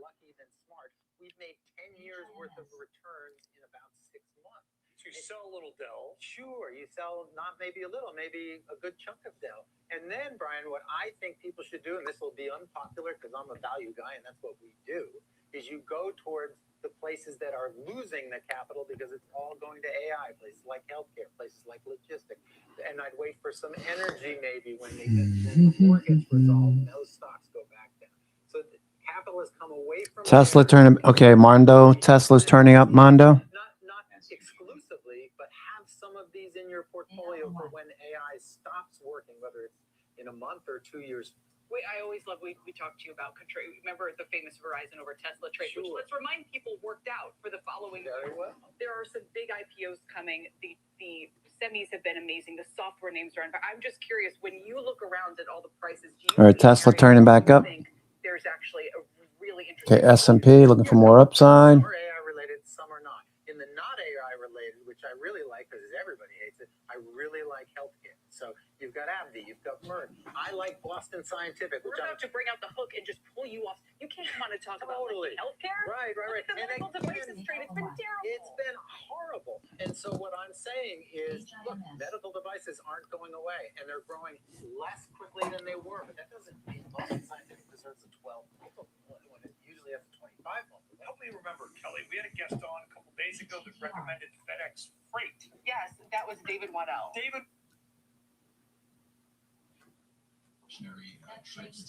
Fewer trips of discretionary retailers, but there are notes that consumers are focusing on necessities, and there are also notes that consumers are depending more on credit cards so that they can afford those necessities. You know, Fed Bank of New York President John Williams said he sees no obvious path or direction for the path of future interest rates. I'm wondering if this beige book gives him any more clarity on that path. Well, when I look district to district and I think about the preferences of each regional bank president, the beige book gives us an opportunity to think about what's going on, specifically in Williams District in New York, where both retailers and businesses are noting that economic activity is still strong. That's what, 20 handles off the low? 20 handles. Okay, we got a nice little 20 handle rip there in the S&P. SPY. What's so cool about this is how twisted Stuart Paul is. I mean, when you do George Mason economics, it's different than everybody else. The heritage of your academics is it's a free economy. Are we just getting stimulus right now? Or is it really innovation, Ned Phelps of Columbia's dynamism? Definitely we're getting some support from stimulus, tax refunds that we're carrying consumers through right now. And that's definitely the case in the face of higher gasoline prices. And look, let's face it, there's a reason why a lot of the voting FOMC presidents, the regional bank presidents, are incrementally hawkish. We're looking at people like Kashkari, Logan, and Havoc, all the markets-oriented folks. They're all the George Mason types. Well, they're the folks who see basically no signs of... Watch for a little fade here. All right, we didn't get a good follow through yet. Yeah, we didn't get a good follow through yet. Okay, so you know the low is very close to 75.50, right? The low 75.50, very close. We need to see a higher high. This is just kind of meandering. It's not really showing a lot of momentum. The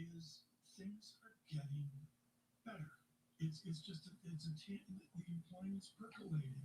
That innovation, that dynamism is out there somewhere. That's a constructive tone. But I wonder if most people are feeling the dynamism, because I mean, we keep hearing about the large amounts of layoffs, especially within tech. But then we get the ADP report today. Private companies adding 122,000 jobs. We'll get more clarity, of course, on Friday with the government jobs report. But there still seems to be that disconnect. Stuart, am I right? Where the average person just going, really? Are things okay? It's because a lot of the hiring is concentrated.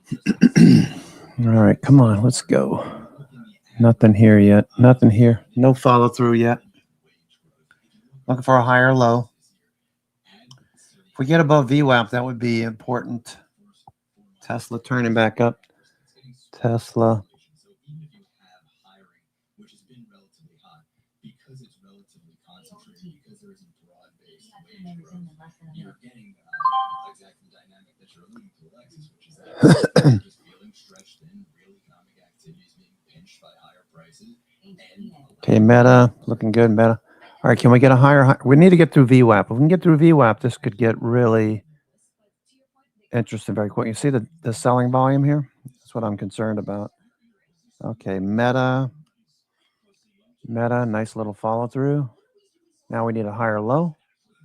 We're above the 50-day currently. Walmart, another good one. Walmart, okay, I just dipped. Walmart just dipped. It's above the 50-day. Need to see a follow through tomorrow to confirm on Walmart. I suspect it's probably the best place for it to bounce right at the 200-day moving average. See volume come in. Would be nice if volume was above average. Walmart and retail catching a bid today. It's not about Bridgels and all that and all the fancy modern Stanford stuff. It's about root technology, like the railroads. We didn't know across 3 spouts of the railroads where this was heading. I don't think we know where we are right now. On that note, talk to us about how important and how timely your new show will be. We got so lucky on this. I mean, it came to me, I think 2-3 years ago. It'll be pretty obvious if we start to take off to the upside quickly. So we came up with a show and it had 14 different names, including the Alexis Christopher's Hour. And finally it started gelling 6 months ago. And we just got lucky with the new We're up for 10 weeks. We are up for 10 weeks. I'm a little reluctant to do too much, given today being the first day that we've actually faded enough to make people rethink their positions. Okay, so this is the first time we've seen a red day of this significance since this one over here, 73.33. So people are thinking about this right now. Okay, are we going to bounce immediately? Are we going to pull back a couple more days? My guess is that we're going to pull back towards a 21-day. We need it really bad. We definitely need it. The S&P has just been non-stop. Okay, non-stop. Exponential. Okay, we want to do a 3 period. No, we said a 5 period, right? 5 period EMA.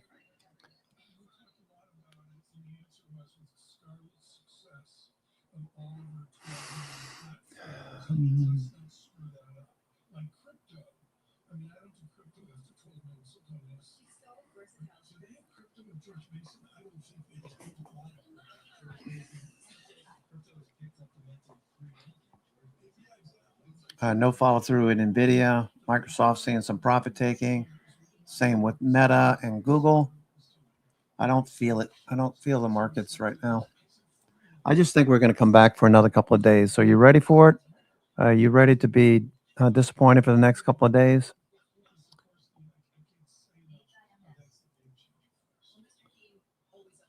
Or do we take off to the upside?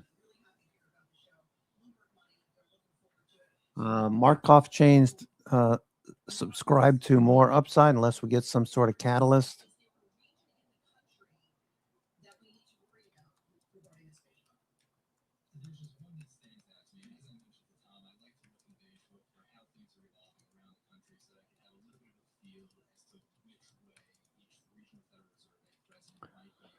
Do a little bit of reading on your own about Markov chains. Okay, it's basically mathematics, right? It's the mathematics of the market.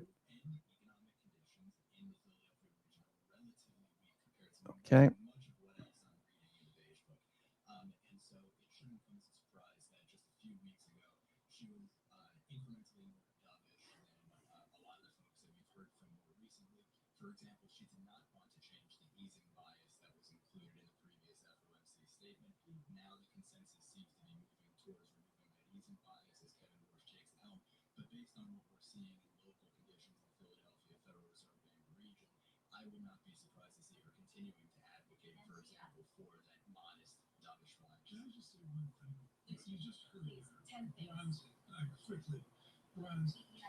People here are like me without a good job. People like me in stores, grinding. That was I've never read the Beige Book. I wouldn't know what it looked to me. It's a phone book of Staten Island. What he just said is what Bloomberg's all about. That minutia about some of these documents. I want to get your thoughts, though, Stuart. Okay. If you read the matrix, you can see right here, there's a 72% probability. This was higher yesterday. It was like 85%. There's a 72% probability that the markets stay in a bullish state. We got positive gamma, so we know the dips are going to get bought. We got the dip today down to 75.50. It got bought. Okay, we have a lot of positive gamma, so that's supportive. We know. Okay, all this purple. Let's see what Charm is telling us. Charm. Let me just back off the intensity here.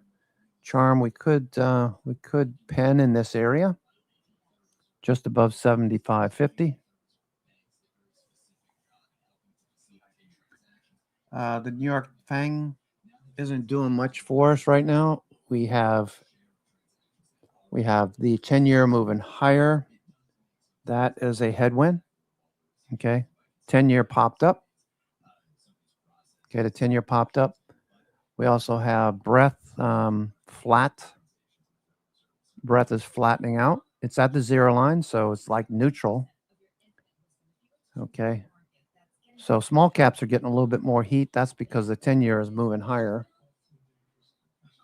Let's look at the equal weight. All right, so equal weight will take the weight of the top 10 big tech names, okay?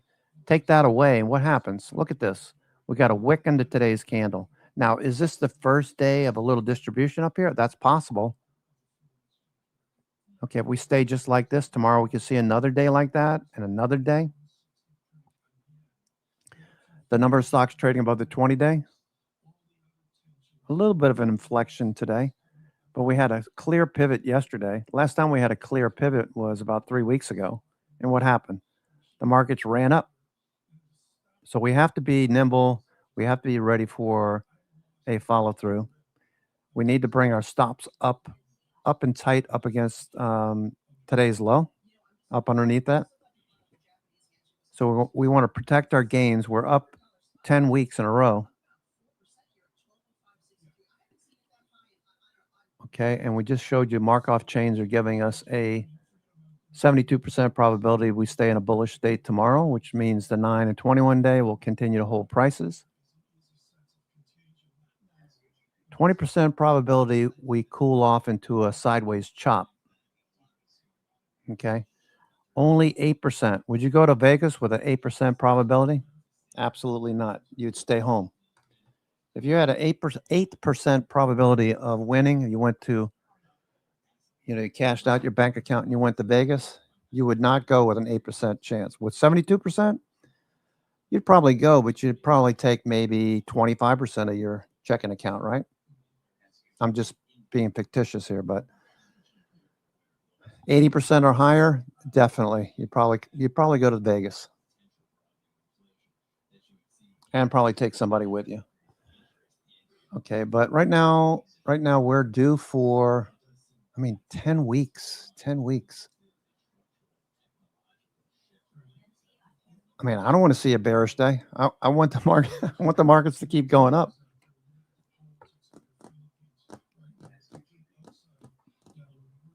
All right, we are below the 5 EMA. We're sitting on top of the 9 EMA. Buyers stepped up at the low of the day at that 75.50 level. Now we're starting to roll over a bit. Okay, we made a 20 handle move off the low. That's pretty good. 20 handle move. If you were trading futures, that was a good level, right? Microsoft turning off the low. Microsoft looks, the chart looks ugly, but I can understand what's going on here, right? So here's the deal with Microsoft. So prior to the last couple of weeks, we were all I was getting frustrated with Microsoft. I was ready to take this position off because it was going nowhere. And I've been in it for 6 weeks or more, really. I got into it over here when we got above the 50-day. But here's what's going on with Microsoft. It consolidated. It broke out, moved above the 200-day. A lot of stops got taken out. I got a feeling institutions are still trying to build positions. They don't want it to get too far away. So they stopped buying. Stop buying and selling are two different things. So they stop buying, we pull back. Starting to show signs of buying right here at the low of the day. So if they start buying at the low of the day, that'd be a good sign. That means we could probably take off to the upside tomorrow, maybe. But you could definitely see that they've trapped a bunch of people in this area. There's people sitting here going, man, if we get back above 466, I'm gonna cut my losses. I'm gonna get out of this trade. And what usually happens is it'll keep going. You have other people that are short. Market gets down to this level, start to see buyers, and they're going to cover their positions because, okay, I made a nice trade over the last 2 days. The bulls are stupid, right? Tomorrow we'll know. We should have an idea tomorrow what to expect. Now, the other thing is everybody, well, most people that are not trading for a living, most people were not on the long side of the IGV, right? You weren't really that bullish on software. We have been. We've been bullish since IGV moved back above the 50-day. Double bottom, looking good. There's a lot of stocks that look like this. What's Nike look like? Nike. All right, Nike failing. SoFi back to the 50-day, looking for a bounce. App loving. Okay, that broke out. Bollinger Bands expanded quickly. You can see people are quick to take profits. 10 weeks up, you get a nice profit 2 or 3 days in a row. You take profits. Do we follow through? Maybe. Meta moved above the 50-day last week, right? Came back down, trapped a bunch of bulls. I imagine a lot of bulls sold their positions in the last 2 days. Now they're seeing it moving back up. So what are they going to do? They're going to chase it back up. They didn't get enough the first time, right? So we made it above 620. That was a threshold. We needed to get above 620. Let's see what money magic levels look like. I got a feeling money magic level for Meta is going to be 620. Let me see here. Meta, where are you? There you are. Meta, 612.50. No? Okay, 612.50, 650. Let me see what Spot Gamma had for Meta. Spot Gamma, Meta. Okay, let's see what their call wall was. Meta call wall 750. All right, so that lines up with what Money Magic is saying, but he has an intermediate level at 712. So what happens when we get above 712? Well, the dealers are going to be buying above 712.50. You see what's happening here, right? If you look at Money Magic's channel and you zoom into Meta, you'll see that 712.50, once we got above 712.50, or we bounced, I should say, once we bounced at 712.50, the markets took off to the upside because dealers, 712.50 right here, here's 712.50. Once we got back above 712.50, the dealers have to buy shares in order to hedge their short 612.50 short positions. So they have to buy shares. That causes a squeeze. We keep going. Next level is 650. So we could see this run up to 650. And Meta's starting to go now. So do I want to add to Meta? Yes, I do. Meta looks a little bit more compelling. Meta, let me see. Yeah, that's up nicely. Meta. I have July. I have the July 650s. I want to buy some that are a little closer to money. Maybe July 630. July 630 Meta. Meta. July 630. July 630. July 630. Meta 630. That's a 50 delta. Buy vertical. I'm already at the high. I shouldn't buy right here. 630, 635. Let's see if Meta can go. If Meta breaks out higher, this should keep going. I would imagine. Meta.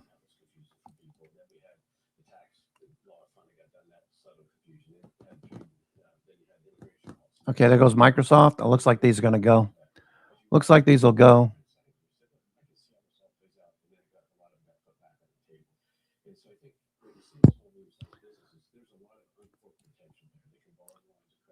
Come on.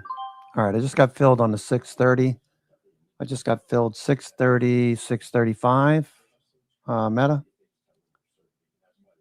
Okay, see if this goes. I'm at the high of the day. I really shouldn't be buying up here. Really shouldn't be buying up here. Should have bought down here. Once it moved back above 612.50. Microsoft. Okay, Microsoft's still pushing here. Microsoft. Okay, S&P 500. All right, we're about to hit the VWAP. What happens when we get above VWAP? When you start off the day and you drop below VWAP immediately, it's probably going to be a bearish day. I mean, I'm telling you something you already know. But if you're below VWAP and VWAP is tilted down and to the right, you know that you're going to have pretty much a bearish day. Now, however, there's a however there. If we get above VWAP and start the trend, we have plenty of time, an hour and a half. And when did the institutions come in? After 2 o'clock, 2:15. So it looks like we're going to go here. Let's see what hedge flows look like. Hedge flows. Zoom out here. Hedge flows. Okay, they're starting to trend up.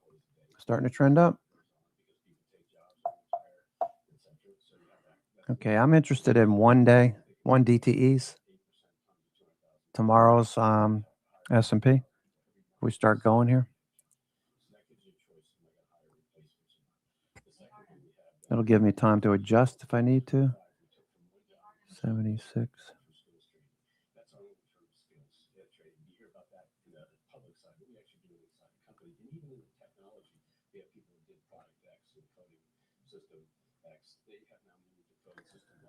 S&P.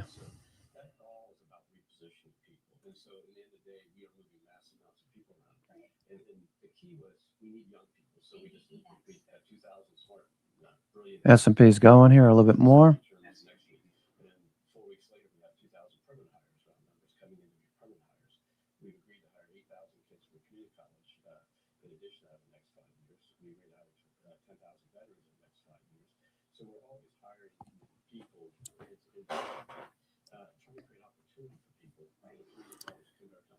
S&P. All right, we're at VWAP now. S&P is at VWAP.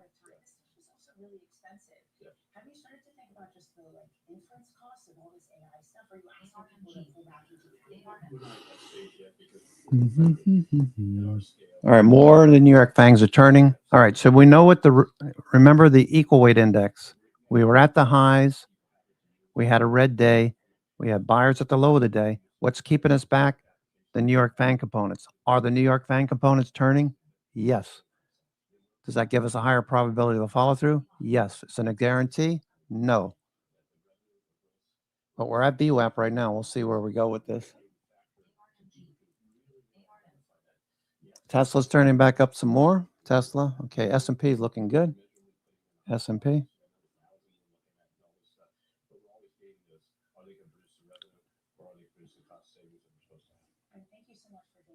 Come on. Let's get the shorts to cover and let's rip this back up to the highs. It wouldn't be surprising given what Micron's been doing lately. What was that?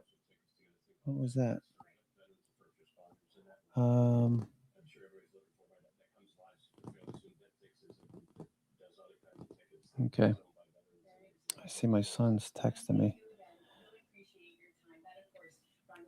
You remember when you first took your parents' car and you were out on your own? You were 16. He's 16 and he's walking around the beach.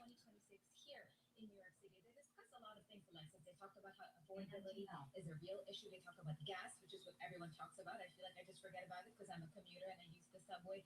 They talk about how credit has been good as it has been in 50 years. Moynihan says that the market has absorbed AI spending smoothly. So far, they talk about hiring plans and how Bank of America is always looking to hire people from college students to veterans. So it was really a robust conversation. Yeah, and it was also nice to see that their internship program, which is going to be kicking off their summer internship program, is very robust and they're bringing on some. All right, so we're at BWAP. At BWAP, S&P. Getting rejected right now. Let's get a quick market reset. I feel like we've been talking for a while now, and for that, we go to the one and only Charlie Towers. Thank you very much, Isabel. Right now, we got Bank of America shares. They are unchanged on the day. The Dow, the S&P, NASDAQ, all declining. Oil higher, stocks lower. Intel turning back up. Intel. Right to the numbers. S&P at 75, down 34 now, down 0.5%. Tesla looking good. Tesla.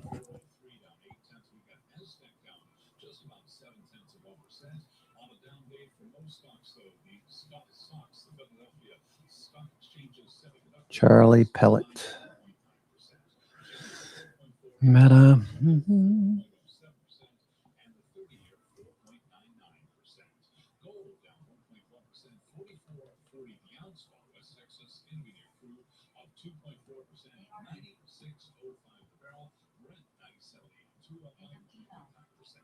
I'm Charlie Pellet. That is a Bloomberg Business Flash. All right, thanks very much, Charlie. We've had the markets see some red arrows here, Isabel. We've got the three major indexes all chalking up some losses. S&P 500 has been on quite a run, 9 straight days of gains. Looks like it's going to hit a brick wall there today. The Dow, at least in terms of percentages, down the most today, 0.8%, or about 412 points. Oil, though, back on Microsoft still pushing. All right, Meta. Meta's up here at the high. Meta. Microsoft off the low. That was a nice trade on Microsoft if you took it. Okay, Microsoft 1 minute chart. Okay, here's the Microsoft 1 minute chart. Microsoft. Okay, Microsoft, nice turn. Stochastics oversold. RSI oversold. MACD oversold. Everything oversold, turning back up. Okay, Microsoft still pushing. Got a ways to go to break even. Red to green. Microsoft still off 13. A big day, big down day for Microsoft.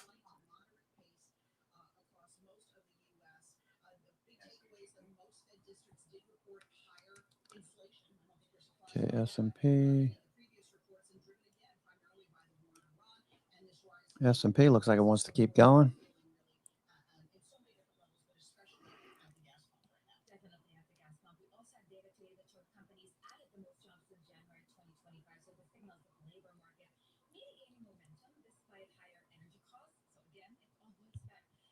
Cisco. Okay, Poet at the highs.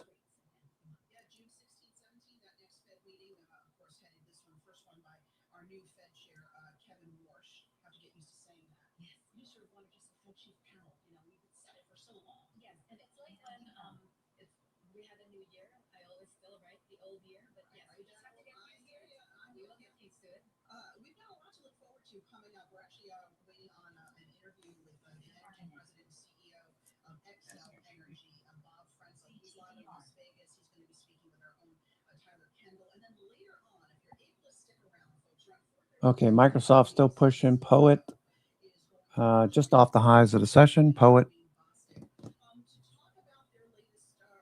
Okay, S&P.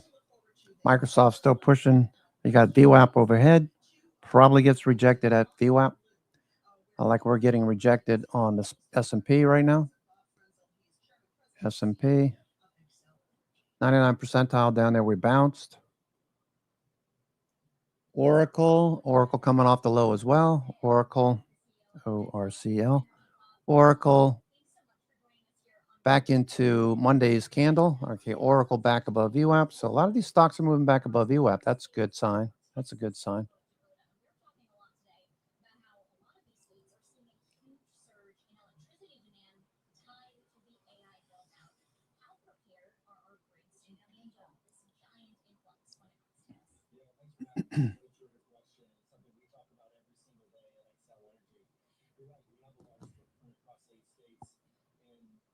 centers are driving electricity demand for this decade. We even see more growth into next decade with our Right,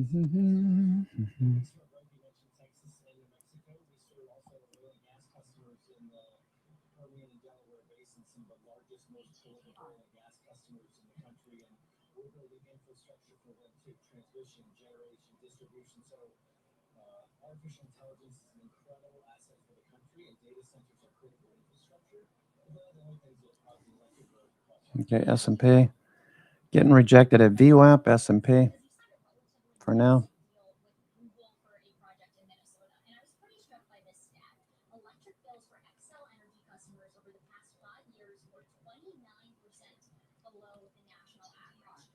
ARM Holdings still pushing. ARM Holdings.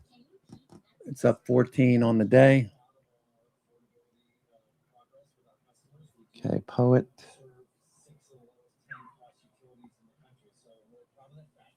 Actually, data centers and data center development help keep growth affordable for our customers. If you think about the Pine Island transaction we did with Google, this is about a $750 million. Okay, S&P turning back down now. They're going to pay for the full rate of their transmission usage, not a discount rate or economic development rate, as we used to call it. And they're going to build all the new generation. We're going to build it, own it, and operate on behalf of them. But they're going to pay for all the new generation that's going to serve their customers. And because of where we serve, we have an interesting and unique footprint at Xcel Energy. We can do wind, solar, large-scale batteries. Okay, Microsoft still pushing. Meta's trying to go. Amazon's turning. So is Apple. NVIDIA, no life in NVIDIA at the moment.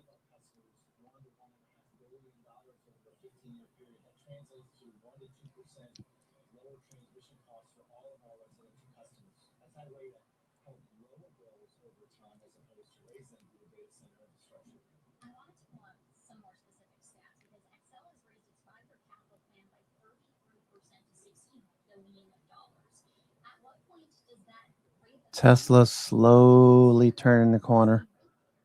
Tesla.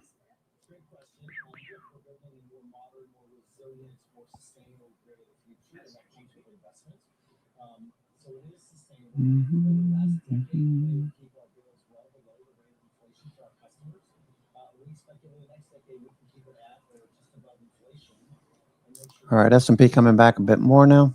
People taking profits.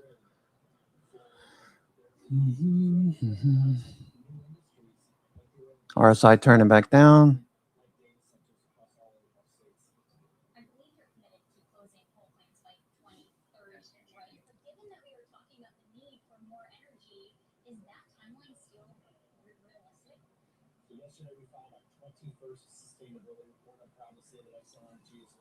Somebody took some profits there.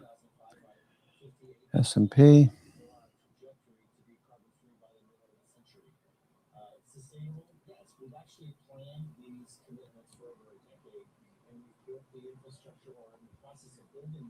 Microsoft still going here. Microsoft is still moving. Nice little push on Microsoft. Microsoft pushing higher. Still got a ways to go to break even. I don't think we're going to get up there. It's too far away, but shorts are definitely covering.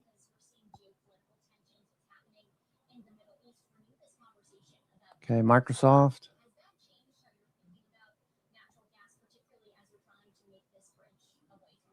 Microsoft rising.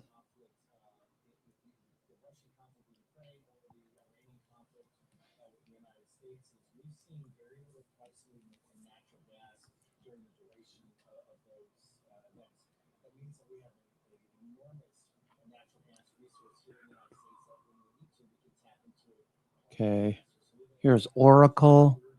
Oracle turning up, looks good. S&P 500. All right, looking for a higher low, S&P. Looking for a higher low. Looking for it to get through VWAP. When you spend the whole day below VWAP, the odds are that you'll stay below VWAP. If for some reason we jump above VWAP, that would be because institutions are buying and dealers are having to close positions at higher levels. We still got plenty of time.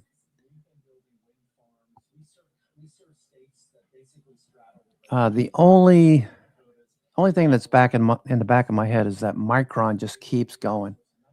And what are the odds that we continue to move higher for a 10th week on the S&P? Well, I just look at Micron and say, geez, if Micron can keep doing it, and Oracle can bounce and keep doing it. Mainly Micron, though. Micron's been playing on my head. It's like, geez, this thing just keeps going. I sold Micron at 540, and then I had some spreads, 1,000, 1,010 spread. That got run over, and now it's trading up here at 1,083. And ARM Holdings is not slowing down. Why couldn't the S&P bounce and continue? Stay up here for a 10th week. That's what records are about, right? Records. Now we'll be able to look back and say, oh, remember back in 2026 when we had that rally for 10 weeks straight? Or whatever it turns out to be. Oh, boy. If you're just joining us, I'm your host, Cousin Vinny, coming to you from theclosingprint.com. It's Wednesday, June the 3rd. We've got an hour and 20 minutes to go. S&P's negotiating VWAP right here, not able to get through it at this point.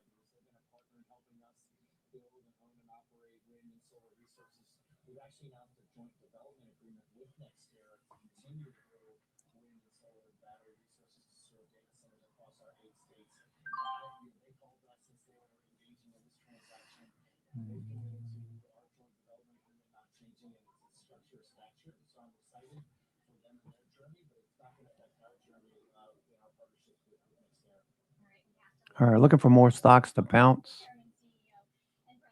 Let's see, Nokia's up here at the highs. Nokia. It's off the high of the day, but made a new high today. Nokia, BlackBerry. BlackBerry make a new high as well, but retreating a little bit. SoFi retreated back into the range. Now it's starting to bounce at the 50-day. You know who's in this. BlackRock, Susquehanna, Jane Street.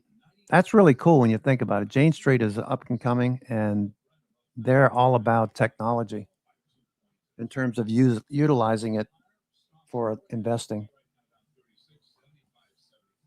Microsoft, a little profit taking. Meta's at the high of the day.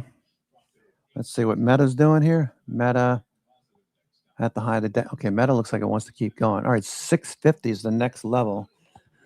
Okay, let me just make a note of this. 650.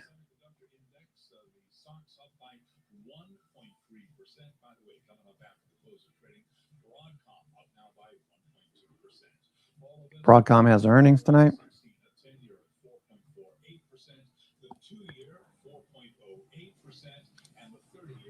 650 is the next level. Okay, so first things first, we got to close above the 50-day. 650 is the call wall overhead.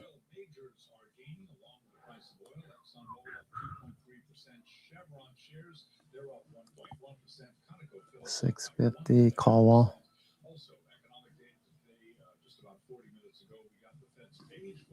It shows economic activity increased at a slight to moderate pace across most of the U.S. in recent weeks. Unemployment showed little to no change. 212.50.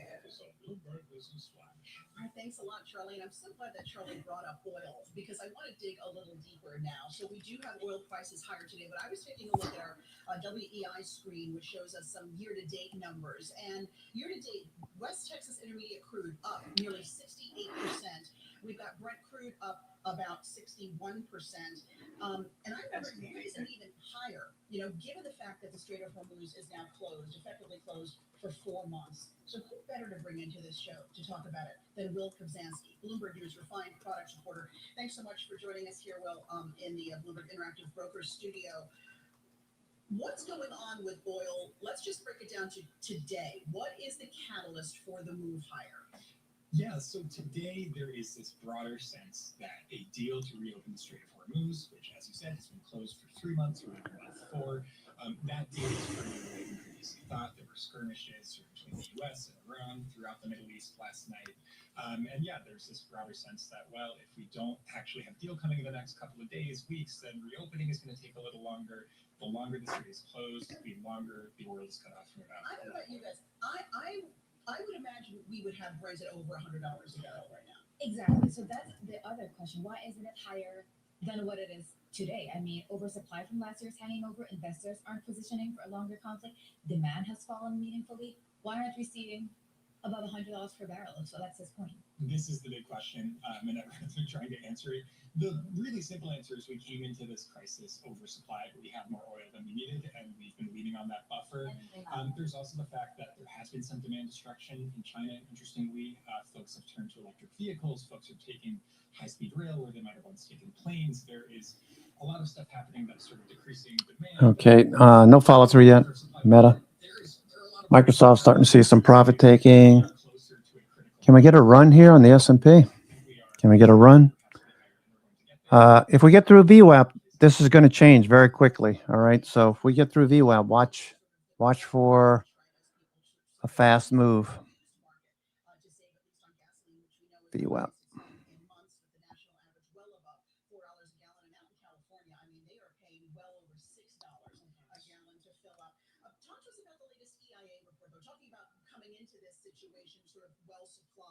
What does the latest report from the Energy Information Association tell us? Yes, so last week, big draw on crude stocks, I think about 8 million, not including the SPR.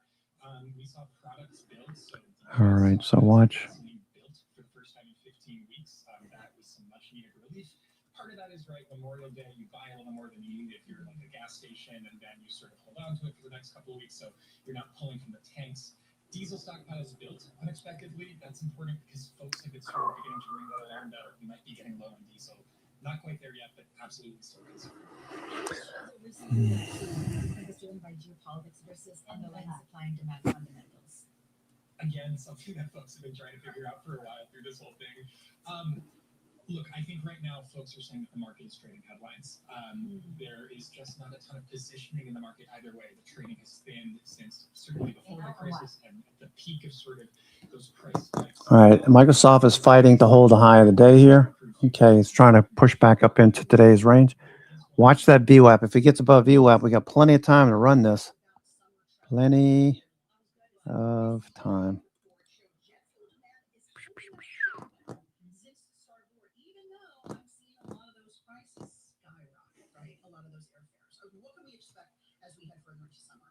The U.S. is producing a lot of jet fuel right now. The refiners have gotten the incentive to make more jet fuel. They're meeting that incentive. They are making more than 2 million barrels a day of the fuel.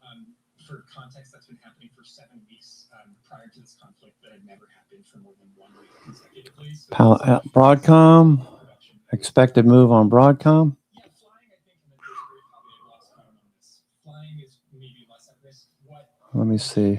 Broadcom. When you produce more jet fuel, inherently you're going to make less of other fuels. You're going to make less diesel. You're going to make less gasoline. There's a push and pull. So we're going to pay for it somewhere, is what you're telling us. Somewhere in the balance, yeah. Is gas at $4.20 a gallon, which I think is that where it is nationwide now, about $4.20 a gallon? Is that historically? I'm looking, Frano. Driven demand destruction? $4.20 a gallon is a point at which a lot of people are unhappy about the cost of gas, but demand Broadcom. not unhappy enough to cut back. They're looking for 8%. We've only gotten there once. It was in 2022, but probably $5 a gallon. Broadcom 8%. It's at the highs, right? Broadcom. I don't. My guess is this is just going to keep going. Broadcom. So up there.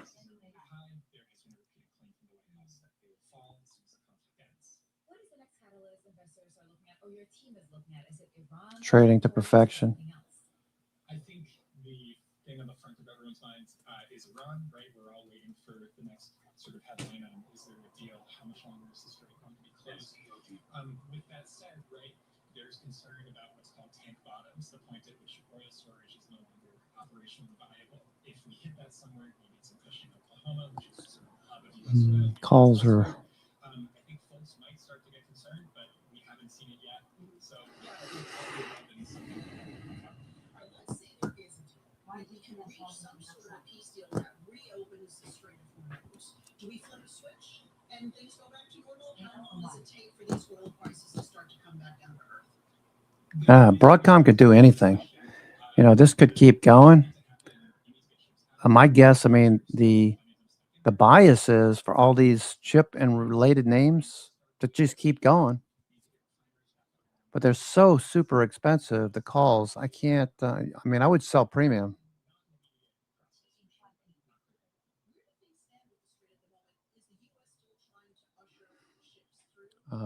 20 deltas, 20 delta calls, 20 delta puts.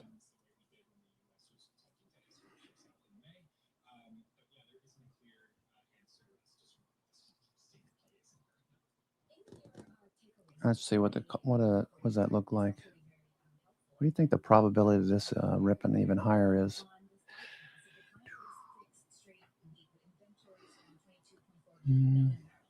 Broadcom, AVGO Broadcom. Let's see. I would go out at least until next week. When's Friday next week? Friday next week is the 12th, right? The 12th? Yeah, 12th. All right, so the 12th. Sell an iron condor. Let's see what the 20 deltas are. 20 delta on the put side. 20 delta on the put side is 442. Think it's going to drop all the way back down to where it broke out? That's the put side. That's a 20 delta, 442. Right in this area. Do you think it could drop back there? They're off. Okay, even lower. If you go to like a 430, 430s are a 15 delta. Those are $4. Sell a iron condor for 430, 430, 430, 425, 430, 425. All right, so 5 wide. Let's see. Let's do the equal on the upside. 15. They've been bolting higher. So 15 delta overhead, Frano, would be 570. So 580. That's still got a lot of premium. 580 is a 14 delta. 580. 10% would be $50. Okay. 580. 580 call. 585. So buy the sell the 580. Buy the 585. Wow, can't believe this is way up here.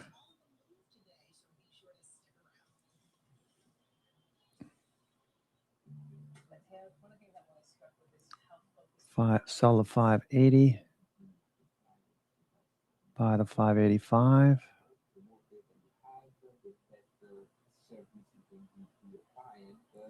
Let's see what that goes for.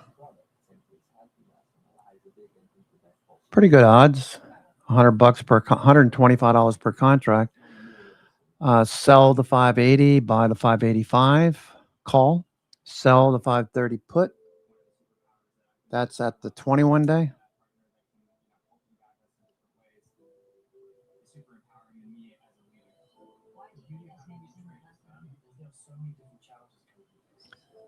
Okay.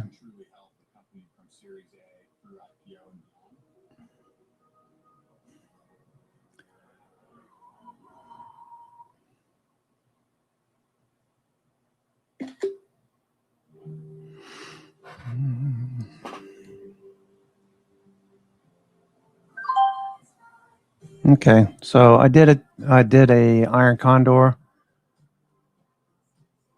Okay, so the call side, let me just record this call side. This is a 14 deltas. Okay, 14 deltas. Now watch this be the one that goes crazy. That's all right. It's only 5 of these, so I can negotiate around this. I can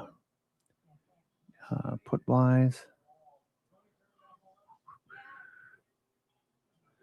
15 deltas, selling 15 deltas, buying like 10 deltas.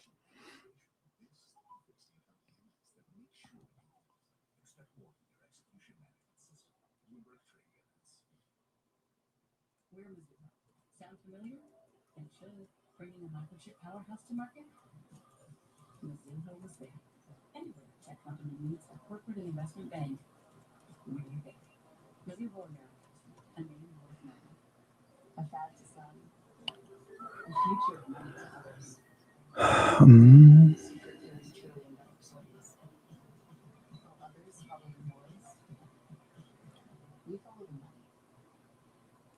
Behind the bright lights and adrenaline of pro sports is an equally exciting world of negotiations and deal making. That's what we cover each week on our podcast, The Deal. I'm Alex Rodriguez, former baseball player turned business executive. And I'm Jason Kelly, a journalist at Bloomberg. Over the next couple months, we'll hear from all-stars like Jay Williams, I want to be an owner lawyer, Billie Jean King, learn your business, Paul Rabel, don't chase trends, get ahead of them, and so many more. Brando, you have shares? Obviously, if you have shares, maybe you want to sell a 15 delta.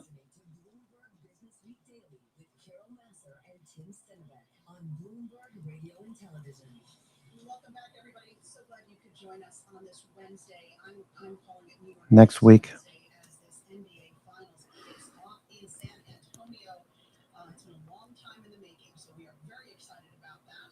On a day when we have got some down arrows, so for equities, at least Dow Jones Industrial Average off more than 450 right now. We've got NASDAQ down about 200 as an AI trade takes a little bit of a breather. After the closing bell, we're going to get a big earnings report from Broadcom, really the last big chip company to come out with earnings. And of course, they're going to be all over AI. And S&P 500, want to squeeze that in there, down about 39 points right now. And of course, oil, we just had a very robust discussion on oil, is higher for the day. The S&P 500 snapping a 9-day winning streak. Really? Okay, so call side, you could sell covered.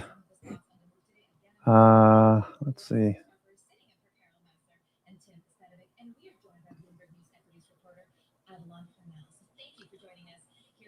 Oh, let's see. 12, yeah, 12. 12. Oh, you can get $7 for 20 delta. 560s or 740. 560s. 560s are 720 offer.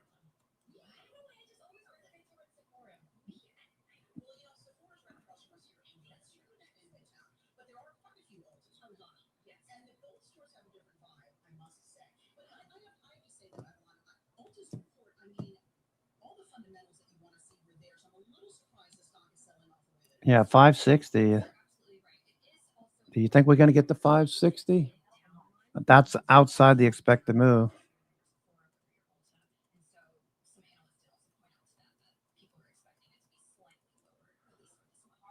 Yeah, that's outside the expected move right now.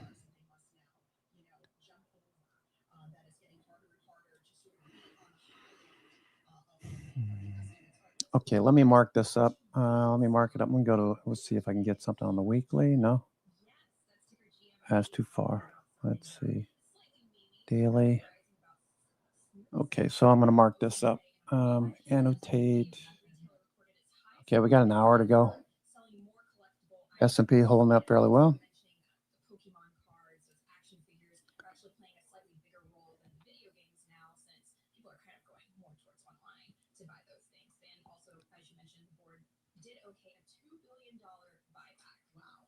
Talk about confidence in your own stock. Oh, yes. But are GameStop stores still around? There used to be one not too far from me. They closed up. So are they moving more towards digital?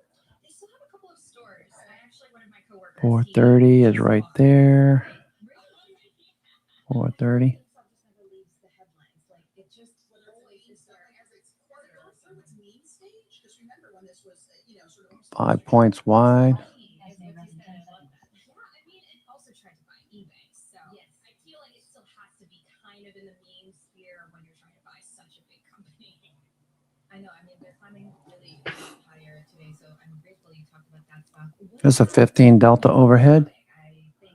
560, 565 was it? Most intraday since last November. That's after Indices maker reported revenue for the fourth quarter that surpassed expectations. 580, 580. That's way the hell up there. 580, 580, 585. All right. Well, you know, I just want to get back to GameStop for a minute because today, I'm just looking this up right now. Okay, that's a 15 delta. 15 delta. And Pokemon, which seems to be a resurgence for Pokemon. Yes, yes. I would say anything retro at this point, very much something that people are going for. I grew up playing with Pokemon, even watching 581.22 is break even. because she's pink, and that is my favorite color. Break even All the 150 plus characters. is 581. What was it? 581.22. Break even on the top side. Okay. Now the lower is 430, 425. 430. Sort of came out of nowhere, but did it do what he intended, which is get GameStop back into the zeitgeist? I mean, Twitter would say yes, or sorry, formerly known as Twitter, X would say yes. All right. Oh my God. 430. Thank you so much, Evelyn, for 425. Put. On the move. Always fun when we talk about those individual stocks, Alexis. Love it, and you can catch all of our stock mover reports. That is a 14 delta, right? Podcast. It happens several times a day, so you don't want to miss that. Put side. All right, so let's get a quick check of the markets, though, shall we? Because I just want to again reiterate: Dow off 430 points, Nasdaq Composite. That is a no. That's a 15 delta. Okay. Right now. And for those of you watching on TV, up next is the close for those staying with us. This is Bloomberg Business Week. It continues on radio and original. Stay with me, Alexis, for a lot more fun because we have an And we said break even. Break even for the call side. The put side break even is 428.78. 428.78. 428.78. Break even. The countdown is on. Everything you need to get the edge at the end of the market day. Okay, and that is 120.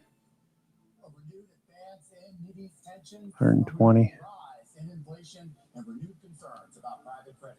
Live from Studio 2 here at Bloomberg headquarters in New York. I'm Romain Bostic, kicking you off to the close here in 620 credit. I'm going to double this up by the end of the day. 620 credit. 620 credit. So $1,240 credit for an overnight hold, hopefully. Okay, and we'll hold this in the spreads channel. Okay, cool. What had been the longest weekly win streak since 1995, a streak that could potentially continue, is the 2026 reality check of those high stock valuations in a still highly volatile world that's back at the forefront. It started 24 hours Broadcom. ago when we reported that investors in Cliffwater's flagship private credit fund tried to pull 17% of their shares, more than 3 times the redemption. Earnings. Then, 8 hours later, we learned Partners Group had to fend off withdrawal requests of almost 10% from one of its private equity funds. That distinction matters. I think that there are some idiosyncratic factors for this fund in particular, but indeed, you do see that I like that word, idiosyncratic. having redemption pressure within private credit for a number of quarters are now starting to redeem other asset classes. Okay. All right. In an array of closely held companies, from manufacturers to software makers and everything in between. It didn't help investor sentiment that the Middle East conflict flared up overnight as well, with Iran's military targeting the main U.S. naval base in the region. That pushed Brent crude oil futures back up towards that $100 a barrel mark. It also didn't help sentiment. The fresh ISM data showed the prices paid by U.S. firms for services and materials last month. Okay, what was the call? What did we say the call side was? Call side. Whoa, it's way the hell up there. That's a 14 delta. All right, it's close enough. 15, 15. 14 deltas, actually. All right, fast and all turning back up. Okay, Microsoft, a little fade. S&P fading. All right, we could hang out up here. We could hang out.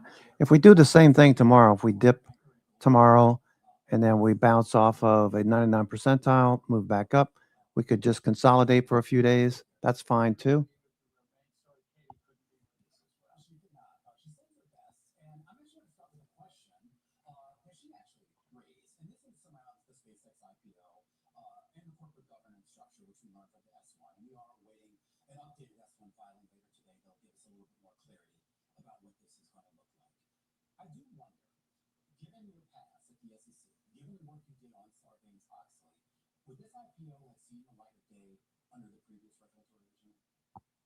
Holy moly, he just walked a long way. But, we have a great capital markets in the U.S. And we basically say that we're merit neutral. Whether it's under Democrats or Republicans, it doesn't matter. It's merit neutral as long as there's the full disclosure about the material risk. And there are a lot of material risks when you're trying to offer something to the public at around 100 times revenues. That's not 100 times earnings. Yeah. It's 100 times revenue. So it's really about whether there's all the material disclosures, and particularly around the governance, as you said. Mm-hmm.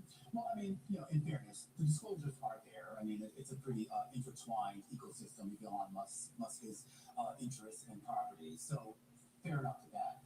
But then when you start to go through some of the regulatory sections out there with regards to independent audit committees, independent pay compensation committees, self-dealing, loans, things like that. There do seem to be a lot of issues with regards to what we've seen in that S1 filing and why it's able to get to market without those meetings. Many companies have controlled shareholders take things public, but this is one where it's really even more. Okay, Microsoft pulling back again. Doing what Tesla did earlier this morning. Possible for it to pull back. When institutions sell, they don't want it to just go straight down. They want it to bounce at some point so that they can get out at a higher level, if that's what they're doing with Microsoft. I doubt it is, but you have to be watchful. Micron's still crazy strong. Okay.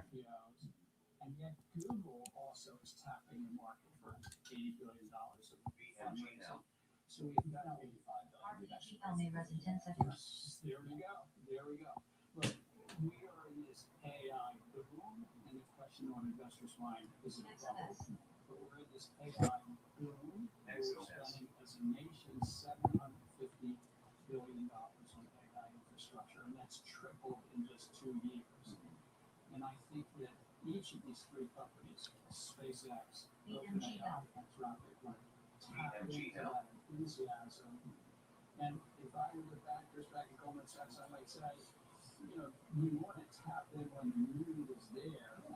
But you just talked about private credit earlier, and there's deep valuation questions and concerns in private credit and private equity, in part because of AI. This is a really, really slow and drawn out grind.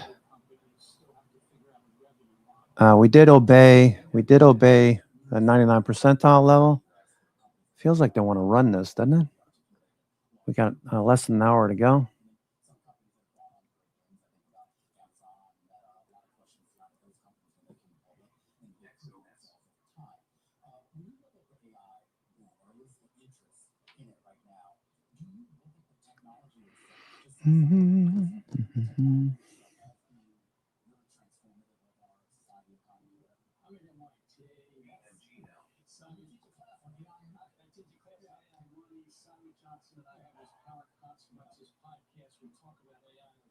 My guess is we're gonna have a few bearish days. It doesn't mean we have to drop below the 9 EMA right there. We don't have to drop below it. I mean, we could just stay here in this area. Hopefully that's what we do. We stay up here and then we follow through, take a week off, and we reset the clock again. We could also pull back. We need a catalyst, something out of left field. I mean, it's not really left field to expect something negative from Iran or negative. I mean, Israel could do something. They could attack, anything could happen that's what we need. We need some sort of catalyst to drop us lower if you're thinking bearish, because there's so much positive gamma here. There's no way we're going to drop off. No way we're going to drop markedly. Okay, there's just too much. There's too much support below. We could see this go up a little bit higher, right into this little zone right here. Right in here. Pin right in this area. 7,600 or so. 75, 75, 75, 80.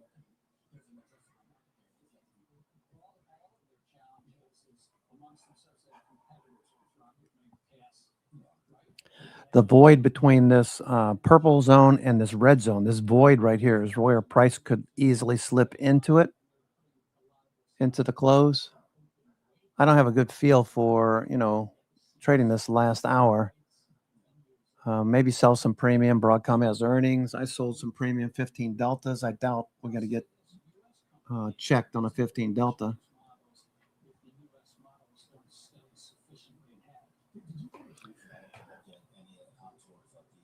There's no reason to believe this is going to roll over. Equal weight index is showing strength. New York Fangs. Okay, that's, this is what we could see tomorrow, another red day. Like we did a couple of weeks ago where we had this little pullback and then we resumed the trend.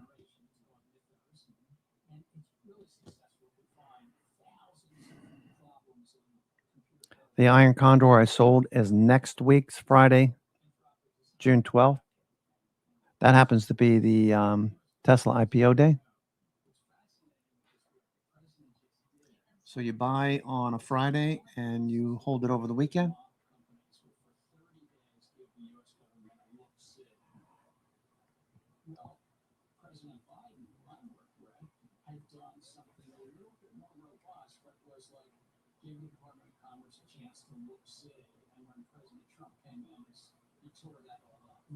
And now I think there's a debate inside its administration and the national security crowd is saying we need to be more careful. This Yeah, no follow through. As suspected, no follow through. We're going to roll over here. Roll over.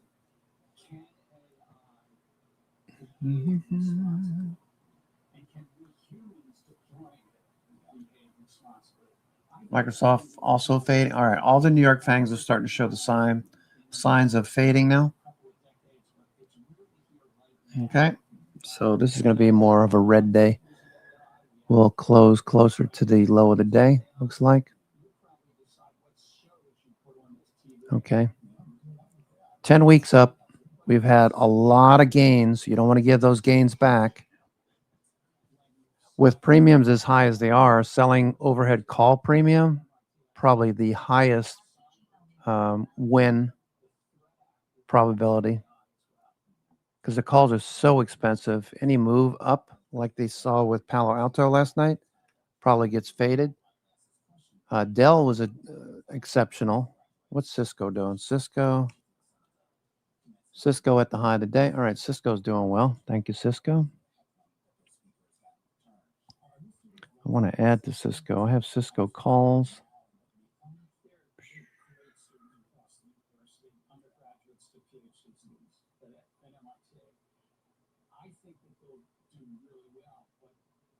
Cisco.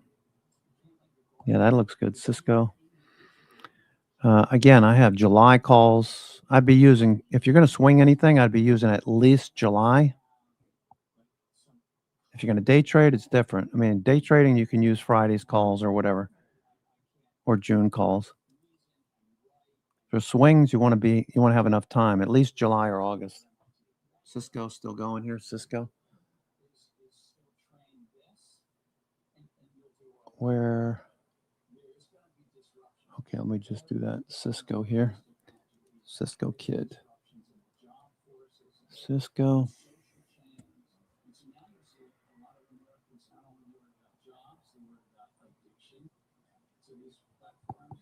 And so I think the political center is moving on this president, and this executive order was just a little bit leaning in that direction. Yeah, you're also starting to see it become a bit of a debate with regards to the midterm elections and how rank and file things. You have Gary, great conversation about Gary Benson there, who's the former chair of the SEC, is now at MIT. He's got a great podcast with Simon Johnson that everybody should check out as we continue to march you down to the closing bells here on this Wednesday afternoon.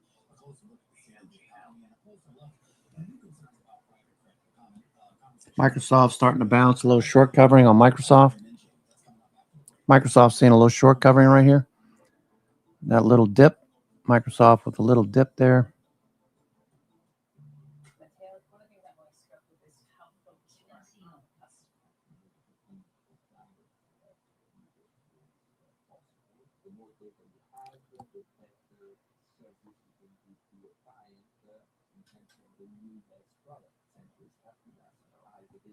VWAP overhead.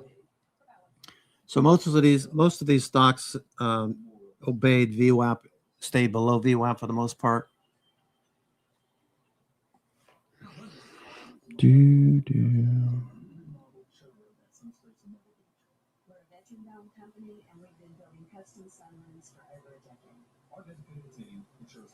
Okay, what's Poet doing? Poet, okay, Poet. On-site project reviews and permit assistance. We make the process stress-free and easy for you. Our goal is to bring your vision to life. Come see us in our showroom and let us build the perfect submarine for you. Service now powers over 65 billion workflows a year. That's 7.5 million workflows every hour. Roughly 200 every 1 second. Okay, all right, Microsoft turning back up. Poet, you're trimming Poet. It looks like it could follow through.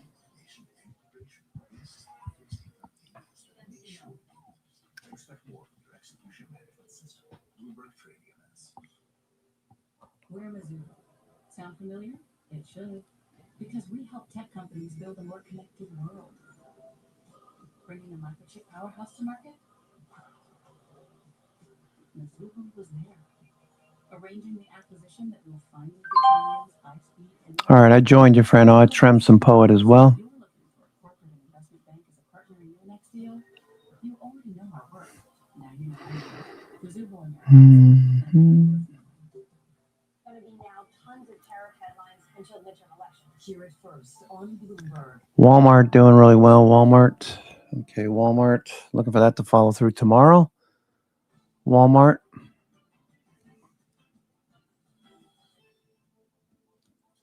Private credit stocks are back, and a redemption request brought Partners Group capping withdrawals in one of its evergreen PE funds. This on the heels of a similar move over at Cliffwater's flagship private credit fund. Goldman Sachs CEO David Solomon, he was speaking yesterday at the Economic Club of New York, and here's what he had to say about how he saw market conditions up there. Okay, Microsoft turning back up. Watch Microsoft here. Microsoft. Microsoft popping back up.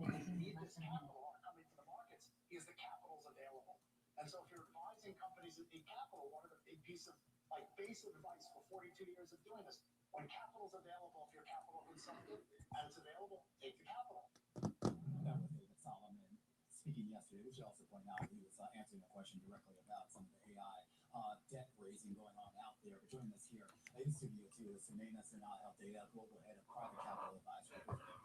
Well, there goes Microsoft. Microsoft taking off to the upside quickly here. All right, looks good, Microsoft. A close a bit higher would be good. Above 430 would be perfect. A close above 430. Microsoft.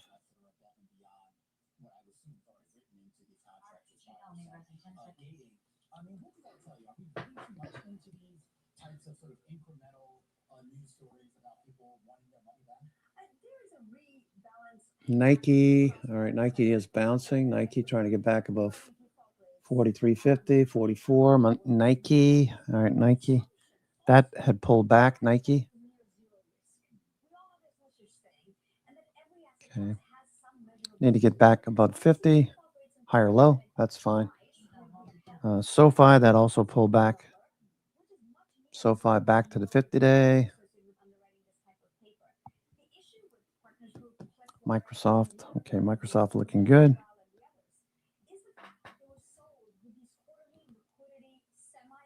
Interval fund structures, 40-act structures, to mostly retail investors.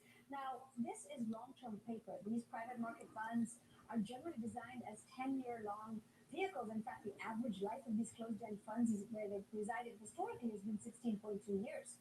So quite a bit longer.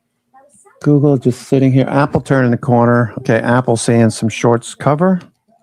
Just assume this is shorts covering off the low. Not quite an inside day. The body is inside of yesterday's range, but the wick, we took out the high earlier. Apple. Tesla turning. Okay, higher low on Tesla. Can we get a higher high by the close?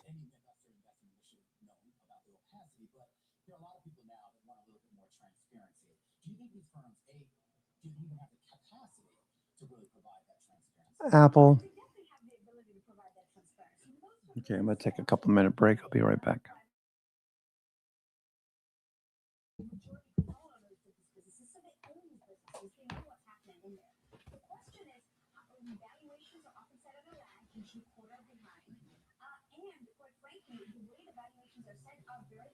The discretion of the fund manager. So the question is, what transparency is being provided, and what is the education process to retail investors in particular as to what they're actually buying? That when there are redemptions over 5%, and gates may go up, it will take time for them to redeem capital. In general, I think it's very healthy for retail to be offered private market products. It's an education and a wrapper question that is still TBD in the market. I do want to segue just to kind of macro conditions, because I mean, part of the whole private credit, private equity story was that maybe we had kind of seen the worst of it, given that for some period of time, inflation was in check, interest rates looked like they were potentially going to start on an easing cycle over at the Fed. Now with the war in Iran, and of course we got an ISM report today that is very concerning for a lot of reasons, because you saw a ton of business activity. I guess that's good, but you also saw a huge spike in the cost for those companies to buy services and the materials. And it raises a lot of questions as to whether we're now sort of going in reverse economically.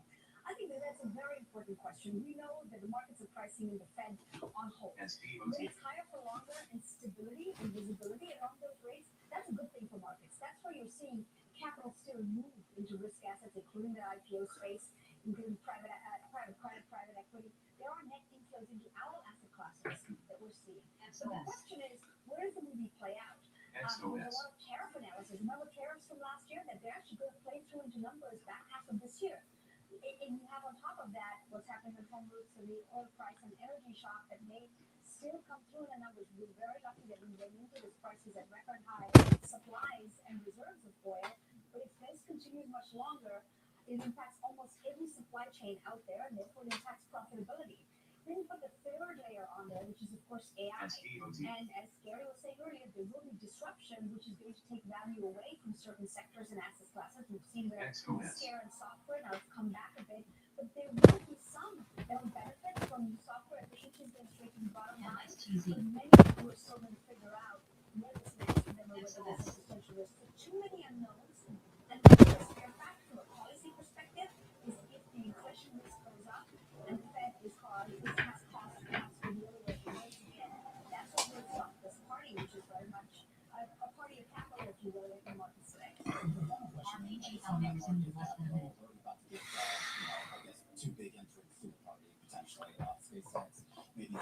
All right, we got 37 minutes to go. 37 minutes. A little stretching, a little weight lifting while we're waiting. And I think that you will see demand because the floats are supposed to be quite limited, and we shall see, but that's very much the direction. And as you're seeing in all markets, because of the way the Apple sneaking back up. Okay, this is one standard deviation negative, one negative standard deviation. VWAP down below. So we're starting to push back up into range. Not expecting to go green, but would like to see at least a move back towards VWAP. Every day is not going to be an up day, so we would been anticipating this for a while. This is the second red day on Apple this week. We popped up yesterday. Could be distribution up here. Okay.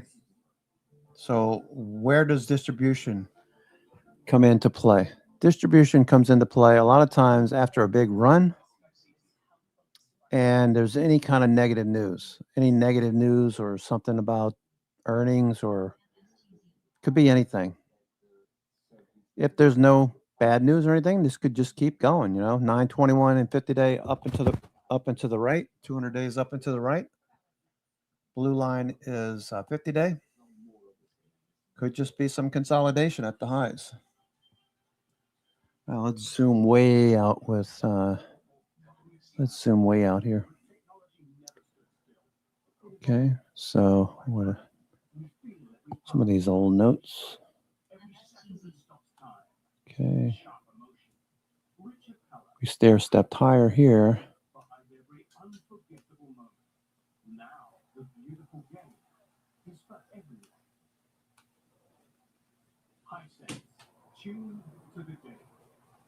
Oh, we've come a long way with Apple. Jeez, I didn't really think about it. We've come a long way with Apple. No reason why this can't keep going. I mean, Apple basically skipped the whole spend CapEx, spend all of our earnings. I believe I heard the number 75% of our earnings were spent on CapEx over at Meta. 75% of earnings. Now they're borrowing a lot too. So Apple didn't join that game. Apple's not building huge data centers all over the place. They're just continuing to sell. They're getting into AI through Google, right? Gemini. Didn't they I believe they partner with Google, right? Apple. That's a smart way to do it. I mean, I'd use Gemini anyway on my Macs. Anyway, yeah, so Apple could consolidate up here. Most likely will.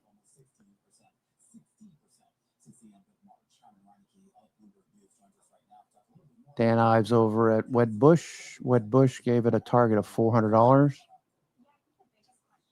for this year. Apple.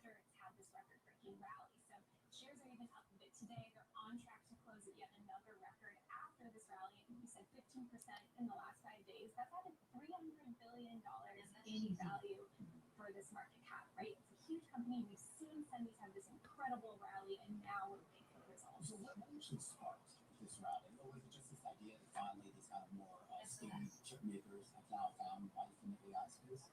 I think there's really a shift in sentiment going from fears about AI, risk, and the amount of spending that hyperscalers are putting into this to confirmation that they are going to keep spending. Okay, what's Axon doing? Axon.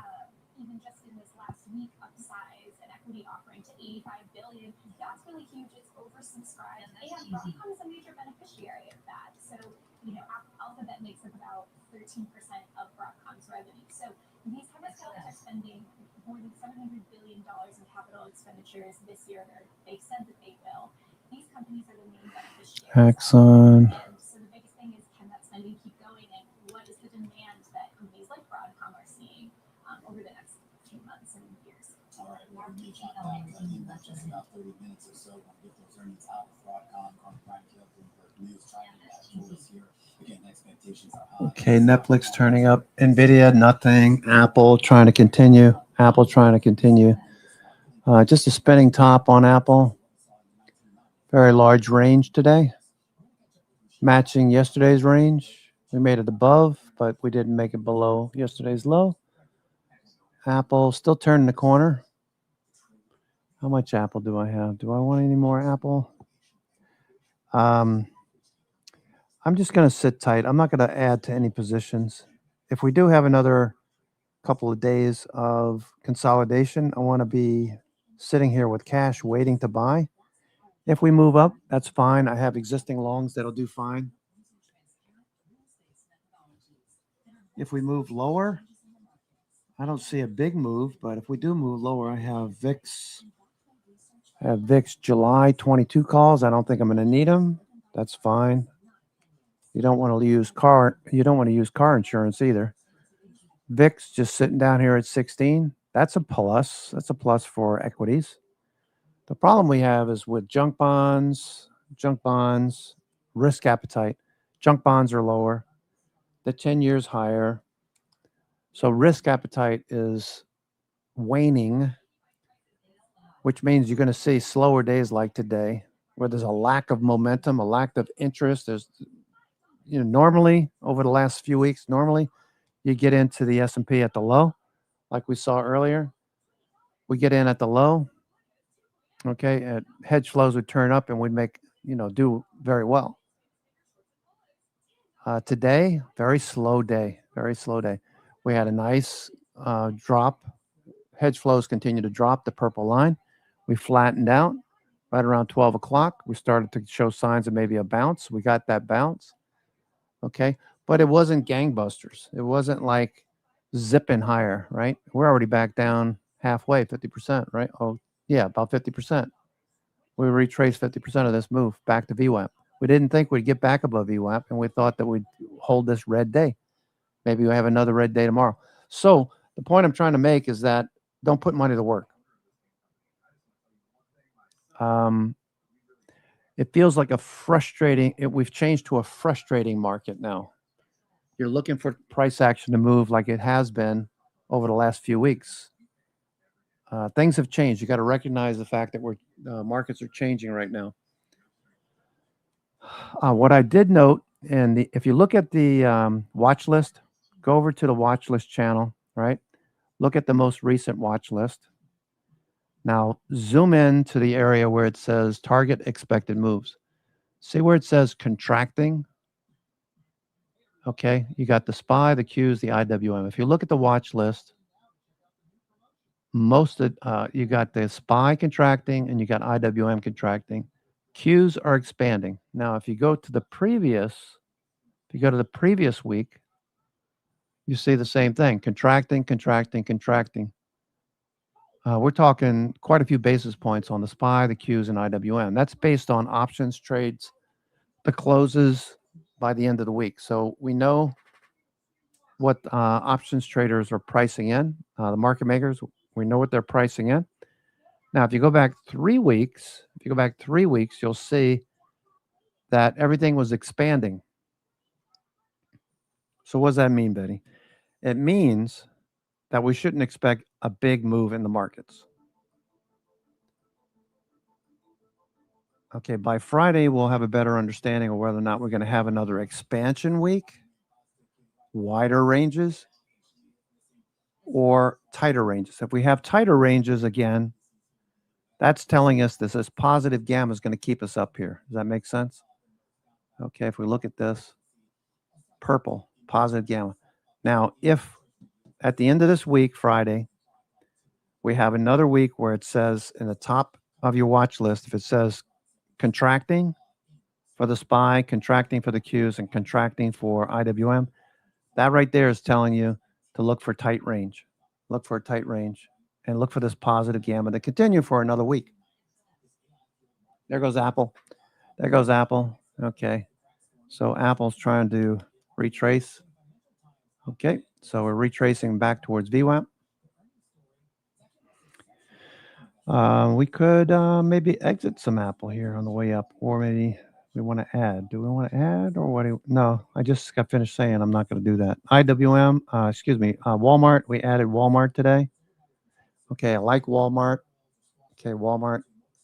I took a iron condor on Broadcom. Okay, 580. This is really 580 is a little bit further higher. All right, so let's see. 520. Yeah, this equivalent is up here near the 70 mark. So I could change that actually. These levels are way up here. Oops. Okay, this is way up here. 580 is way up there. I'm looking where price is. I'm looking where subtract 80 points there. We got a 10%, less than a 10% expected move. So that's 50 points or less. Okay.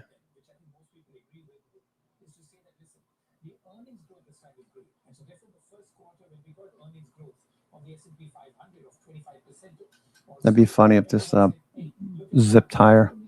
What is Palo Alto doing in the day? Palo Alto had bull calls on this, and I took some puts. The puts are out of the money too far. I don't think the puts are going to be.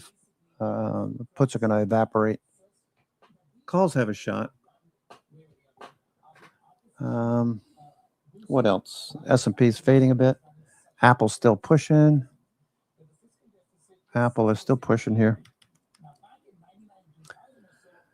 Apple's still pushing up off the low.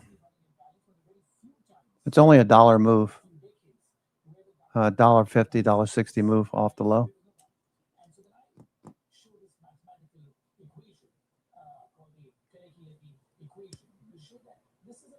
Tesla. Tesla's a good surrogate. I'm not going to sell any Tesla. I'm going to hold on to Tesla at least another week. Tesla. I'm thinking we're going to, by IPO day, I think we'll probably be up here 445, maybe 450 or so. Bollinger Bands are coming together, so that's telling you look for consolidation.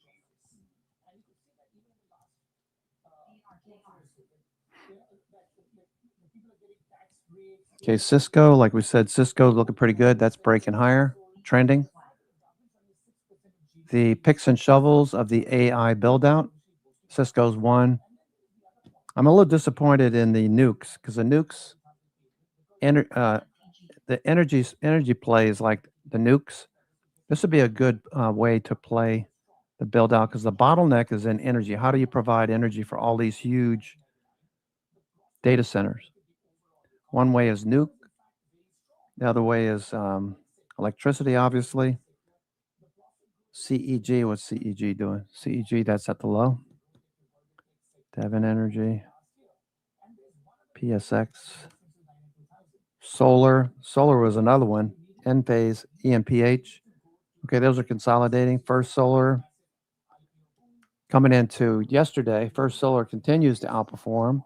CSIQ, the Canadian Solar. SCDG, Solar Edge. Sunrun, one that Lee Star used to like to trade. So First Solar looks the best. First Solar. We're going to need batteries, big battery storage facilities. I'm not sure how that's going to work out, the way these things catch on fire with these BYD cars, these Chinese cars that catch on fire. The other thing we talked about this morning early was Tesla. Don't forget with Tesla, right? There's a lot of registrations, new EVs. People are buying EVs. Okay, we noted this morning. See this right here. Vehicle registrations jump 182% in May. Earlier,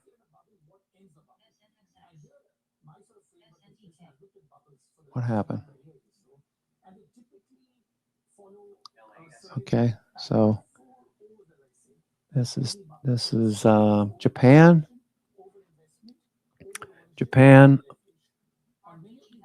Tesla Japan bets pay off. Okay. Registrations mark 182% jump. 2,000 vehicles. Okay, and it's very similar to a lot of countries in Europe.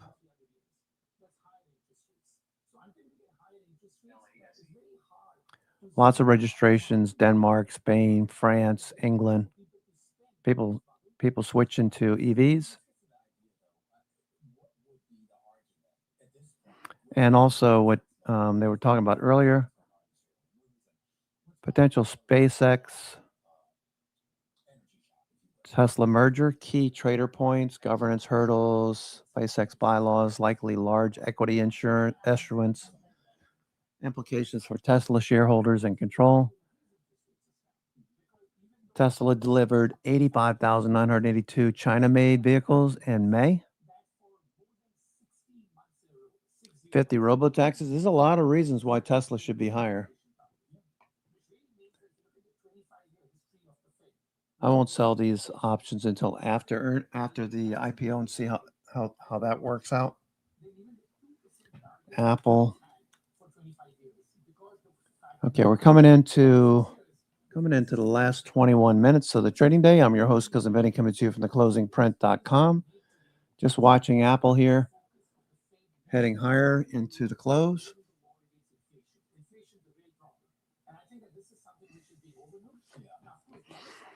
The thing I noticed, you probably noticed it too, the volume, the momentum was like flatline today. So if you did take trade, well, speaking of taking trades, what's Taiwan Semiconductor doing? Taiwan Semi. Okay, still an outside day in Taiwan Semi. There was something said over in, I guess Jensen is over in Korea somewhere, South Korea, or is he in, where is he? Where is he today? South Korea or Taiwan? Something was said, and Taiwan Semi sold right at the open, just dropped like a rock, then bounced. HIMS, hims and hers.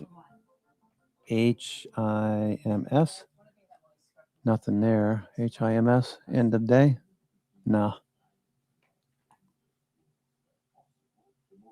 Okay, what's AAOI doing? Okay, turning back up. AAOI. Yesterday had a pretty decent day. Looked like it was going to keep going. Feels like distribution up here. Okay, I want to be wrong. We have been up for 10 weeks. There's no reason for us to pull back. There's no catalyst out there yet that has affected the markets. There was no minutes today, right? There was no Fed minutes.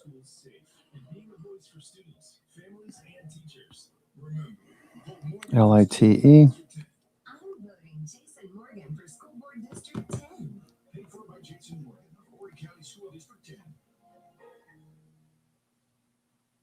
This is it. The trade that will be your number. Next generation speed, automation, and integration. This is the fixed income EMS that will make sure you lose. Expect more from your execution management system. Bloomberg Trade EMS.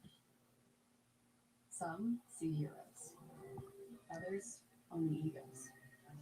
We see the era of billionaire athletes. Micron's going to close at the high of the day. Looks like Micron wants to close high of the day. Are we going to get there? Let me see. Possible? Yeah, Micron's going to close high of the day.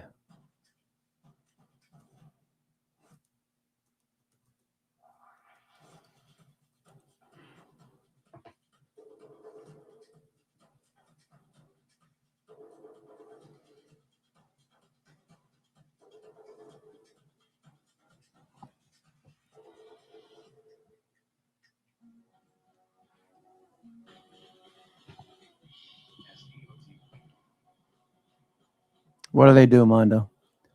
XOS, what do they do?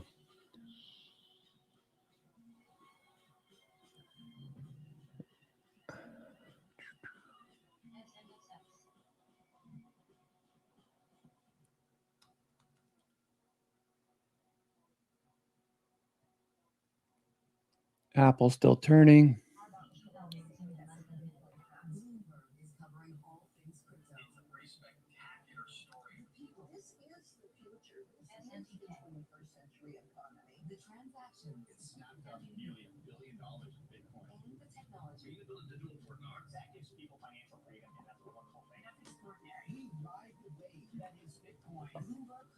Tuesdays only on Bloomberg. Bringing you up-to-the-minute automotive news whenever and wherever it happens.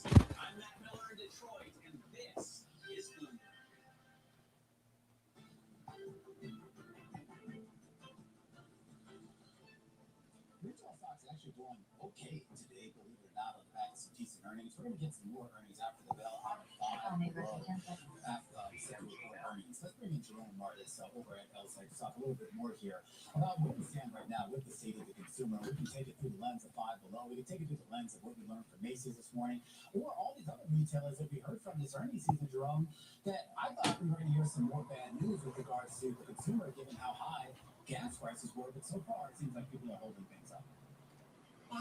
Apple still headed back up to the highs.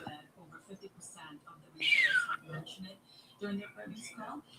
And even though we saw in the first quarter that the consumer did prove to be resilient, they went out there, they were shopping, they were still a little bit selective. And we see that discrepancy even in today's numbers. For example, Bloomingdale's, they smashed expectations and posted very strong e-commerce.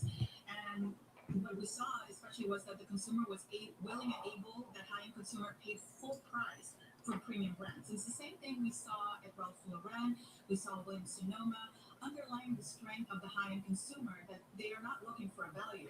Whereas the middle-class consumer, they won't open up their wallets unless they feel that they're getting a value or a markup or a promotion in order to purchase those items. They still want designer clothing, but they're going to Ross, TJX, Burlington Factory.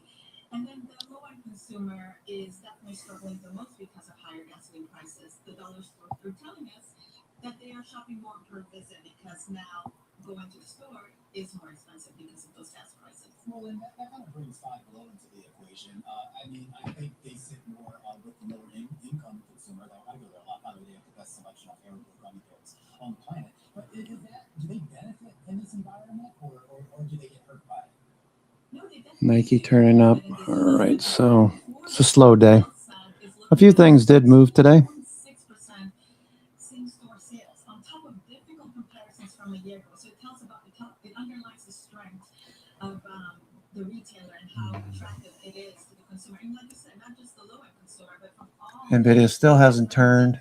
Just stuck down here. And this is because of their merchandise. You know, if a retailer has the right merchandise, innovation, and the right prices, they will attract traffic. And that's what we're seeing with 5 below. According to our Starman data, this retailer is very likely to beat earnings estimates. Beige book was at 2. I guess my question then becomes, as we get deeper into the year, there's been, if you talk to economists, they'll say a lot of the real effects of what we've seen with the rise in oil and gas prices over the last 3 months, that really has not completely sort of fed through into the economy. Are you worried about the type of numbers that we might see in the back half of this year? Absolutely, and even retailers are warning us not to expect too much. And analysts polled by LSEG are following suit. So at the beginning of this year, back in January, estimates for the second quarter were about an 8% estimated earnings growth rate.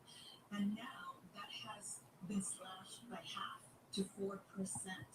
And if it does come in at 4%, this would be a significant slowdown from the first quarter. We're expected to see robust 26% double-digit earnings growth rate. Okay, we got 13 minutes to go. 13 minutes, a little bit more than 13 minutes to go. Negative guidance that we received, even from the likes of Walmart, which was considered a red flag at the beginning of this earnings season. And then also the fact that analysts are following suit and are lowering their earnings estimates for a lot of the retailers. All right, Jerome. Always a pleasure. Jerome Martis, Director of Consumer Research over at LSEG. Oh, boy. 1% here, up about 20% over the past few months here. That is going to be one of the big earnings we get. Don't forget we're going to get CrowdStrike as well as Broadcom after the bell as well. Broadcom, looking forward to it. Rounding out the earnings season, we're going to catch up with Scott Croner, who's U.S. equity strategist over at Citigroup. We're going to get his thoughts into, well, whether we see another big leg Okay, Broadcom. AVGO, Broadcom. Okay, Broadcom. 580.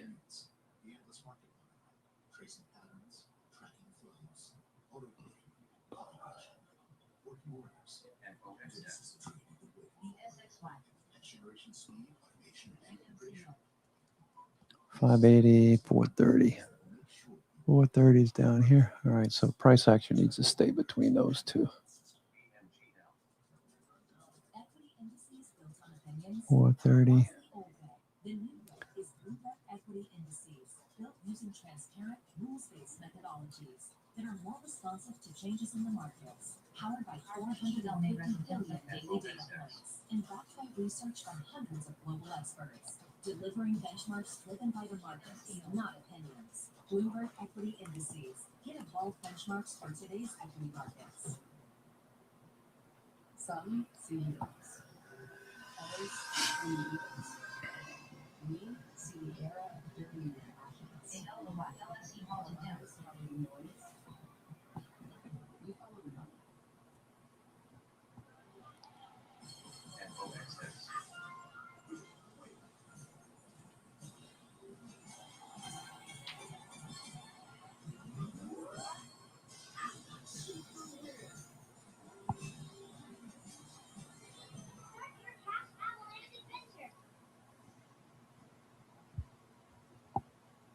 S&P just hugging VWAP, S&P 500.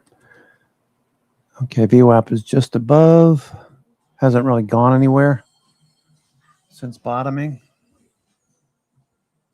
Okay, Microsoft's starting to turn back up. So is Netflix, Meta, Apple's trying to turn more. Amazon has turned. It looks like shorts covering. NVIDIA, not much movement out of NVIDIA.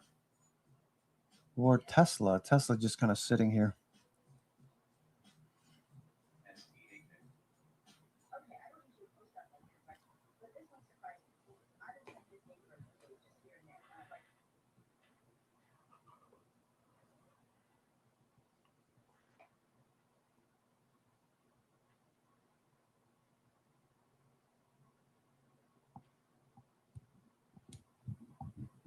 S&P pulling back.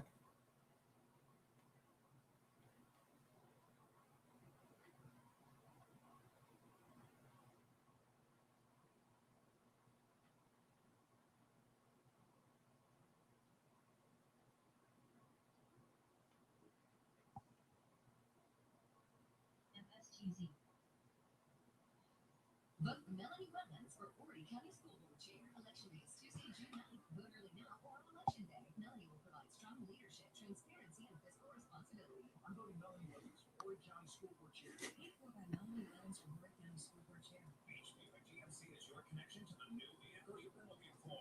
Plus, when you shop with us, you're buying back by feature, transparent pricing, uncompromised customer service, and our $1,000 low price guarantee. Will beat any other dealer's price or give you $1,000. Whether you're in the market for a slick sedan, personal SUV, or powerful truck, our massive selection and smooth buying process make it easy to find a vehicle that fits your needs and budget. Come see us at Beach View at GMC or shop online at beachviewatgmc.com. SDAK. And OXX.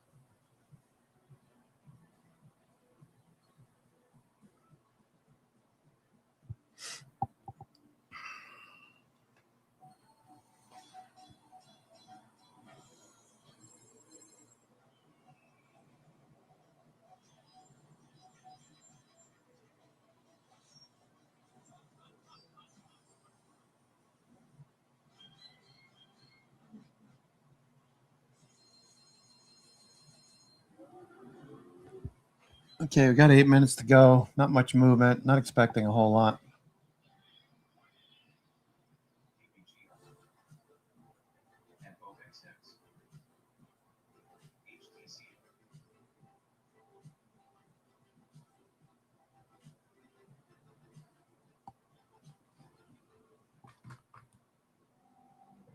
When I was in high school, a coach liked to say, you don't rise to low expectations. And that's just always stuck. With the help of my lottery-funded life solution, I was able to get a great secondary education. Now it's my turn to invest in my efforts.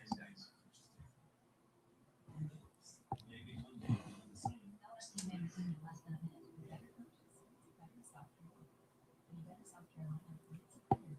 Former of the alternative asset world, NBA Finals, and World Cup coaching, tracking everyone private equity firms, everyday investors. S&P fading a bit more again. Microsoft's managing to hold up for now. 7 minutes to go. 7 minutes.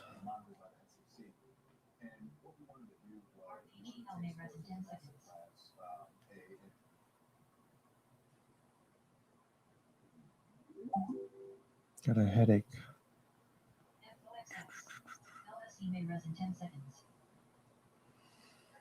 I'll tell you what, 10 weeks of this upside, it beats 10 weeks of pulling back, that's for sure.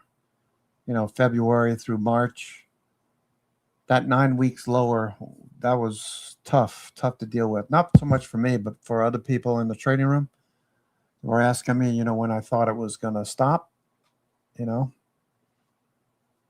Anybody who tells you they know what the market's going to do, lying to you. We can get a good sense of what things are going to do when we see money flow, changes in direction in our indicators like junk bonds, breadth, the number of stocks of the 20-day, 50-day, etc. The New York Stock Exchange. New York Stock Exchange is still hanging out pretty good at the high. So I'm not really that concerned about the markets. It's just boring, right? We completely erased yesterday's gain. New York Stock Exchange at the highs. When you look at the weekly, okay, we're up here at the highs. This is the weekly New York Stock Exchange. Industrials, INDU. Okay, that's at the highs. Are we going to pull back a little bit? Probably. 1 or 2%. We can handle 1 or 2% if it takes a few days and it doesn't take a couple of weeks. All right, so this is 8 weeks down, and we turn around. Breadth is okay. Could be better, but we're contracting. I don't see any reason to be concerned about the markets right now. If anything, you don't want to be just buying hand over fist at the highs because you want to wait at this point. The equal weight, that looks okay. Number of stocks above the 20-day, hanging out at 50%, that's okay. Number of stocks at the 50-day, above the 50-day is about 51%. Put call ratio, VIX looks okay. Put call ratio, let's see what the put call ratio looks like. NYSE, have it in this folder, put call ratio. Okay, this was really low. This was really low to start the week. We were down here near 60%. Okay, instead of being way up here, which is where we should be at 90% to 100%, we should be up here somewhere. A lot of calls being bought. We're at extreme. Same thing with the indices are pretty much at neutral, at 1. Okay, so the put call ratio on, this is the difference. The put call ratio on the indices are fine. They're flat. They're 1. Okay, so it's balanced. But the individual names out there got really extreme, and we saw that in Core 1M. So what am I getting at? I'm getting at the markets look fine. A lot of people buying, chasing calls. So we're going to need to wash out that frivolous buying, overzealous buying. We need to wash that out. A lot of those calls are getting washed out, like Microsoft pulling back, right? Microsoft pulling back is killing the call premium, which is what we need to see. So it's going to take a few days for that to happen. Do we have to pull back? We don't have to do anything, but new highs, new lows. Let's see. This is a simple calculation, a number of new highs. Okay, simple calculation, number of new highs minus new lows. That's it.